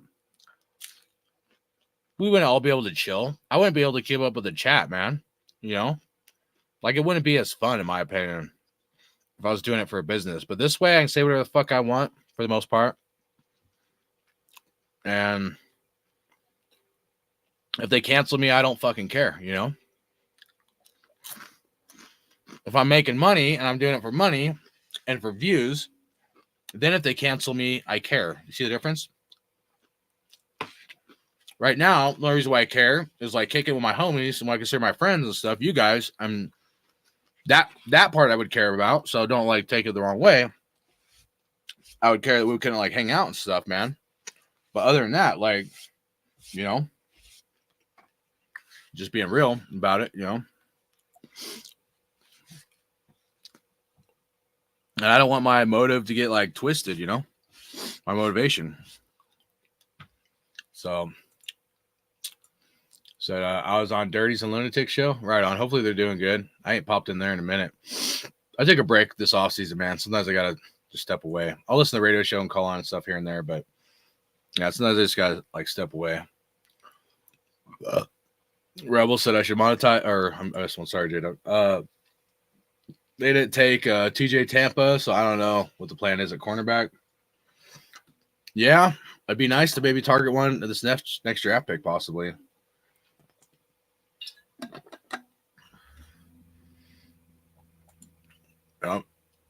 Rebel said I should monetize my channel just to help out a little. Yeah, but if I do, you have to like, not like sign, but you have to like agree to their whatever bullshit. And technically I'm supposed to abide by it right now, but that's a fact, 10-day. As soon as you're not on a certain side, then they cancel you. It is true. It's not far-fetched, or you know what I mean? I bet you would be the one person not to sell us the ball whacker 3000. Nice.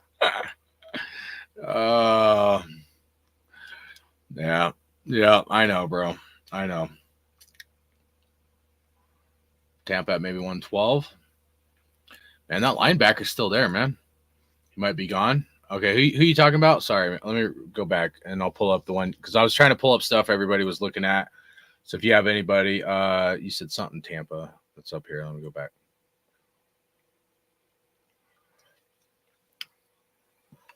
Oh, TJ Tampa. All right, let me find it. I'll pull it up on the best available here real quick.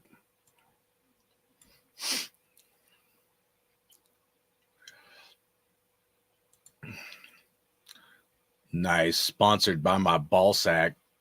The boot ball sack. The boot glass.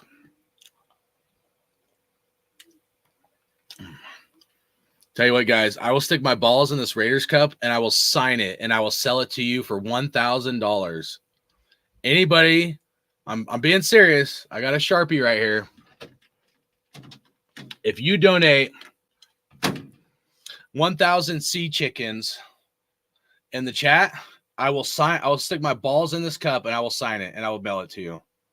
I might even put a special pube in there for you too. Those things go for a lot of money these days, I hear.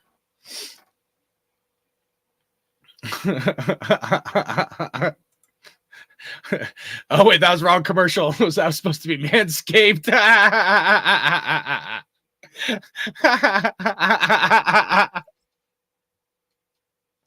I'm sorry, a little bit of army came out in me in that. Sorry, guys. Oh man, if you know, you know.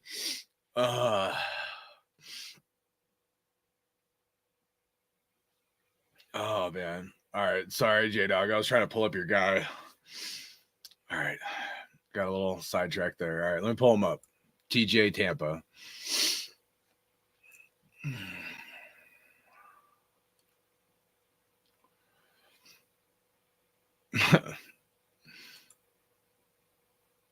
Hmm. Oh, damn. Cornerback. He's top of the list according to ESPN.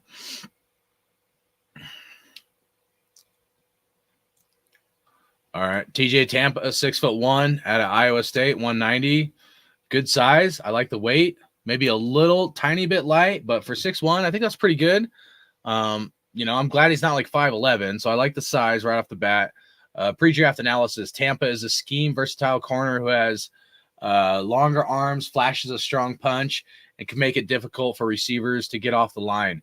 He mirrors the receiver's release and smothers them when he's able to stay on top of the route. Tampa is effective at reading receivers in man and recognizing route combinations in zone. He doesn't catch everything he gets his hands on, but he has bigger hands for a corner. Played the receiver position in high school and flashes the ability to pluck the ball out of the air. The fact that he's a wide receiver turned cornerback, I like. I like that feature. I like his size. You know, seems like it could be a good fit for sure. I guess my question would be, I don't know if he'll be available in the 4th, you know, unless we move up. You think it's worth moving up in the like right now in the 3rd round to get, or you think he's going to be there at the 4th? I mean, the fact he's like on ESPN's board right now as the next best player, he's probably going to go here pretty quick, it looks like. But I'll hop back in the chat. So you guys are talking about.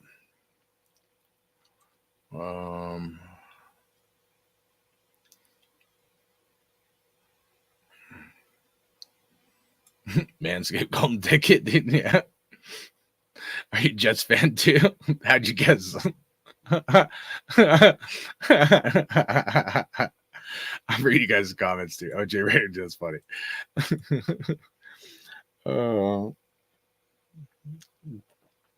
J Dog said he's huge, bro. Potential. What was his projected overall? 46? Really? Damn, that's crazy, man. You serious? You want to see him on Joe Rogan's show? Damn, dude. I'd probably get a contact high. Who knows what I do at that? Because I don't partake in that anymore. But Telesco need to move up. All right. I'm with it, man. I'm with the Raiders do whatever it takes to like help us over the hump. And let's be honest, man, Raiders got, you know, some good players. I feel pretty good so far as draft by position. Other than the first round, I think we truly got best player available. I thought the guard was good. So people ask some questions about tackle. I'm not sure about the tackle that we got for our last pick, but at least by position, like I'm comfortable where we're at. However, I will say if we're going to have a weak link of a quarterback in Aiden O'Connell or Minshew, it means we got to have a stronger overall team. So if that's the plan, then if we need to move up to say get a cornerback like J-Dog is saying, I like it. Or maybe even that linebacker that make sure he didn't go. The linebacker that Thrash was talking about. So I like both those scenarios. I'm willing to trade up, bro. I'm all about it, man. All about us doing some stuff that make a difference like now. You know what I mean? Tampa talked about going to Dallas. Dallas got Maris Lufeu. Man, some of these names are just unreal. Like, how am I supposed to pronounce some of these guys, man? Like, I'm not knocking their name. I'm just knocking like my abilities. You know what I'm saying? It's more of a knock on myself. So, my last name isn't the best either, but I don't mean to like that. That's why I said that wrong. But people fuck up my last name is what I'm trying to say. Catch you guys later, Colin. All right, bro. Let's do some DMT and do a live. What are you talking about? What's DMT? DMT. What's DMT? Would I trade up for Rattler? I kind of liked him. I don't know, man.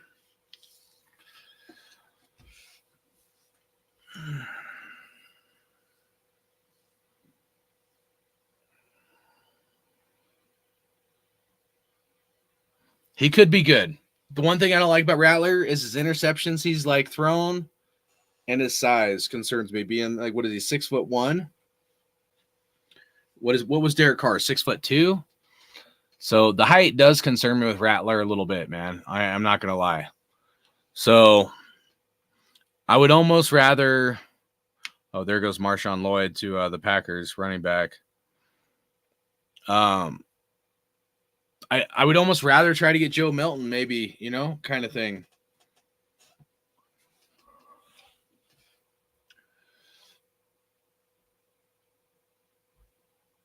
Tampa Bay might take him. TJ Tampa. That would be kind of like crazy, man.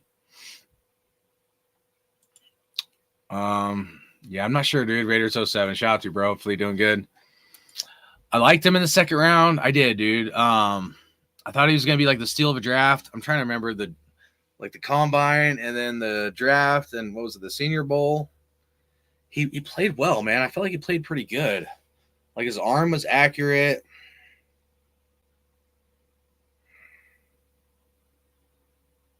Sorry, I'm just thinking here a minute.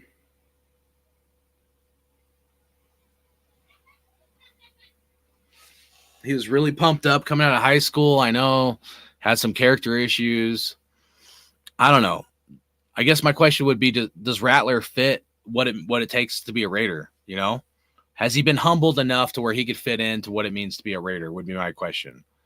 If we feel like he could fit in with that, then I would say, yeah, maybe pull the trigger early or like draft or like trade up to get him, because it would be nice to have another option at quarterback. I don't know. I'm trying to weigh it back and forth. This is what I do. I get dealt with like a curveball or something. I'm going to weigh all the scenarios in my head to see if it's like which side makes sense or the positives and negatives, like pro or con. And that's just how I try to do a lot of things, which could be good and bad sometimes. But yeah, buddy.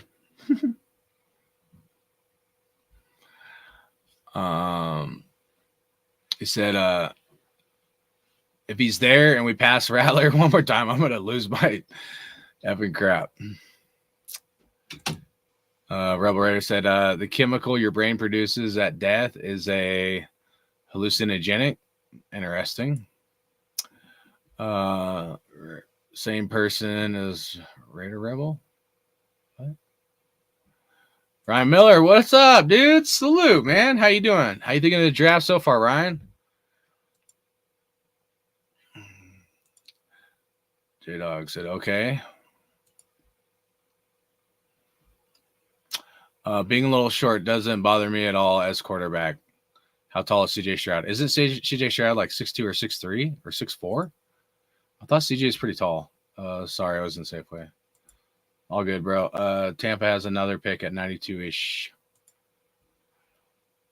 I saw who you're talking about, J-Dog. I love me some. Oh, I got you. I honestly, yeah, dude, I don't know what DMT is. I keep my stuff pretty clean. I ain't hating on people to do their own thing, but I have a little drink here and there. I smoke cigarettes. That's about it, man. Not saying I'm innocent. I have my past, but Ryan said, I like what I'm seeing. Bowers and Powers are extremely good picks. Not sure about the Glaze pick. I kind of rhymed. Just to start making some little like rap beats here. From the Bower to the Power. To the end of the hour. We pick 112 with Coupon Tom. I would need a beat. And I can't rap. I can like come up with some like lines that are cool, but I definitely can't rap. But I would need a beat to think of something. It's been years, but not opposed. What's our next pick? I'm kind of open, man. I mean, you guys have brought up like I'm arguing with myself. I'll be honest with you guys, man. I'm like going back and forth, dude. I'm like cornerback, like all the scenarios at the cornerback look really good, man. That linebacker is still not gone. That's nuts. Why? He's been there for a minute, dude.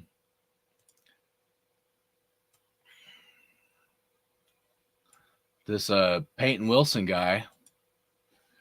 Kind of curious why he hasn't came off the board. I thought, based on the way he looked, that he would have gone. Cedric Gray. He's a linebacker that's on the board. Got this cornerback, TJ Tampa 2.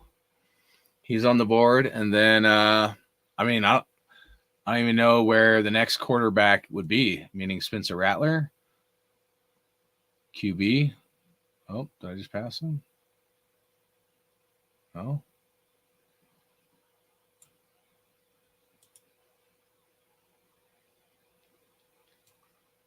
Unless I missed him.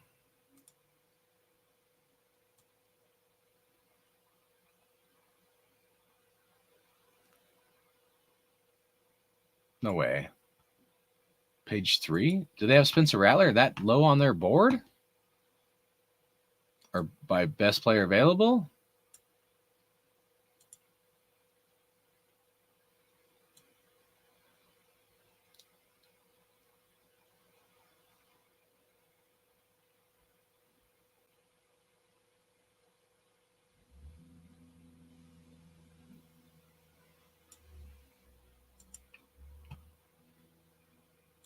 Sorry, guys. I'm just trying to see, unless I missed it somewhere, I'm trying to see where Spencer Rattler is ranked on their board for best players available still.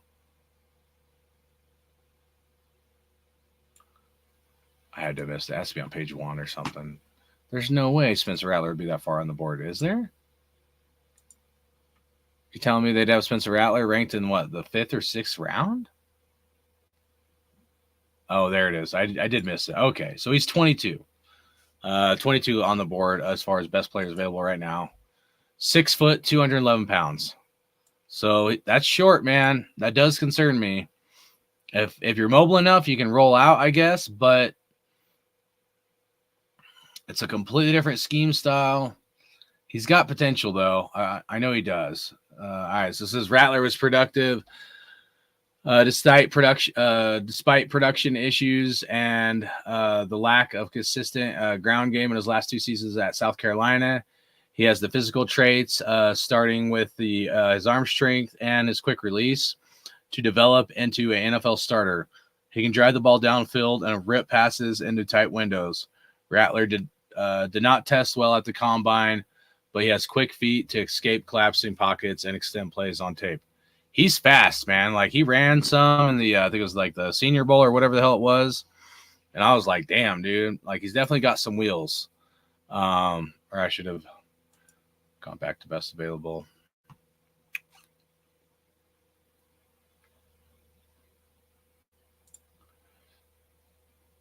So, yeah, Spencer Rattler, TJ Tampa, the cornerback out of Iowa State, 6'1", 189 pounds. And then there's Patton Wilson, General Patton Wilson, 6'4", 233. NC State, that was one we were looking at earlier. I'd kind of be okay with any 3 of those options, or, you know, trading up for something. All right, I'll pull the chat back up. Back to the draft here.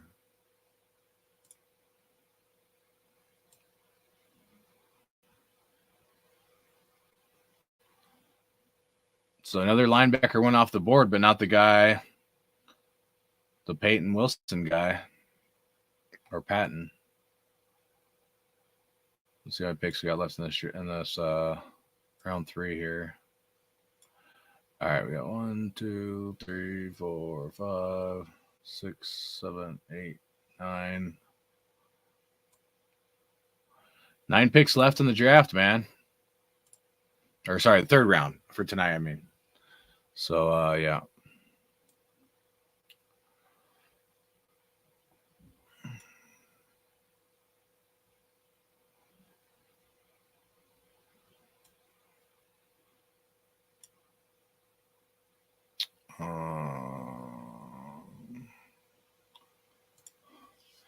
Pick at 112 with Coupon Tom. Nice. He says, it's been years, but not opposed. Did anyone get Jeremiah Trouter? Oh, is that Jim Trouter's son? I forgot about that. There's so many, there's so many people coming out of the draft. I was going to write them down. So you got like Jerry Rice's son. You got Marvin Harrison Jr. You got Frank Gore Jr. What's the tight end that played for the damn Chargers for a long time. Why am I drawing a blank? The really good tight end that tore us up for a lot of years. His son is playing. Put in the chat what the last name of the tight end was that played for the Chargers. That was really good. Gates, Antonio Gates' son. I don't remember his exact name, but Antonio Gates' son. That's 4. You just said Trotter. I think I said Frank Gore. I kind of lost track now that when I got hung up on that. So there's a couple more too, I swear. But anyways, there's like over 5 like kids whose dads played in the NFL and were pretty damn good players, if not like studs, that like came out in this draft or are coming out. And that's pretty crazy to me, man.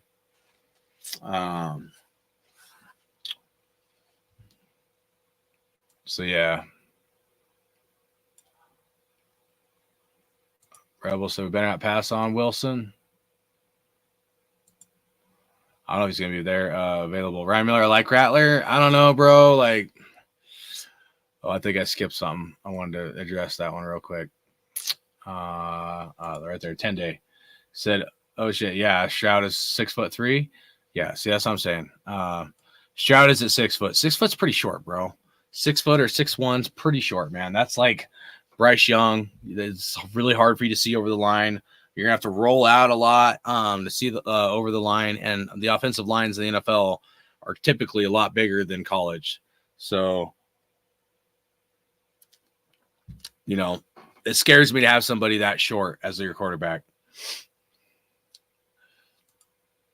You want that linebacker? That's the move.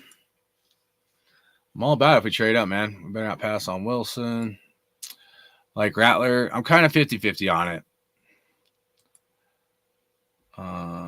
So who did we pick today? The guard and a tackle. Yeah, Powers and Johnson. Or Powers, Johnson, and who? I have to look it up. I'll see if anybody put it in the chat. If they didn't, I'll tell you here in a second. Rattler is extremely educated when it comes to scheme reading defenses. Those interviews, him talking about football, he sounds like a grown up. Go look at Aiden O'Connell's videos talking about football. Feels like you're doing a connect the dots picture with a child. What?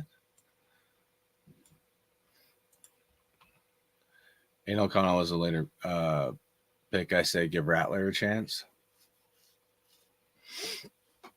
I'm not opposed to get Rattler. I mean, I'm not. The height does scare me, though. He did good in the Senior Bowl. He looks like he's got potential. He could be a sleeper pick. He could be the sleeper pick of the draft. Third pick was Glaze. So Raiders 07 said it. Yeah, the offensive guard we got for that from Oregon.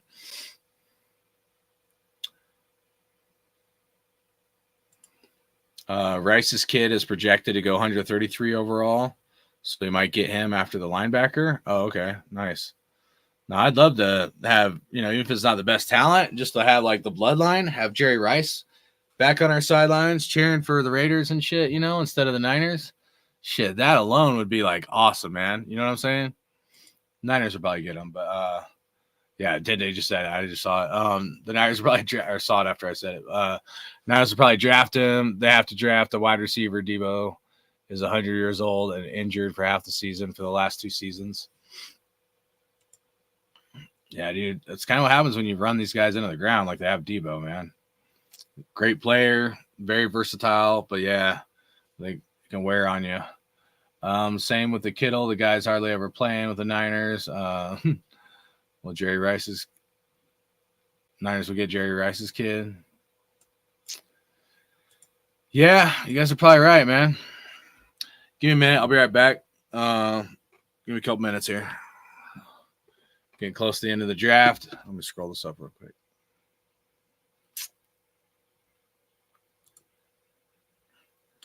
Be back in a couple minutes, guys.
All right.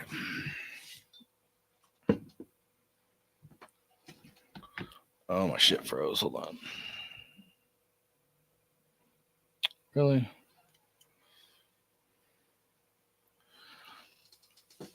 Give me a second. Oh, come on.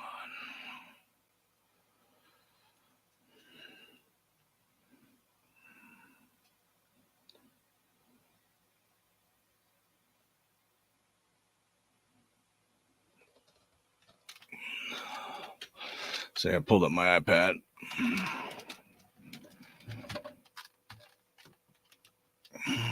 All right, come on, you stupid camera. There you go.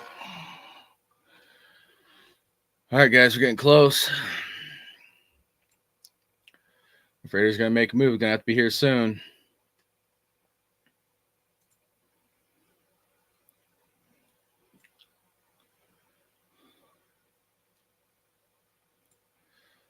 They've all right. So we're talking about the people stealing our nation slogan. It's been happening for a long time, bro. I've been ranting and raving about it for a long time, bro. Like I'm telling you, bro. Like it's evolved. It's definitely before COVID and stuff, man.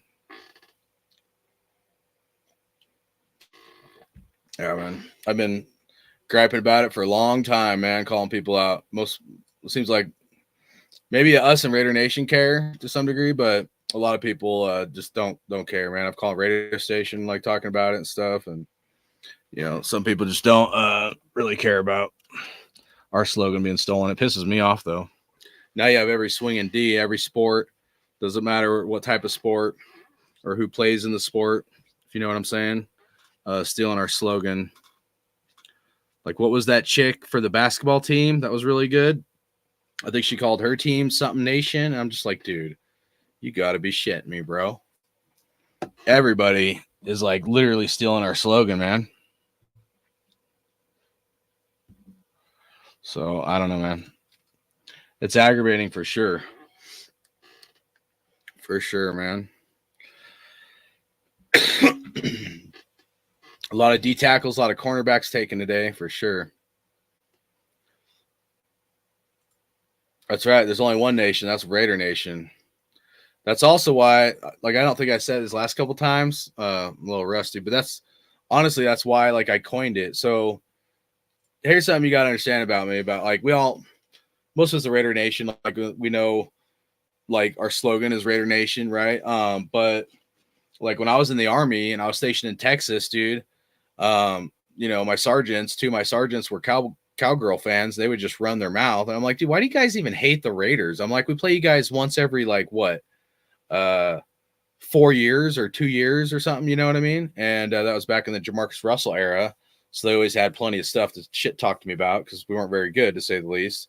And yeah, man, I mean, it got to the point where I had to find something to back up because they'd be like, it's America's team is Cowboys, is what all the Cowboy fans would say. And then that's because we have the Raider Nation slogan. I would just talk shit back, and I'd be like, yeah, the Cowgirls might be America's team, but there's only one nation, and that's Raider Nation.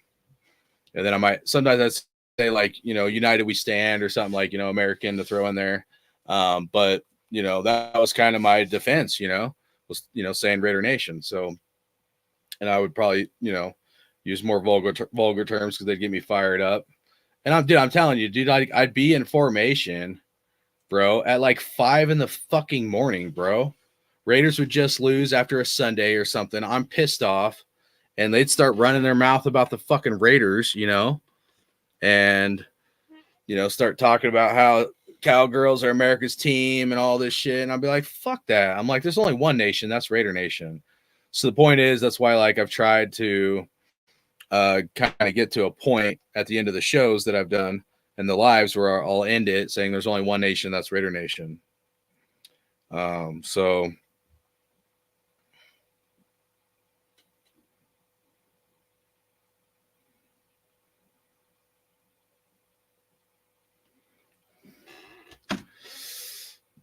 Rebel said, I say get Melton and develop him over a year and then start him next season. Melton is a prospect guy, but I kind of like him, man. I mean, he's got the size, 6'5", 235. He is 24 years old, but even though I think right now Spencer Rattler's probably better prospect, I kind of like Melton, man. I really do. I have an issue with that 6'1" quarterback, man. And Spencer Rattler might be good, especially at this part in the draft. I did say get him in the second round. Here we're in the third round, and he still hasn't been picked up. So that's kind of crazy. But because I was thinking he was going to go in the second round.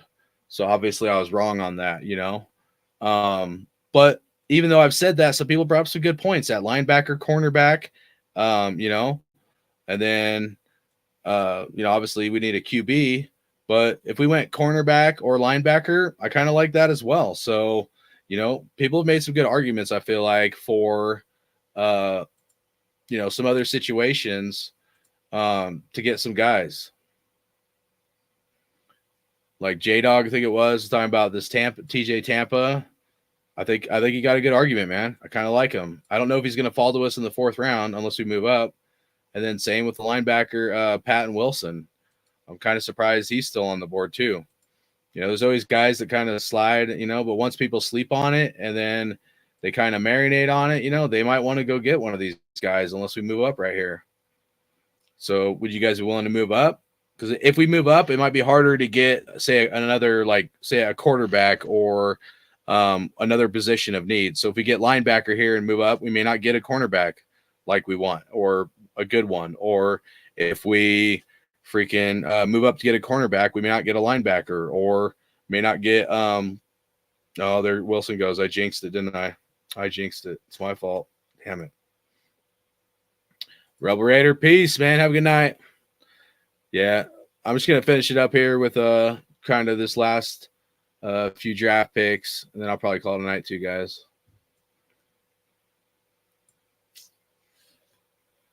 My iPad keeps freezing. I wonder if my YouTube's freezing too. My internet might be wigging out.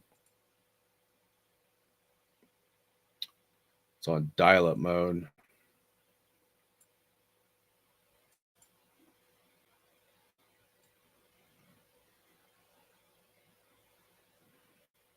Yep. That was it. Of course he would go to that team. The team we're talking about, there's only one nation. That's Raider Nation.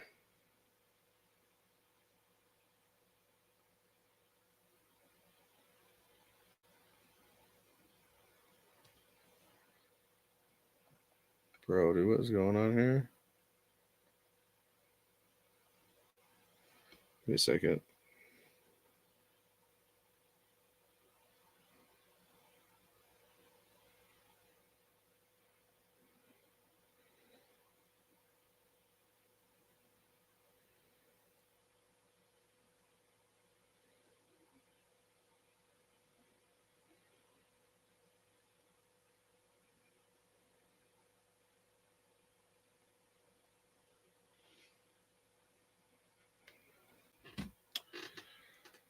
Oh, man. All right. So, yeah, Peyton Wilson went to the Steelers. Of course, Steelers would get a good linebacker like that. Yeah.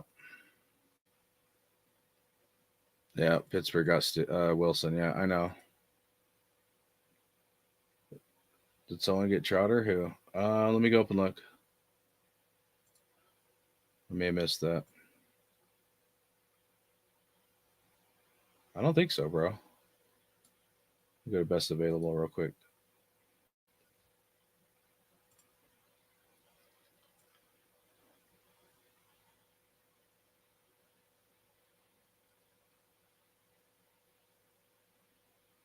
Right here.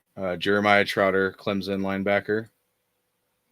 So it's possible he might be available. I mean, I kind of like Jim Trotter as a person. I like, you know, he gives the Raiders some love, played for the Raiders. Trotter doesn't have to give size or speed, and he left Clemson as only 14 FBS players to record 10 plus sacks, 4 plus interceptions, 3 plus forced fumbles, multiple pick sixes in the past 20 seasons. They probably meant 20 games. There's no best 20 seasons. I'm like, no. All right. Anyways, he makes quick reads and chases with great effort. Like he's old, man. If he's been playing for 20 seasons, he's got to be pretty old, dude. They're thinking of his dad or something, Jim Trotter. But anyways, he makes quick reads and chases with great effort, and he beats blockers to the point of attack, sitting through traffic between tackles. Trotter is a polished pass rusher with active hands, and he had 12 sacks over the past 2 seasons.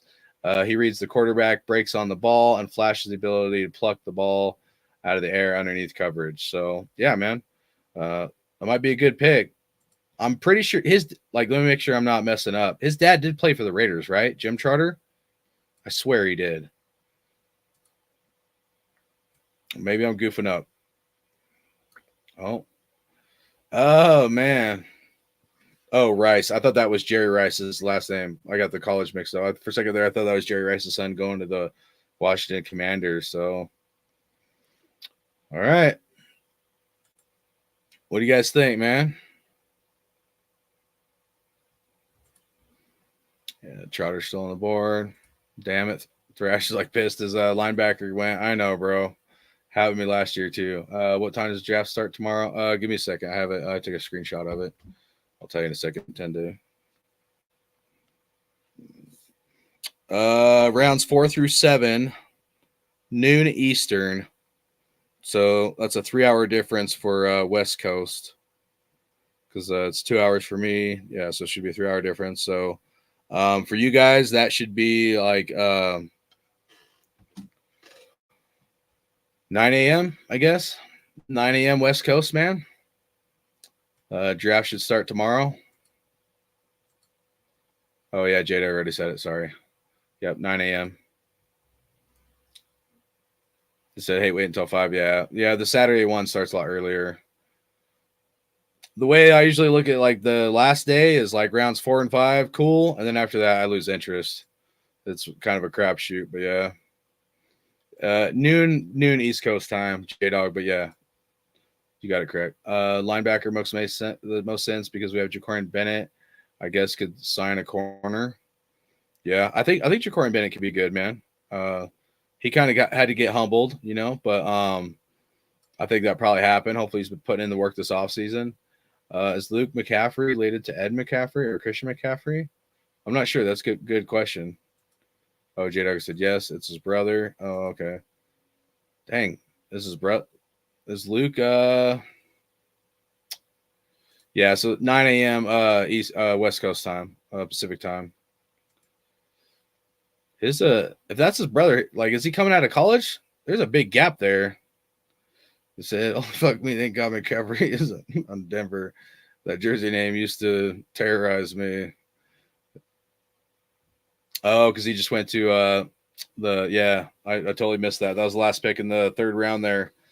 So yeah, looks like one of the McCaffreys. But think about when Christian McCaffrey was drafted. There's a big gap between Christian and Luke, man, coming out of college. That's pretty crazy. What's it got to be, like 6 or 8 years or something? So yeah, you guys got any last comments you want to say? What do you guys think about day 2? How'd we finish this guy up? Got offensive guard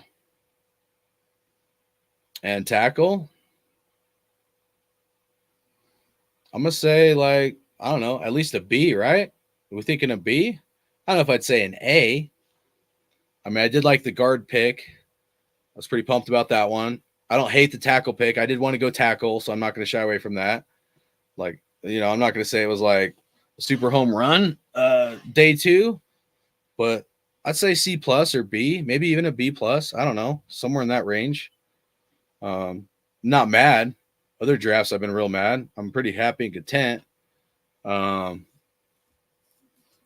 said, man, this draft's getting crazy. I mean, there was a lot of trades in the first part of the 2nd round. There was a lot of trades going on, J-Dog said getting lame. He's pissed. Shout out to you, J-Dog. Getting lame. He's like, I want that fucking cornerback. J-Dog's like, I want my TJ Tampa, dude. He's still on the board. Let's look at it real quick, man. He should still be on the board. J-Dog called him out, man. Probably should go early when the draft starts tomorrow. But right here, TJ Tampa, 6'1", 189. I mean, if we traded up to get him, man, at the beginning of round 4 tomorrow, I'd say let's do it, man. Or maybe we stay put, try to target Trotter. I mean, maybe it's possible Joe Milton falls to the 5th round. I mean, I don't know, you know.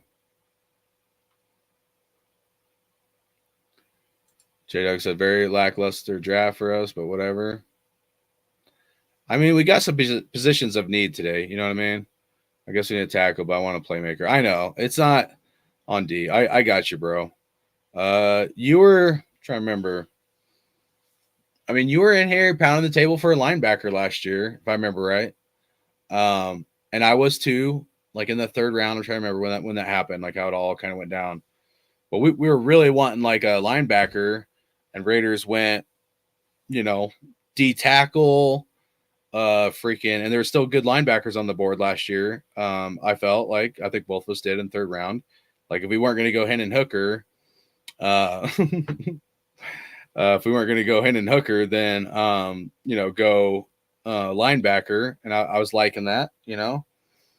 And we went D tackle, and then we went Trey Tucker. So, you know, point is like, you know, we kind of felt like the Raiders should go one direction, and they didn't address it last year, and they really haven't addressed it this year either, if we're being honest, you know. So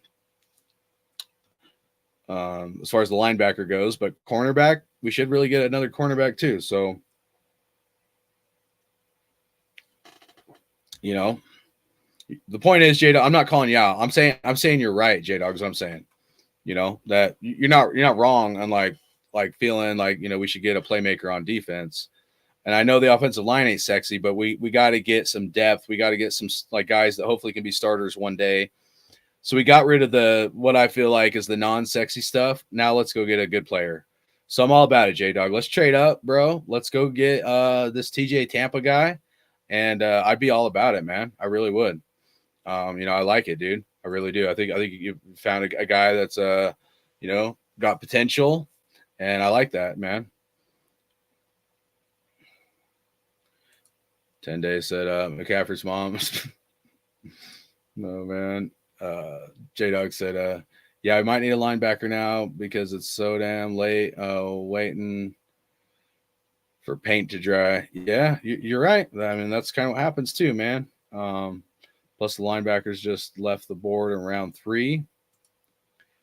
Raph Shouty Man said, I got to tell you, Powers is a power caliber center. All right. I like it, man. I like it. So no, I'm not saying anything against you. No, I know. We agree, bro. Yeah, we agree. You know, so you got a good football mind, dude. Speak your mind, bro. That's what this is all about, man. I think we got a good one. Like, you know, yeah, we'll clown on each other. Like, not saying you, but like sometimes, like, you know, I'll go back and forth with people, but we got a lot of good football minds in here. That's why I'm glad we got a good small group in here, man. Because we get to like digest things a little more in depth, you know, and I like that part of it. So, you know, I appreciate all you guys' input, man, for real. Linebacker Cedric Gray is still available. All right. Yeah, I kind of saw him on there. We could pull him up real quick too, man.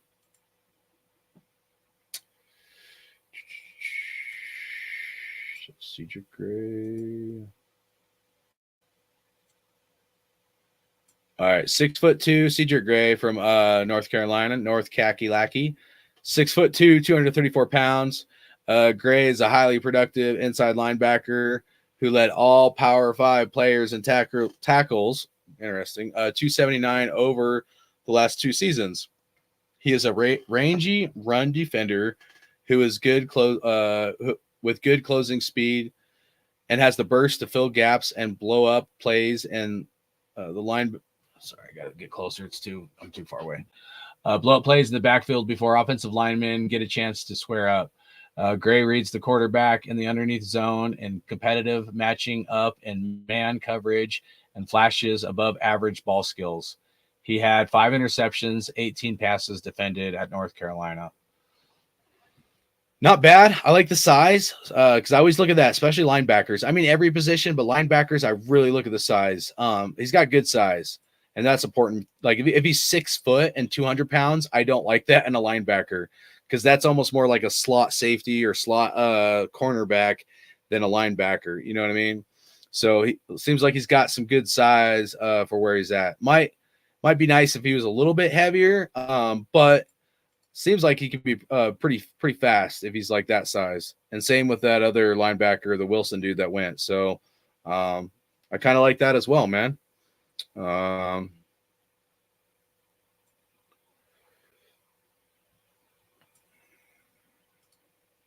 Anybody else you guys want to look at before we get out of here? I'm willing to pull up anybody else you guys might want. I can scroll down as well. Kind of see what you guys are saying in the chat here real quick. Oops. J-Dog said, I'd rather take Charter over Gray. He is son of a vet. Can't go wrong. Yeah, man. And you know what? I do like Trouter, man. There's some guys I don't like. I do like Trouter. You know, I like his takes, like his history, you know. So picking someone, you know, where the apple don't fall far from the tree. I like that, man. Oh, all right. J-Dog said you don't think he'll be there at 112, I don't think. For you're talking about probably Trotter. Telescope. Nice.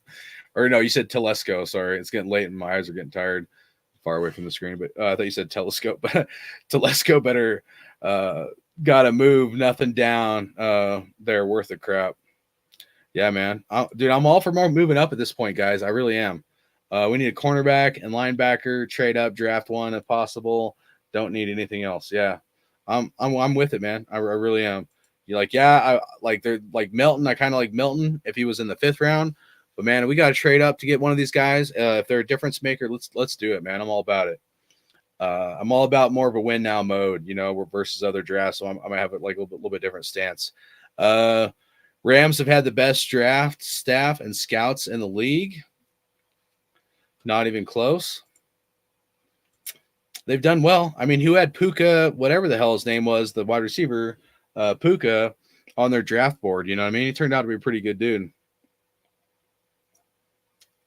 And if I'm being real, I thought, let's be honest with you guys, I thought the Rams were going to be in a rebuild and tank mode after their Super Bowl. They've actually held their shit together pretty well. And they haven't been nearly as bad of a team as I thought they would have been after they went all in for that Super Bowl. You know, Raiders have been trying to rebuild, and I'm not saying we're a Super Bowl caliber team, but we haven't even been able to do like half as good as the Rams have done. So, I mean, yeah, no, that's a fair take, bro. Absolutely. Anybody else you guys want to look at? I can scroll up and down here real quick, just in case there's anybody else that pops out. I can pull up real quick before you log out of here. I'll blow us up a little bit.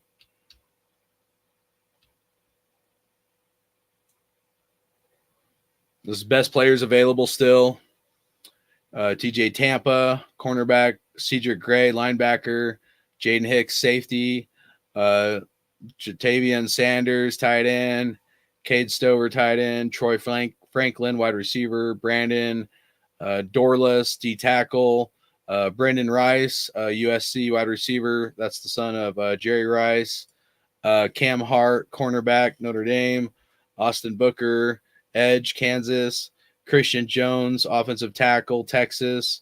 Javon Baker, UFC, wide receiver. Makai Wingo, D tackle, LSU. Javontes Walker, wide receiver, North Carolina. Chris Abrams, Drain, cornerback, Missouri. Jalen Wright, running back, Tennessee. Spencer Rattler at 17, quarterback, South Carolina. Malik Washington, wide receiver. Johnny Wilson, wide receiver. Kenray Johnson, cornerback. There's one guy I want to see where he's at on their board. We'll get to. So there's Khari Jackson, cornerback. Jeremiah Trotter, linebacker. Cedric Van Pran Grander, center. Javon Foster, offensive tackle. Curtis Jacobs, linebacker. Tanner McLellan, tight end. And that's it for the first page. So what I'm looking for is a wide receiver in the 5th round. I said 4th or 5th round, but given what's on the board, he might still be there in the 5th round. But what I'm looking for is wide receiver Aeneas Smith from Texas A&M. So page 2, I'm just going to scroll down and try to see if I can find Aeneas Smith, or it's Aeneas Smith or Aeneas Smith.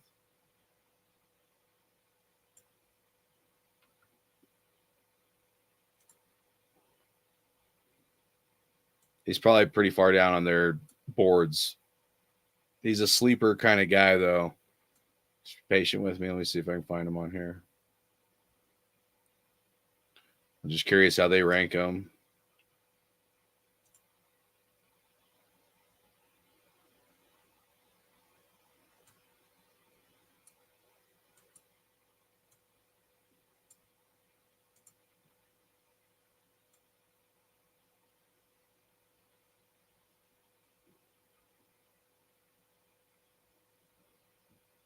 Damn, they must have him really far down. I thought they'd have him 4th or 5th round. They might have him way later. I don't think their analysis of him is correct, though, either. He was in the Senior Bowl, but they didn't use him right, and I don't think he got a fair shot in the Senior Bowl.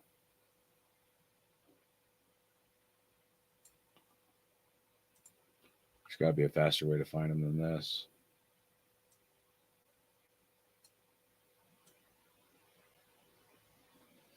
Oh, there he is, finally. Good Lord. Right here, 131 out of what's left. Aeneas Smith, Texas A&M, wide receiver. Telling you, man. Look up some highlights of him, dude. He's got potential. He's dealt with an injury, so there is that factor. But he's shorter. He's like a Trey Tucker style / maybe Tyreek Hill, but I think his hands are better than Tyreek Hill. Or not, sorry. His hands are better than Trey Tucker. His hands aren't better than Tyreek Hill, but his hands are better than Trey Tucker, in my opinion. And his low center of gravity, he's a guy you can definitely use for like a Deebo Samuel style. So you can use him in the backfield. You can use it for sweeps, reverses. He's an all-around just really talented athlete. And he can juke people. And when he lowers his body, people just like bounce off his legs, dude. It's like pretty crazy, actually. So I'll read his kind of bio here real quick. Smith, he is a wide receiver, which I know is not a priority, but that's why I said maybe 5th round, okay? Smith finished his career as the only 2,000-yard receiver in the SEC history to also record at least 250 rushing, punt return, and kickoff return yards. He has the traits to develop as a route runner. He has he's a small target with small hands, but he plucks the ball out of the air without breaking stride and doesn't drop many passes. So see how I said he has good hands?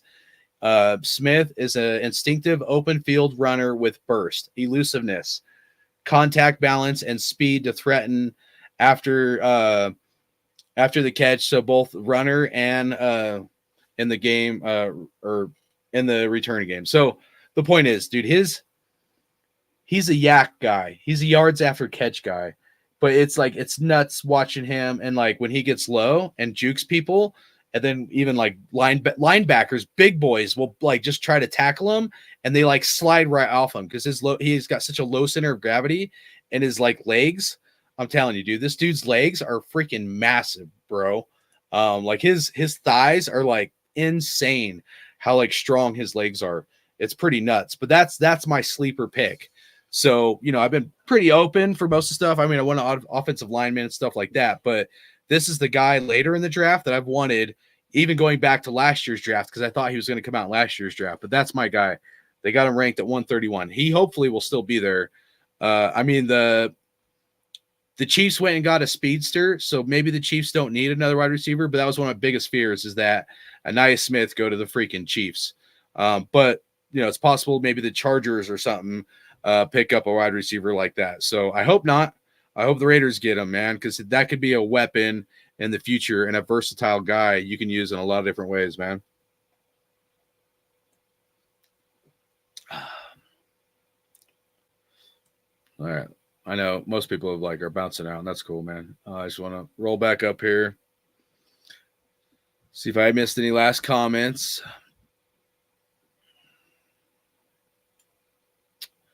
J Dog said wide receiver Walker, North Carolina, still available. Said yep, he is. I'd have to look him up. If you're still in the chat, put some in the chat, and then I'll look him up for you if you still want, bro. The Rams, and I'm a Donald Duck. All right, appreciate you, J Dog. Appreciate you as well, man. Thanks for tuning in. One of the OGs up in here, so I always appreciate you coming in here, man. So much love, dude. Enjoy the rest of your weekend. Cheers. Have a safe weekend. Have a good weekend, bro. 10-Day Bender said, let's look at the last projected pick. Mr. Relevant. Okay, we can do that. Give me a second. As far as best available, that might take a minute, though. Sorry, my mouse scrolls like really fast, but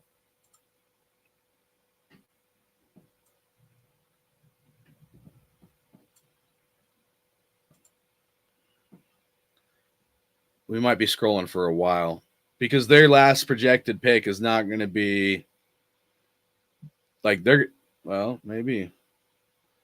I was going to say they probably go past the 7 rounds or whatever, but all right. So right here, no, what the hell? Storm Duck out of Louisiana. Are you being serious right now? That's the guy's name. I shouldn't make fun of his name. That's mean. Like, that's kind of crazy. All right, so the last guy, as far as best available, they have not exactly, that doesn't exactly mean Mr. Irrelevant, but would be Storm Duck out of Louisville, 6'1", 200 pounds.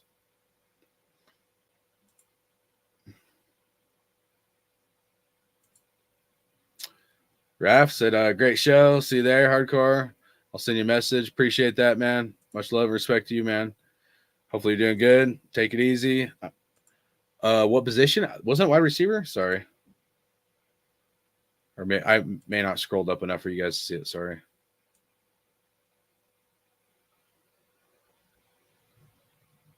Cornerback. CB. Cornerback.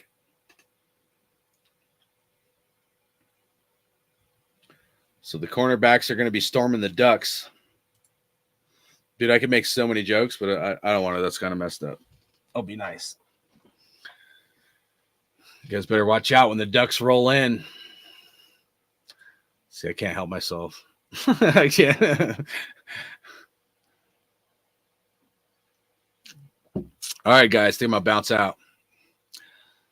Been a pretty good show, I think. Good draft. Would like to move up. Maybe get that cornerback we were talking about. TJ Tampa or whatever it was. J-Dog pointed out. We'll see, man.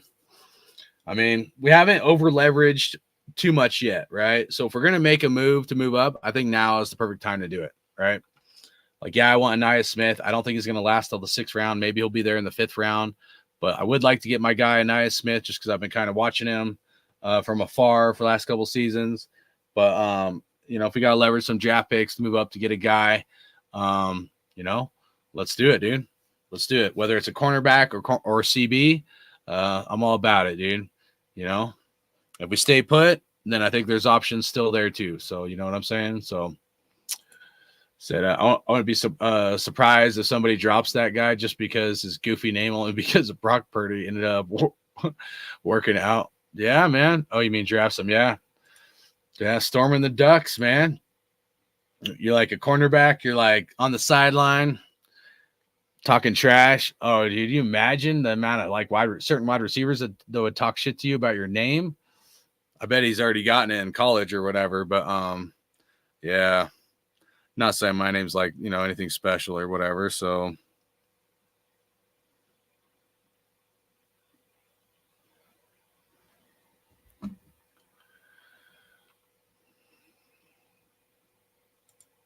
Oh, damn. Fierce Raider, shout out to you. Said the OT we drafted was projected to be 221 overall. Really? I mean, he didn't come up on the board, the ESPN board that I was looking at. I'll be honest, you know. I know we need an O tackle, but yeah. I'm not sure, man. I'm not sure why they would go that route. So, Thresh it, I'm deflated. I don't know. I'm gonna sleep on it. I'll try to do some research for you guys, try to see what I can find out about that tackle and the guard, and kind of see after I hear some others' opinions, kind of what they're saying. Maybe watch some highlight videos or something. But I don't know. It's hard to say unless we see him in action. You know what I mean? We got that factor too. So I try my best to be like fair analogy. I mean, Colton Miller was drafted in the first round. We thought he was going to be a bust. I did too. He ended up being a starting left tackle and a pretty damn good left tackle for us. So, not saying that's going to be the case with the right tackle guy we got, but I'm just saying, like, you know, hopefully it's one of those situations where it's a developmental guy that will be good down the road or something. He said, oh no, the 221 overall. You guys trying to get me to freak out. I already know you guys trying to get me to freak out, dude, like last year. I'm trying to stay positive here, man. He said, how do you go for draft the best player available in the first to reaching in the third? The guy is a project. Oh, man. It's great chilling with you too, man. Thrash, much love, bro. All you guys, dude. It's been a good time. I know we have a whole bunch of people in here, but it's been chill, man. So that's cool. You know, and you know, Fierce, you're probably right, bro. I don't know. I don't know, man. I'm trying to be open-minded this year. Last year, yeah, I was like pissed off. I had like wanted things to go a certain way. I don't think I overreacted. I think I had a fair analysis with the Byron Young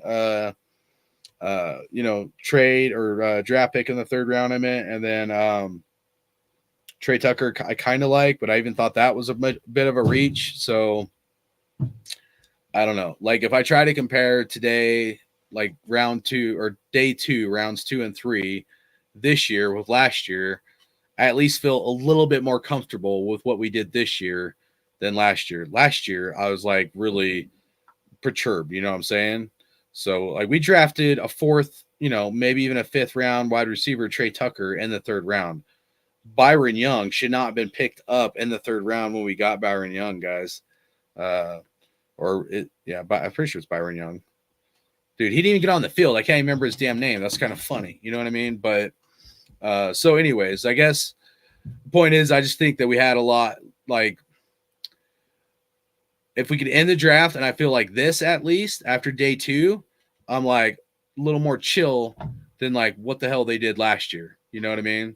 So that's kind of like where I'm at, where I'm trying to leave it, man. But Fierce said, I think Tom Telesco is trying to get revenge for putting the Chargers out of the playoffs twice in a row. Oh, man. You mean like tank the Raiders? Is that what you're trying to say? You trying to say he's like a you trying to say he's like an insider? Oh, man. What did you say? Who we get? An offensive guard. JPJ, it's like Jay Johnson, I think, or something like that. And then a tackle. Here, we'll pull it up real quick if you want. I think I can pull it up here. Let me see. Teams.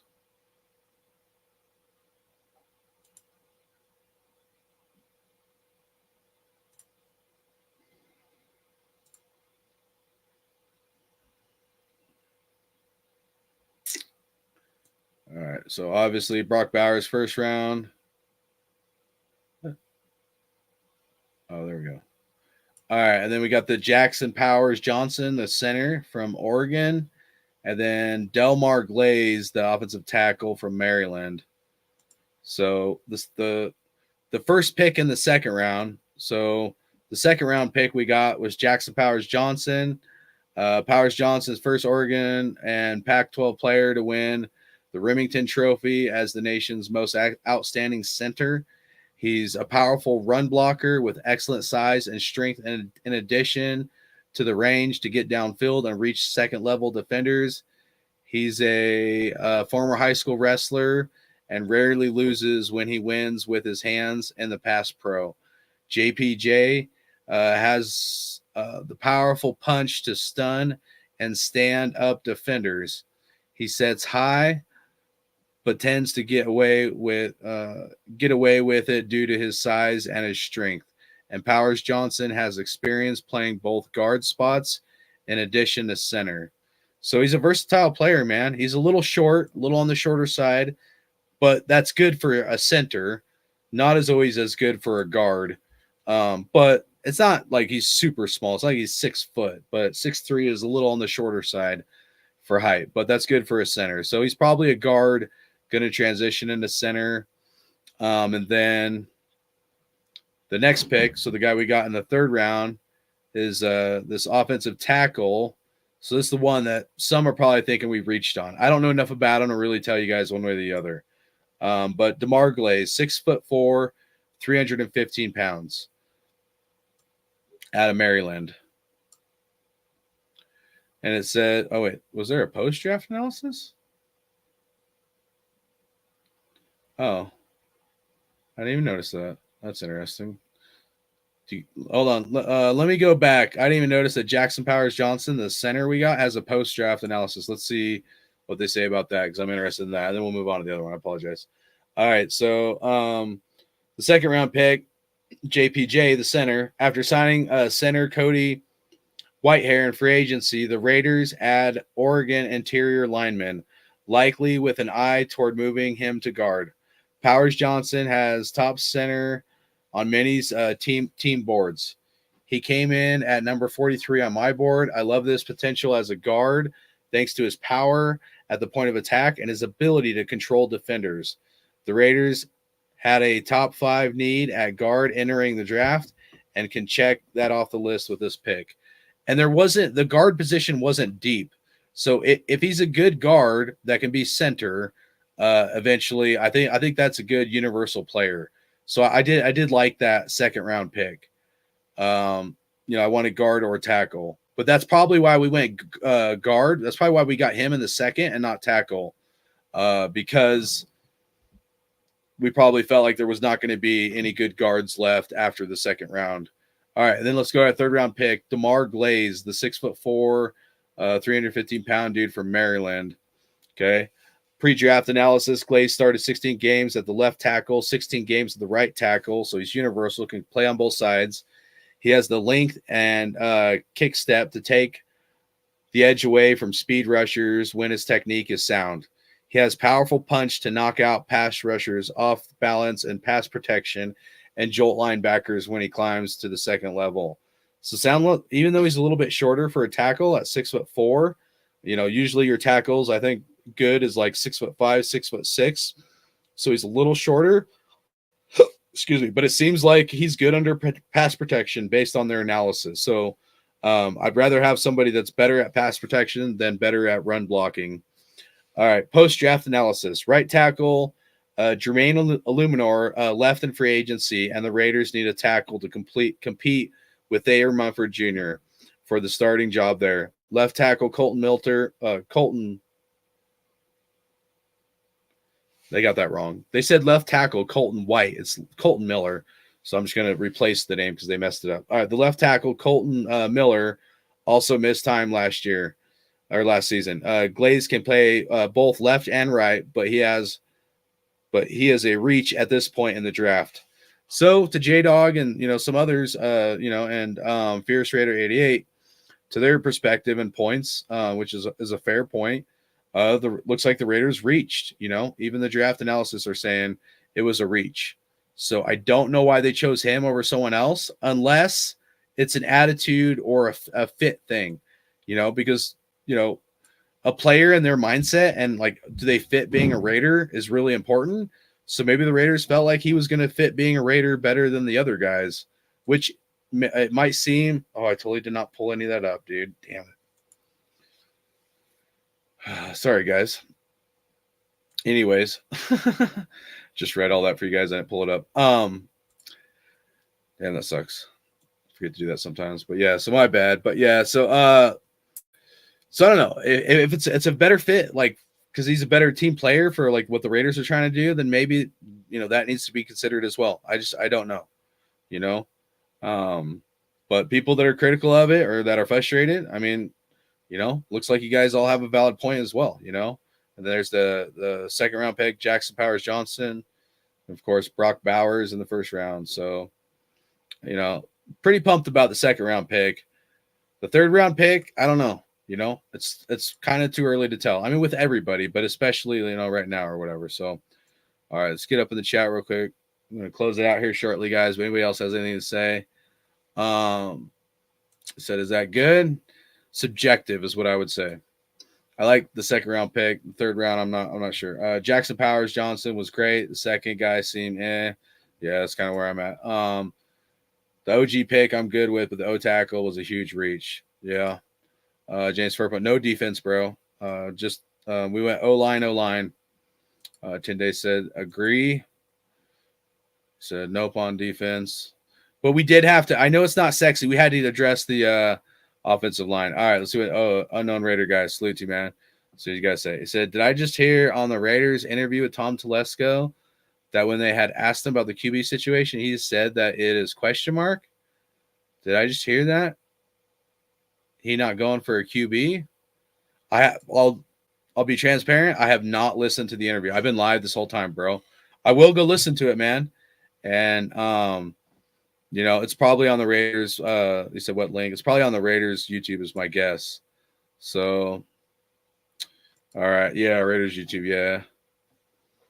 So I'll have to check it out, man. I mean, it's hard for me to say because I don't want to, like, you know what I mean? And I can't put it up here because they'll flag me. But it's hard for me to, like, tell you until I listen to it. You know what I mean? But it don't sound good. What you just said don't sound good at all, bro. And it's probably not even funny. But I don't want to get mad, dude. So I'm just gonna laugh, man. But yeah, that don't sound good at all. Oh, why hasn't AP talked yet? Probably because he's pissed, bro. Like I was saying, man, like, I don't know. He looked excited to see the tight end this morning. I will say that. So I was speculating. I showed the picture, you know, with AP being not so happy, you know, before yesterday's draft. And then today when he saw Brock Bowers, he looked pretty excited. He looked happy. So it was good to see him in good spirits, you know. But who knows how he feels right now. You know,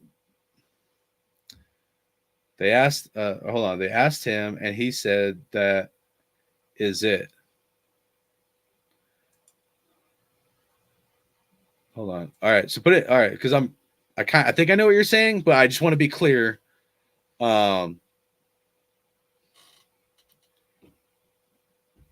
Unknown Raider guy, if you could help me out, bro, just so and I'm not like questioning you. So, like, what was the context, or not even the context? Just put in there what was asked to him, and then what was said. Maybe I need to go back up and reread this. Hold on. All right. Did I just hear on the Raiders interview with Tom Telesco that when he asked him about the QB situation, he said it's a question mark? Did I just hear that? He not going for a QB?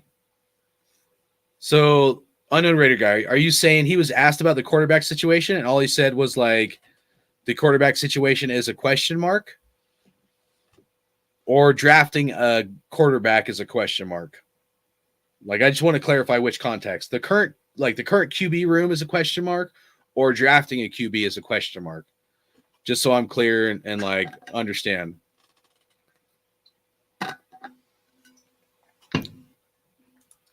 Said you want to watch it on another phone or something real quick, please watch it ASAP right now.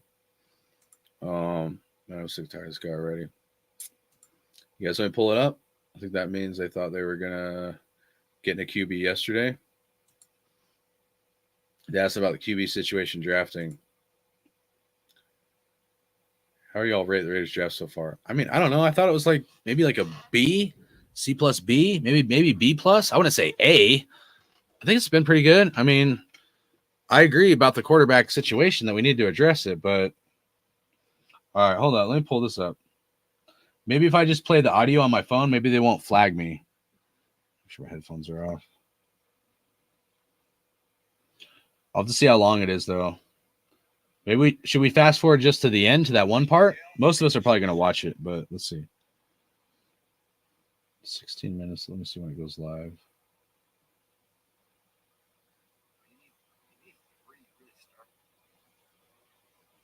All right, so 5. It's like 10 minutes long. I'm not going to be able to play the whole thing. Let me try to find the clip you're talking about, bro. We can't. manufacturer player. So if you do have a,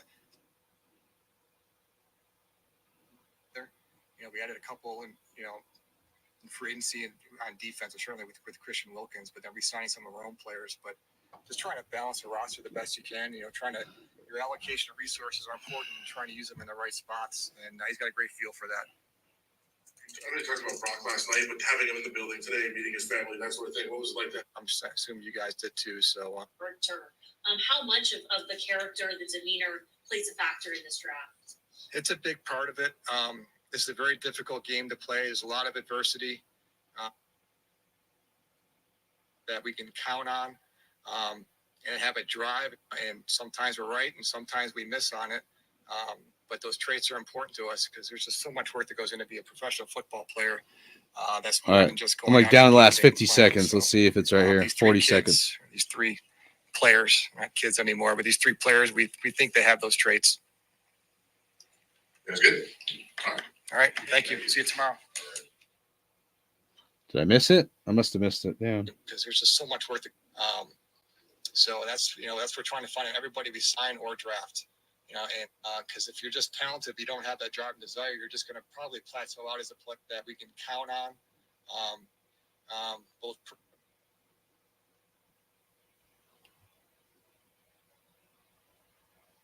I'm just assuming you guys did too. So yeah, I can't wait to get going with him. He's all. I already talked about Brock last night, but having him. He's a defensive coach. Sometimes they think that much, but watching him, we see video and all that, he's celebrating these offensive picks. I'm just curious, is that a maturity maybe that you wouldn't have expected in a first-year coach? It's just great to see. I mean, he's the head coach. He coaches the whole team. But it's a great trait to see. We know we have to put the whole team together. We added a couple, in free agency and on defense, or certainly with Christian Wilkins, but then re-signing some of our own players. But just trying to balance the roster the best you can. Your allocation of resources are important, and trying to use them in the right spots. And he's got a great feel for players, but just great to see. He's a defensive. And that, hey, look, we'd love to add to the offensive line if we could. We can't get the team here, get all the players here, and start getting on the grass and getting a better feel for everybody. So. Tom, yesterday you talked about taking the best player available on the board. How did you feel about getting Jackson Powers Johnson where you did at the second round 44th pick? Yeah, really happy. And that was one where, we felt like the best talent there lined up with, we wanted to add to the offensive line. So that was the perfect combination. It doesn't always work like that. Damn, I need like a timestamp where this thing's at, bro. Certain of these rookies will actually play significant. I'm at like the videos like on YouTube is 1650. I'm at like 1205. I'm trying to skim through it because you know what I mean. Like I was the very last like 50 seconds, and I didn't hear it in there. And if we listen to the whole thing, they'll probably flag me. Part of this that, you saw it. I mean, you guys have seen him, so you can play some tight end. You can move him out as a big slot. You can put him. Transition into day 3. I know all these guys have a development aspect to them, first round, second round, third round. But as we get into this stage of the draft, are there any traits that you can sort of focus on in this? All right, Vinny. Your kind of assessment. As I sit here right now, that's it. Yeah. Make sure I know. Not as if you can give some clarity when you can, you try and do it. So. Does it feel more and more like it's going to be Gardner against Aiden? None of them, no quarterbacks. I was at the end of the video, man. Is that kind of? Don't be yelling at me, dog. Wait, this one right here. Hold on. Going into camp, your kind of assessment. As you try and do it. So. Does it feel more and more like it's going to be Gardner against Aiden? None of them, no quarterbacks went tonight. I don't know what your plans are for the future, but is that kind of going into camp, your kind of assessment? As I sit here right now, that's it. Yeah. Tom, both you and Antonio Pierce, sort of shortly after you got hired, said you want to build this team through the trenches. And All right, so hold on. Let's try and do it. So. Does it feel more and more like it's going to be Gardner against Aiden? None of them, no quarterbacks went tonight. I don't know what your plans are for the future, but is that kind of going into camp, your kind of assessment? As I sit here right now, that's it. Yeah. Tom, both you and Antonio Pierce. So is that the context you're talking about? I mean, it kind of appears they feel confident. I mean, I hate to put it this way, it kind of feels they feel confident in Aiden and Minshew battle. Is the way I would take that. I'd have to. So like, what I'll usually do. I'm kind of weird about this stuff, guys, but not that this matters, but I'll just tell you what I do. Okay, I put headphones in because like there's a lot of audio and noise and stuff going on. I usually listen to headphones on working and stuff. So I'll put my headphones in, and if it's an important part, I'll turn it up. Okay, I'll listen. It's gonna sound stupid. I probably shouldn't tell you guys this. You guys are gonna make fun of me. I put my headphones in. If it's something important, I'll like close my eyes, or like maybe not fully close them, but I'll like kind of, I don't know, like be like in the zone, stared like at like a spot or something, right? And I'll kind of just like be thinking, and like a sponge absorbing whatever they're saying. Okay, and I'm not even looking at my phone. Okay. After I hear the audio for what it is, then I'll rewind it and I'll match the audio with the facial expressions and their body language. Okay. Because I feel like if I do it that way, then I get a true like sense. I don't know. It's hard for me to explain. I get a true sense for the true audio, what the audio was supposed to mean. And then I pick up on the body language and the demeanor of the body language. And then I try to like analyze it. Does the body language match up with the audio? And if the body language doesn't match up with the audio, then it's like, to me, it's like, well, are they lying? Okay. And then like at that point, it'd be like, well, if they're lying, what are they lying about? Right. Like, so is he trying to throw a curveball? Maybe we're going to go get a quarterback, or maybe he's being honest. It's hard to say at this point. Right. But that's like, in situations, I'll watch something a couple times. I'll try to listen to it, without like kind of having the video, because sometimes the video might throw me off. And then I try to add the video in to digest it that way. And it sounds silly. I don't do that for everything, but if it's something critical, like if I'm really trying to analyze something or see if it's something like, hey, is there something more to this? That's how I try to do it. Okay. And I probably do it. I don't even notice it at this point. Like I just kind of do it. You know what I'm saying? But like, yeah, dude, I just try to like mentally like zone in, dude, and see like, am I tripping? Like I'll ask myself, I'm like, dude, are you tripping, bro? Like, and then I'll be like, all right, maybe I'm tripping. And then I'll be like, I'll absorb that body language. But this is how, when you get into like, what I'm telling you is like, when I came up with this clip, I'm going to play it. We'll get everybody fired up. Let's go, dude. Watch this clip. First question from a fan or PSL holder, the tuck rule play. Yep. Was it a fumble? And keep up the great work, Coach. No question. It was a fumble. Do you have to say anything else? That's it. He's got the Raider gear on. I mean, that one you probably didn't need to listen to more than once, but you can tell he's full of shit, right? Like, you know what I'm saying? Like, but that was one that I rewatched several times. I'm like, dude, like, how are people buying into this jargon that he really believes that the tuck rule was a fumble, right? So I'm just saying, like, certain, like, and that's probably a weak example, but I'm just saying, like, certain times, that's how I try to like take it in. So I guess here's my point. I'm going to have to digest the whole context leading up to that question, and then listen to it, digest it a couple times, evaluate it from like a few different angles, and then try to see, like, is he either, there can only be a few scenarios, right? Let's just be real about it, right? Without me listening to the whole interview yet. Either one, he truly feels confident in Aiden O'Connell and Gardner Minshew. Okay. Two, maybe he's semi-confident, but he still wants to draft a guy, but he doesn't, he wants to still get a guy like Joe Milton. So he's putting stuff out there to make people think like, we're not going to go get Joe Milton, or maybe Spencer Rattler, take your pick, or maybe it's somebody else, right? The dude from Texas or something. Pretty surprising. I think Spencer Rattler's still on the board, right? Yeah, Spencer.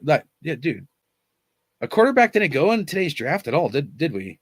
That's pretty nuts. Now I think about it.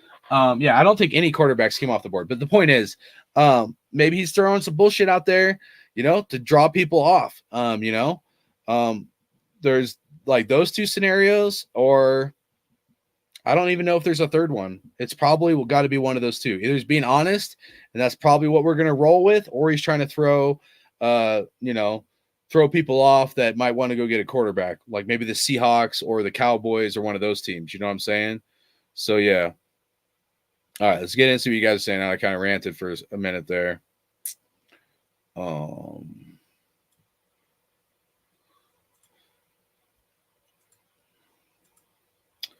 right, so we kind of talked about that, and we'll get into what 10 Day and everybody else had to say. He said, as I sit here right now, that's it. Yep, he can't give away his draft plan, bro. Don't freak out if he said he's not drafting any quarterbacks. Yeah, and let's not. I'm not being a butt kisser, and like, 'cause I'm not pro or anti, Telesco like I was on the previous regime. That really pissed me off. Okay, but what I'll say is this. Telesco has said he's not going to put their stuff up on billboards for people to see. Obviously, he's joking about that. It means like he's not going to, give any tells for what the fuck he's really going to do, which isn't a bad thing, right? So it could be one of those things, man. 10 Days said, I get what you're saying, but I think it's think about it. Why would you give away your draft strategy? Yeah, and that's exactly where, but let's, as critical as we've been on John Gruden and Mike Mayock, let's rewind the context of what the old Raiders had in the building, okay? How and why it happened when we were in Oakland, I don't know.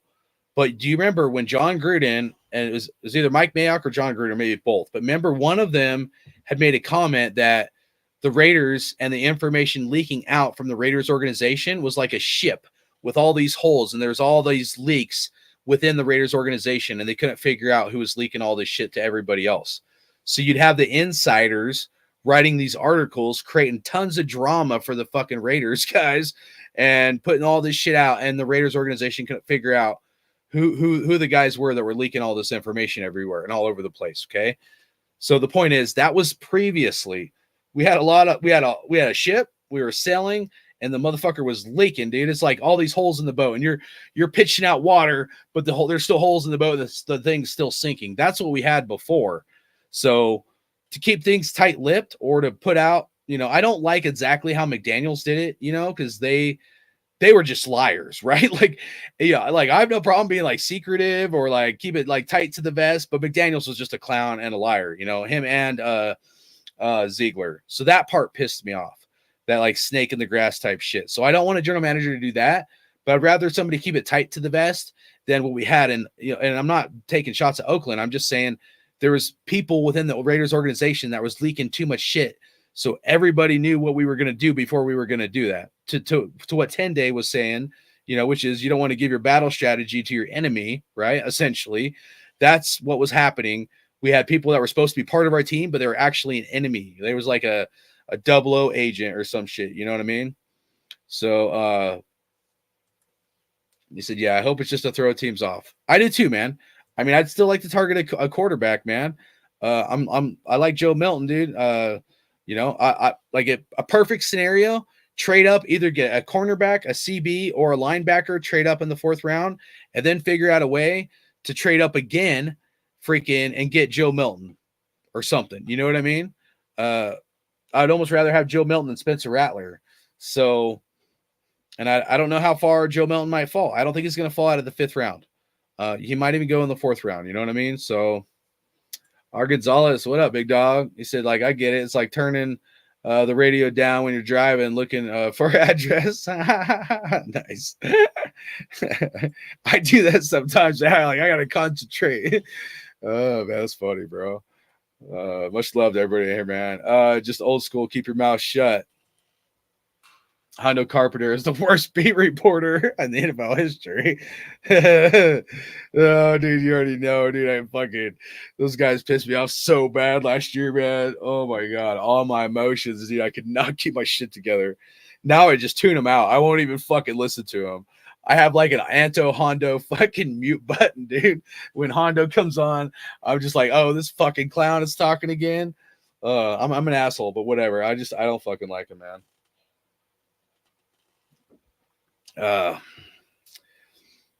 AG Raider, dude, what up, man?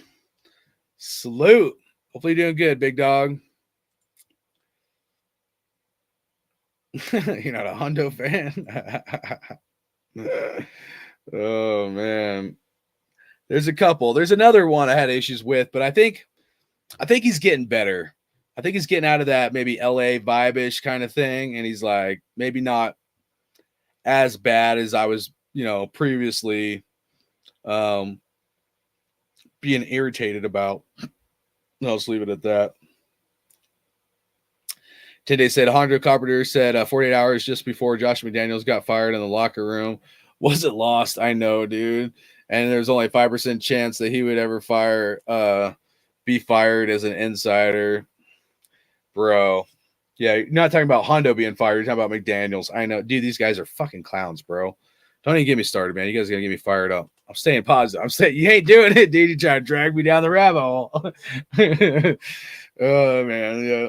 You're right, though. They were, man. They're fucking – a lot of them are liars, man. Two-faced, dude. That's what pisses me off, bro. You already know, man.